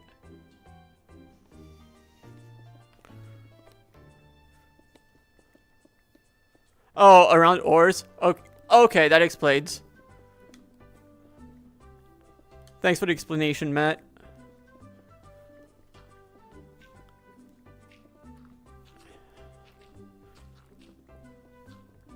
Okay, so there's iron clothes. That's good to know. Oh, wait. Is it only iron? Because I feel like it might be the copper right there, actually.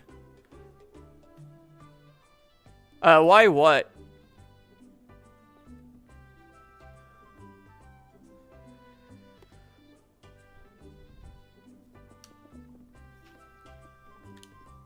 Oh, or it might be this iron.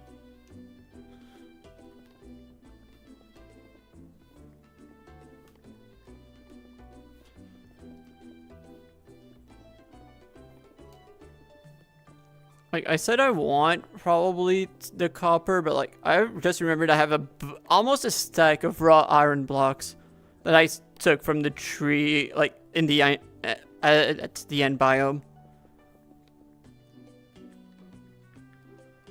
Oh yeah, there's no way I don't finish this layer without needing to repair.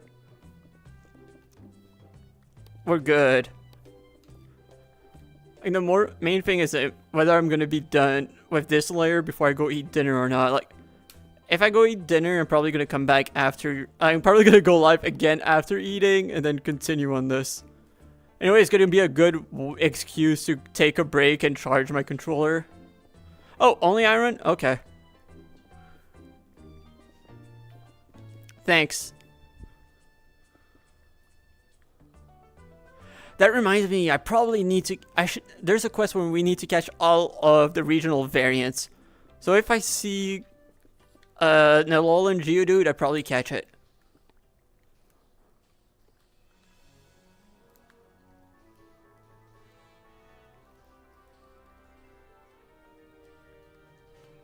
I don't know how many of those I've got. If I've got any.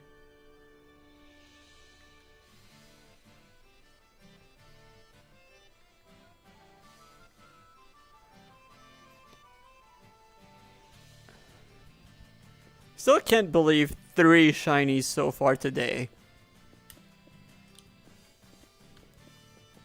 I think that the snacks, even if they don't directly spawn something, does give me luck for some reason.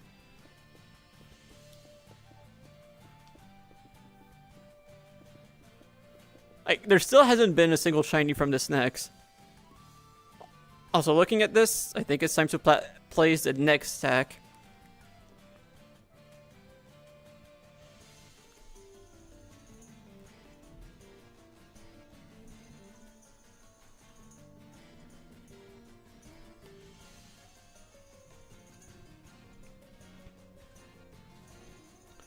If it wants some mercy, it should spawn a Golurk or a Golett. Probably ideally a Golett.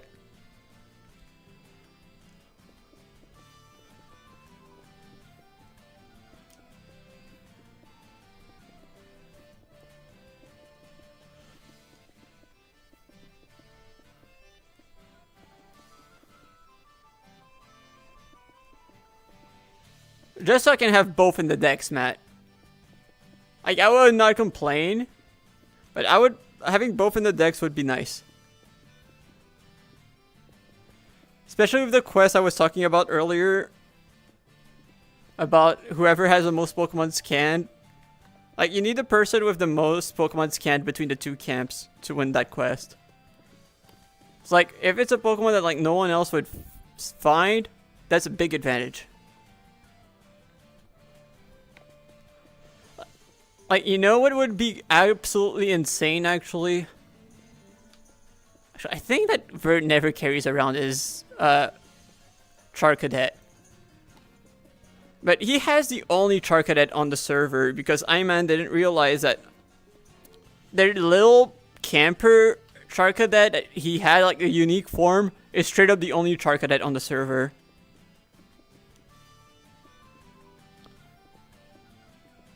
So Vert has the only char cadet on the server.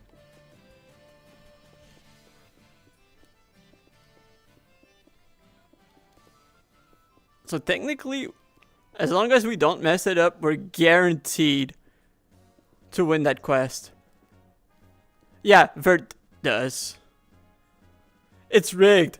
But rigged in our favor for once. No, it is rigged, but for once, it is rigged in our favor.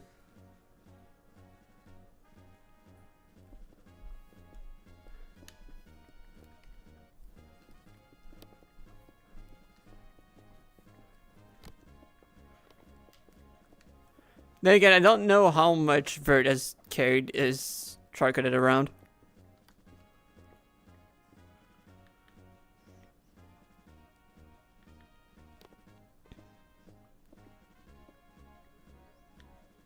Because, like, if other people have been able to scan it, then again, we don't know who's been working on it. Because if the only people from Whooper who've scanned it are people who cannot complete the quest, who are not completing the quest, that is bad for them.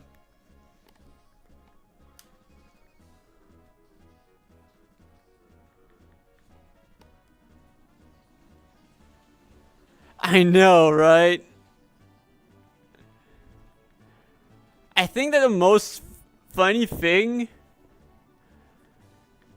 Also, one of the funniest thing is the most common Pokemon that we find at spawn is Vulpix.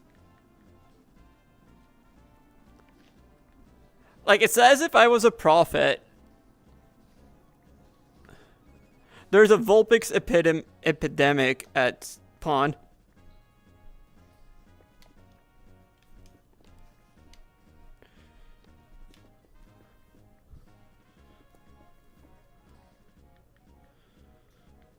Oh, it's especially bad at camp.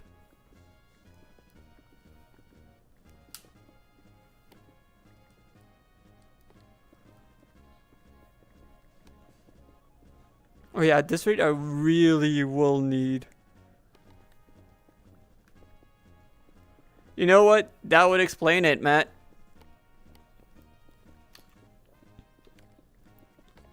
Speaking of Mafia, we played Mafia on the server 2 days ago. That was fun.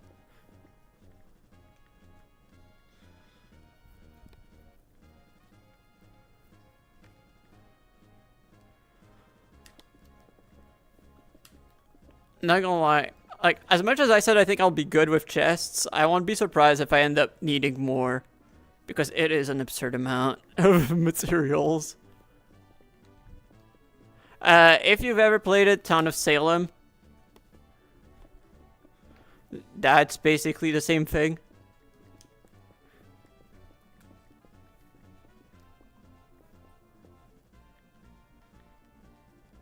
Yes. Town of Salem. Basically, like, there's people who are named Mafia who need to kill the villagers. And the village needs to find out who the Mafia are and then vote to lynch them.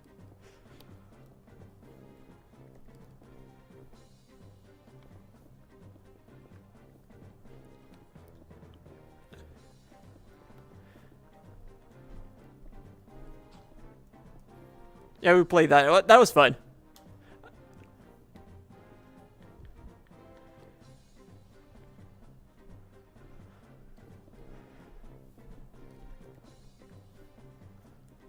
We decided the mafia, the name of the mafia were the Iman admirers, because that is a true mafia.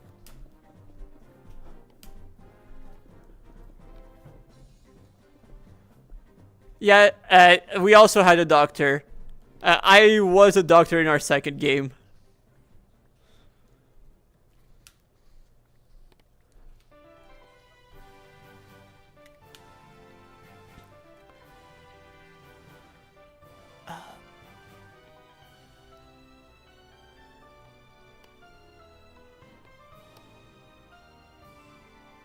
Exactly.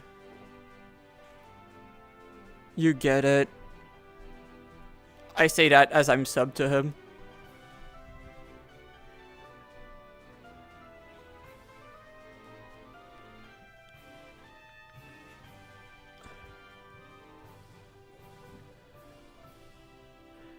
Yeah, we also call it werewolf here. Yeah, it is the same.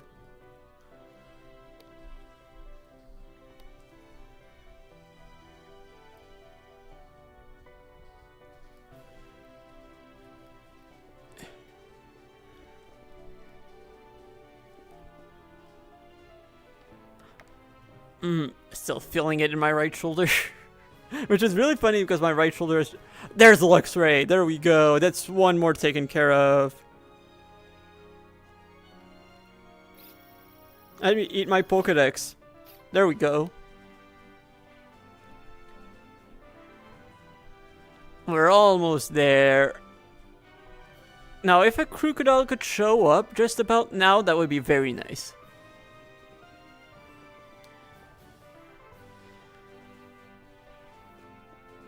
Like, it's crazy how the part that's hurting is not the part that's doing all the movement, it's the other one. I might change to right-handed for a bit to see if it helps. Yeah, it would be really funny, actually.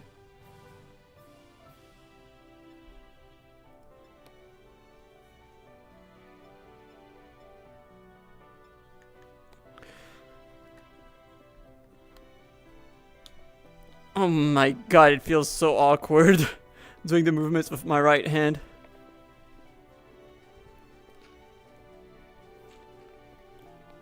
Oh my god, like you can tell that I'm not used to the motion at all. I think it helps. I think making it move is helping. This helps.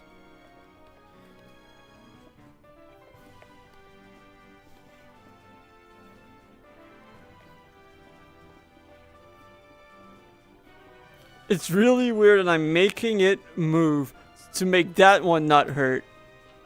Yeah, I know.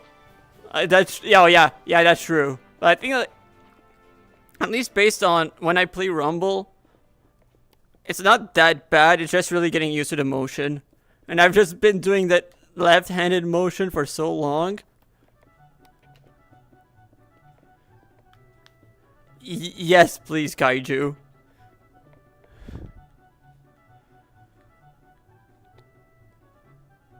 That feels... Yeah, the movement really does help. I did not expect that at all. Slows me down, but honestly, I probably would struggle to keep going if not for that, so... You know, I'll take it. Especially if I'm gonna be taking a break in like half an hour. Probably like an hour-long break or something like that.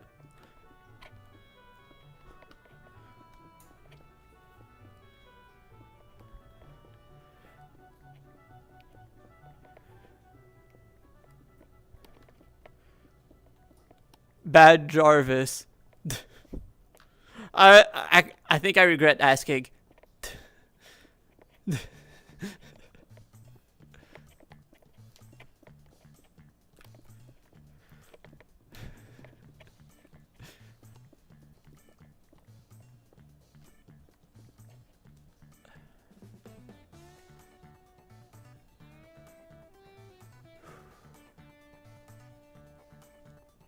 Right, now my stuff is on the left hand now. I forgot. Because of the fact that the hands are inverted, the UI is on the left hand now.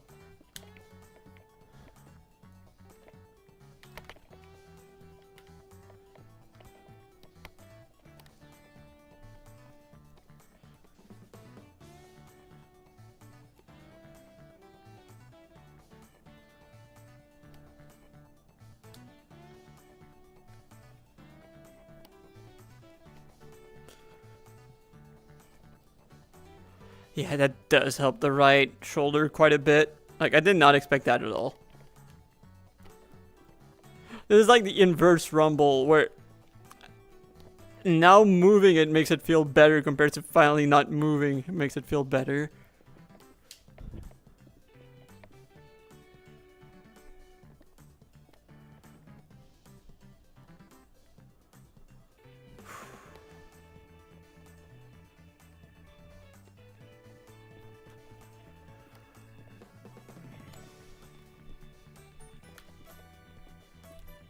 Yeah, I know it is. But I think that Rizardo was pretty spot on, probably. Like, it was more like, because like it's the shoulder, like it's pretty close to the neck. It might be just a bit more because of the neck, because of the fact that like a VR headset is, it's not like it weighs nothing. Like, even if mine isn't the heaviest VR headset, like it is still an extra weight. It's like, it probably like the fact that I was just in that pose standing up the whole time just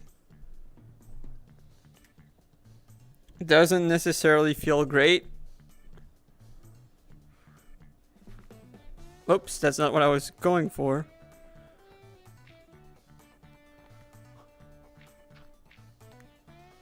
There we go.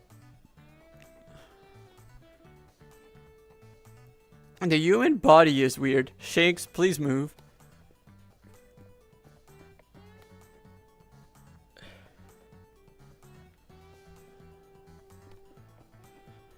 Okay, I'm most especially since now I've switched to right-handed mode.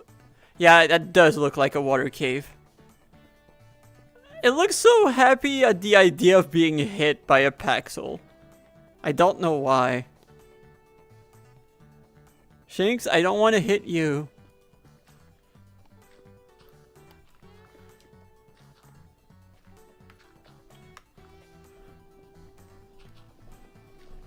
Oh, I'm finally starting to get used to the motion now. Slowly but surely.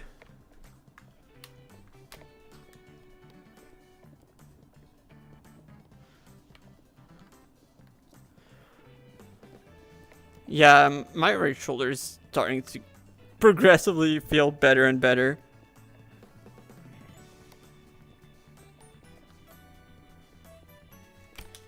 Whoa.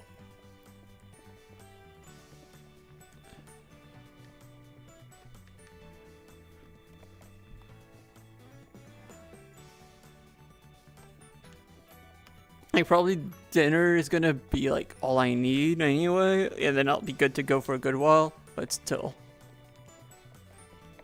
So I need to make sure to keep track of the durability. Like, I'm pretty sure I'll be fine, especially until we move on to the next layer, but still.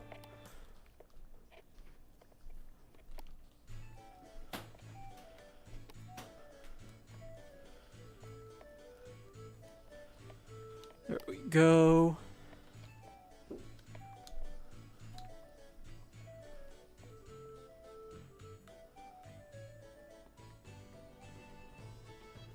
Still so much. Thank God I'm not doing this with the right hand for most of it.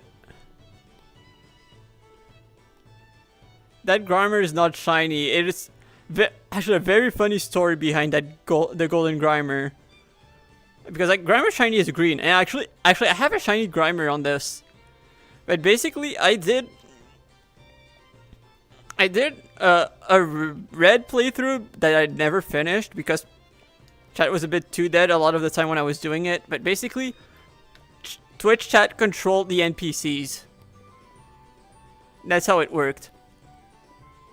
And we found a bug with the ROM I was using where if you look at the summary of another Pokemon, of one of the NPC's Pokemon, and then you went back to the battle, the Pokemon's palette would swap with the last Pokemon you checked, like the Pokemon that you last checked in the summary screen. And we didn't know how that bug worked at first, and the person just looked at another Pokemon. I don't remember which Pokemon it was. I think it was Drowsy. Then left the summary, and then the Grimer was gold. And then we just went, oh my god, the golden Grimer is peak. And that's also how we got Pikachu. Matt, honestly, there's one main problem with the whole idea. It's the fact that the Gen 1 learn sets for NPCs are so bad. Otherwise, yes, it would actually be a very fun thing. It was very fun concept, but the execution is way more lacking than you'd think, unfortunately.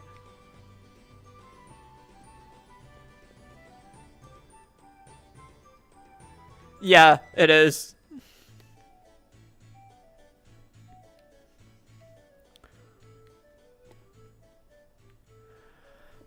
The problem is I don't think that there's a ROM that does that for Emerald.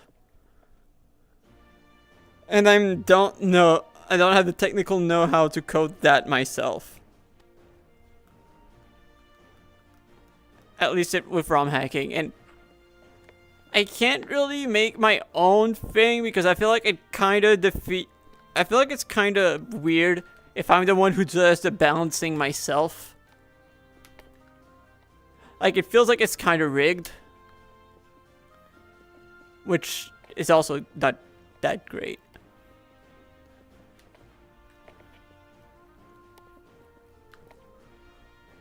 But otherwise, yes, it is.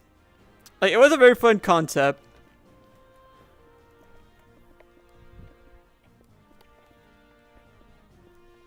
Like, it's a very cool idea. And yeah, the biggest problem obviously is, especially since I was basically just starting out with streaming, the idea just doesn't work if there's no one in chat. That was the biggest problem. Like, right now, I'm probably confident I could pull it off. Because thankfully, you guys are basically active like anytime I stream, so it's just, yeah, okay, I can do it. But back then, no, I kind of had to abandon the idea for that reason. Like, I had a lot of cool things that, like, required chat interaction, but, like, I did not have the chat to be able to pull it off.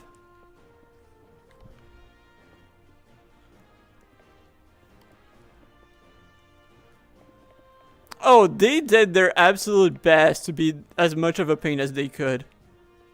Honestly, with how Gen 1 is designed, it's basically the only kind of way that you can be a threat anyway, so, you know, fair enough.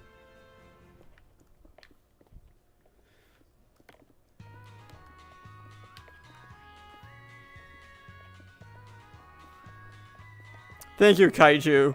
Very appreciated.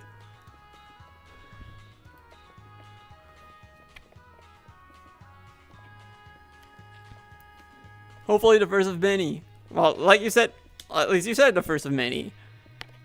Don't feel pressure. Don't feel pressure. Like, obviously, life comes first.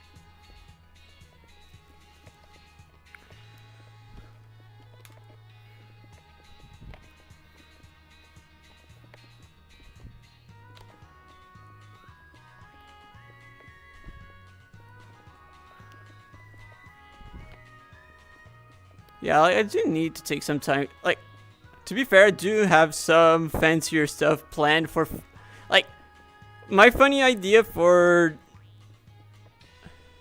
my funny idea I have in mind for whatever, for my base, that is probably, it does include some of my fancier stream stuff. But, like, I wish I had the time to do more of the fancy stuff. Like, I think that, like, now it's probably a point where I can start doing some of it again.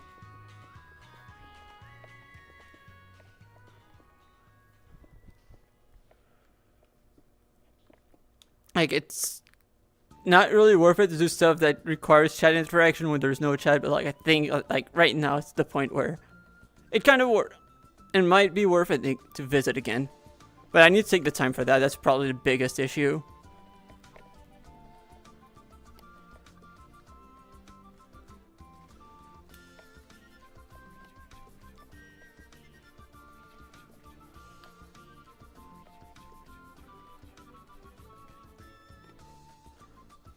Like, I remember, like, one time I tried doing a Nuzlocke, but every time there would be a death, it would take to a courtroom where chat would debate if the Pokemon deserves to go to heaven or hell based on the performance. But, once again, no one was there, so, like, doesn't really work.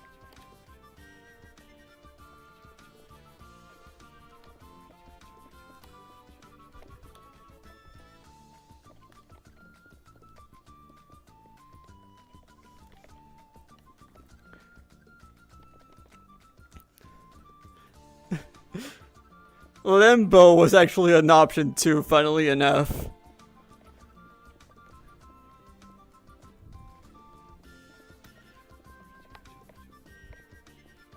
Funnily enough, Limbo was actually an option.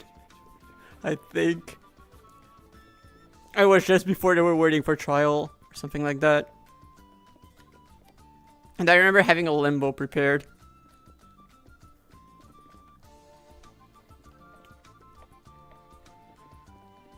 I had one big advantage when I was younger at Limbo. I was just very short. So it was way easier for me. But I've never been that flexible.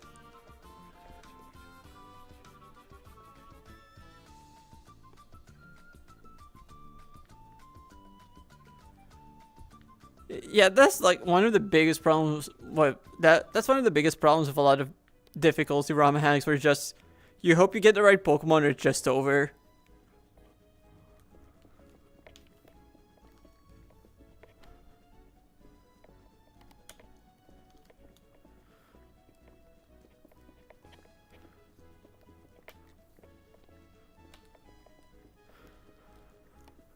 Okay. So how's the inventory? Oh, the inventory is pretty full.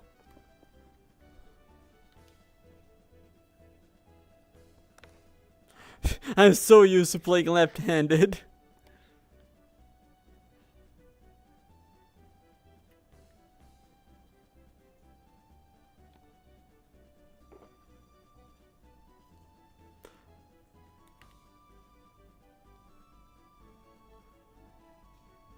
My god, it's so trippy playing right-handed.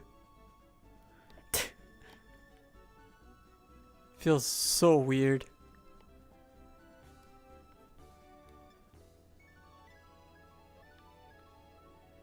There's so many things I'm trying to do the usual way and it's just not working. It's so funny.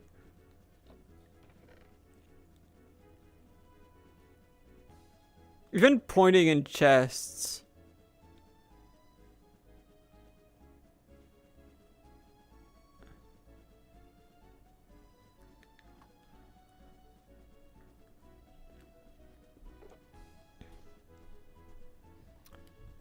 Wow. Oh my god, that sounds like a pain.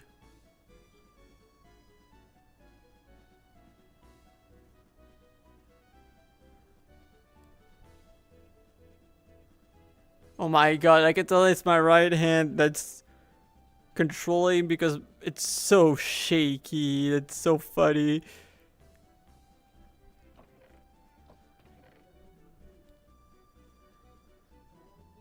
It's so shaky. Like my pointing is so shaky.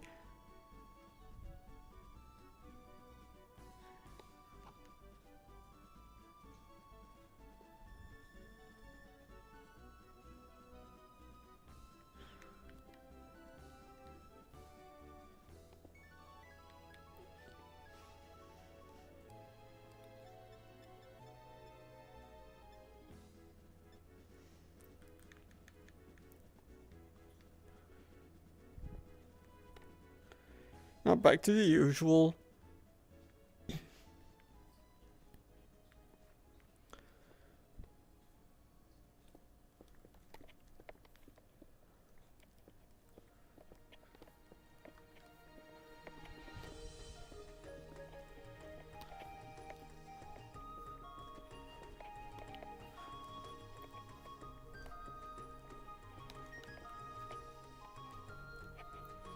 It was so weird. Yeah, the inventory while using the right hand is so weird.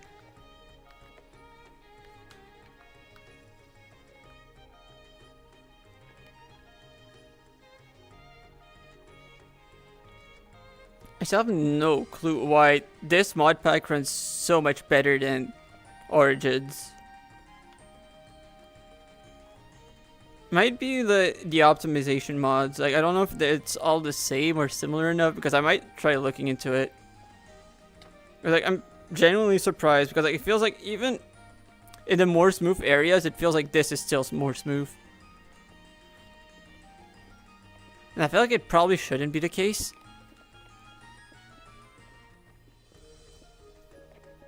Yeah, I'm surprised. Like when I logged on last week, I was surprised at how much it struggled.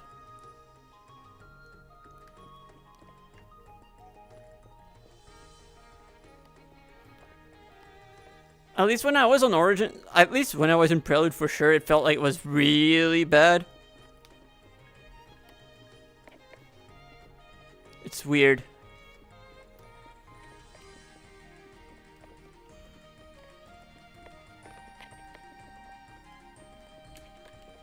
Like, I don't know why. Like, I know that, like, it feels like it handles having other people more. Like, multiple people. But I don't know. A lot. A lot. I think there's more in this one than on the Origins mod pack.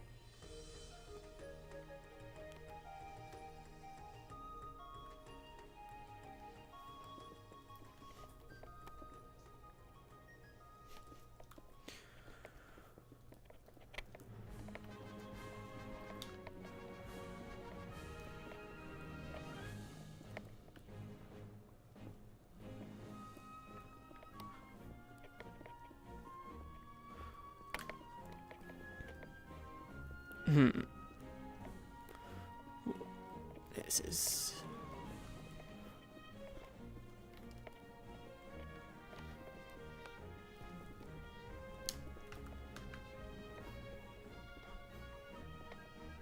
It's so weird doing this with the right hand, but it is the right call because, oh my god, does it help? Like, it does help my shoulder a lot.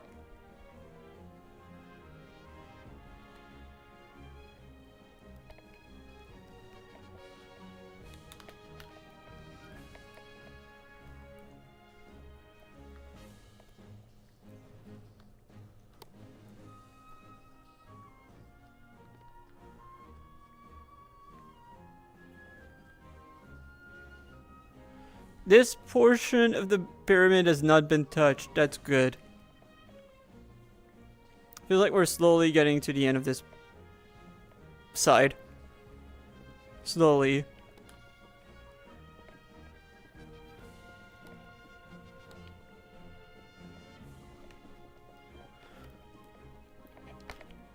We go.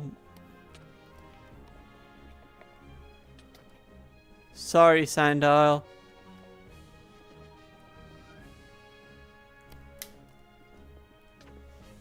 Wait, what's hitting? Oh, Sand Slash. Swinging is so hard with... Yeah, I think I'm gonna have to modify it a bit. And to be fair, for me it's definitely worse because of the fact that I'm playing in VR, so like...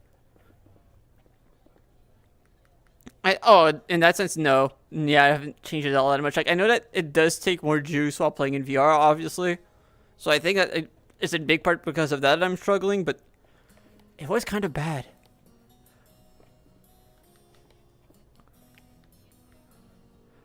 Like, honestly, at least Prelude, and to be fair, you haven't been on in a while. Like, at least Prelude, it feels like Prelude is somehow even worse than before we cleared the bees, which is ridiculous. Oh wait, you were on yesterday? Like, at least for me, Prelude felt worse than before we removed the bees.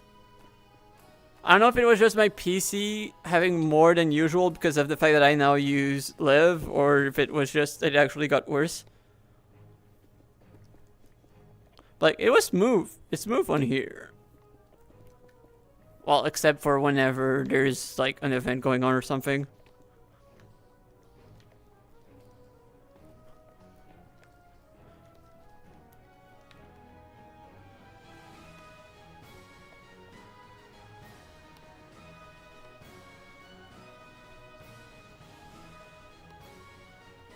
Cool.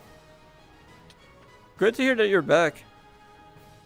Just in time for the new batch, huh?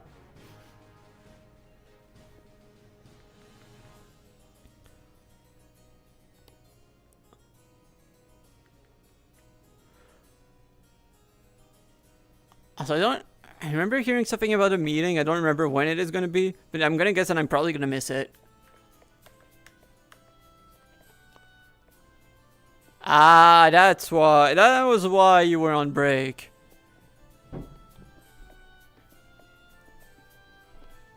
That was why you were on break from basically everything. Oh no?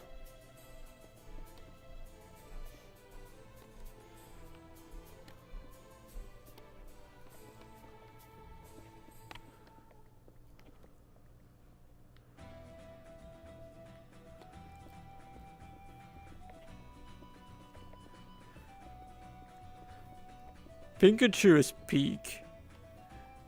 I love Pikachu.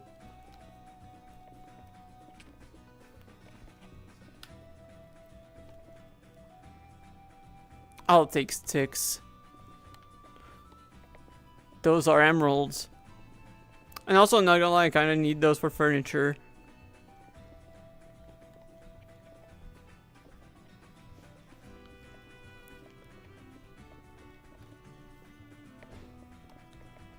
By the way, Kaiju, how did you discover me? Like, I know that you said today was your first stream. Like, was it actually somehow recommended, or like the Camp Cobblemon Discord, or something else? Sounds good. See you tomorrow, Kaiju. Thank you for tuning in. I appreciate you for sticking around.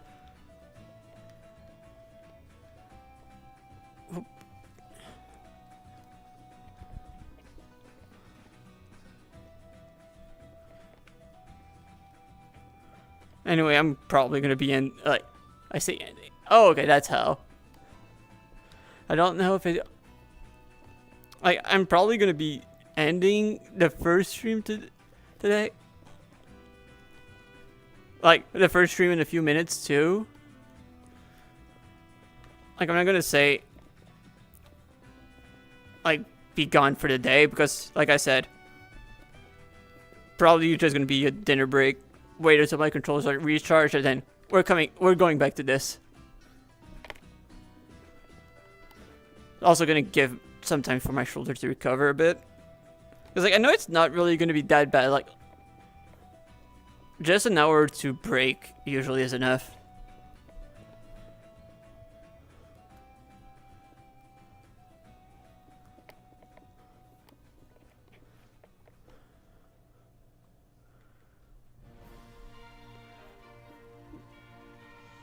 Exactly, and it needs to be taken down by me.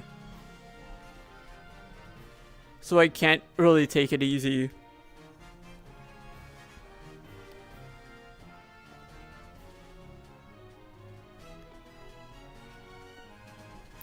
Like, I wouldn't mind, like, I probably would have been otherwise working on my base if it wasn't for this. Like, if it wasn't for the fact that there's the one person who's been breaking random spots. So now this is priority number one. Like, the base is gonna be workable anytime. This isn't.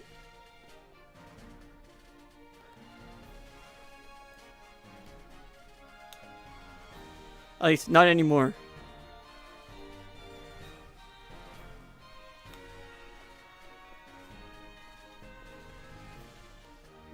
Like, I still have my suspicion of who it is. But we might find out, or we might not.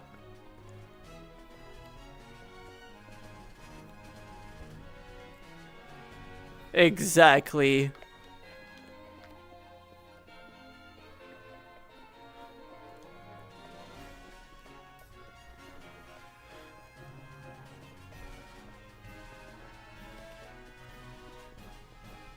I think it's Alette.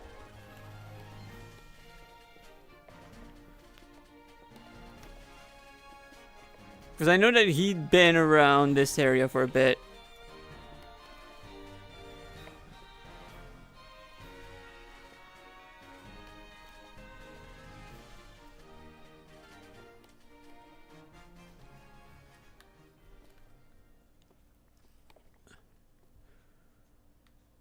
At least that is my guess.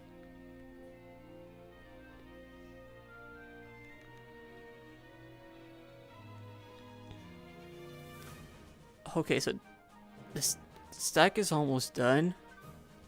Not gonna continue it anymore. I'm not gonna place a new one since I know I'm about to go.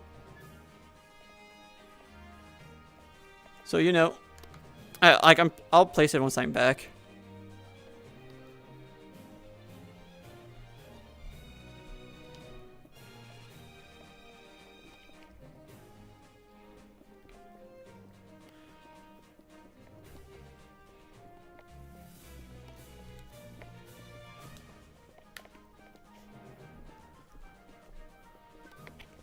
Okay. I want to hit the sleeping sand shrew.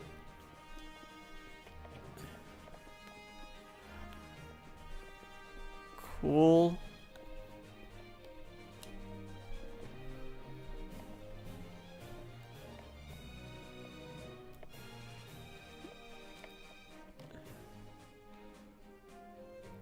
I need to start thinking of more stuff to talk about because oh my god, I'm starting to realize that. Okay, I might need the break because like it feels like my brain is just starting to like start running out of things to talk about. Oh no, is that okay? This is. You know what? I probably should. Like, I know I'm only just a few minutes away because otherwise I'd probably be taking a sip.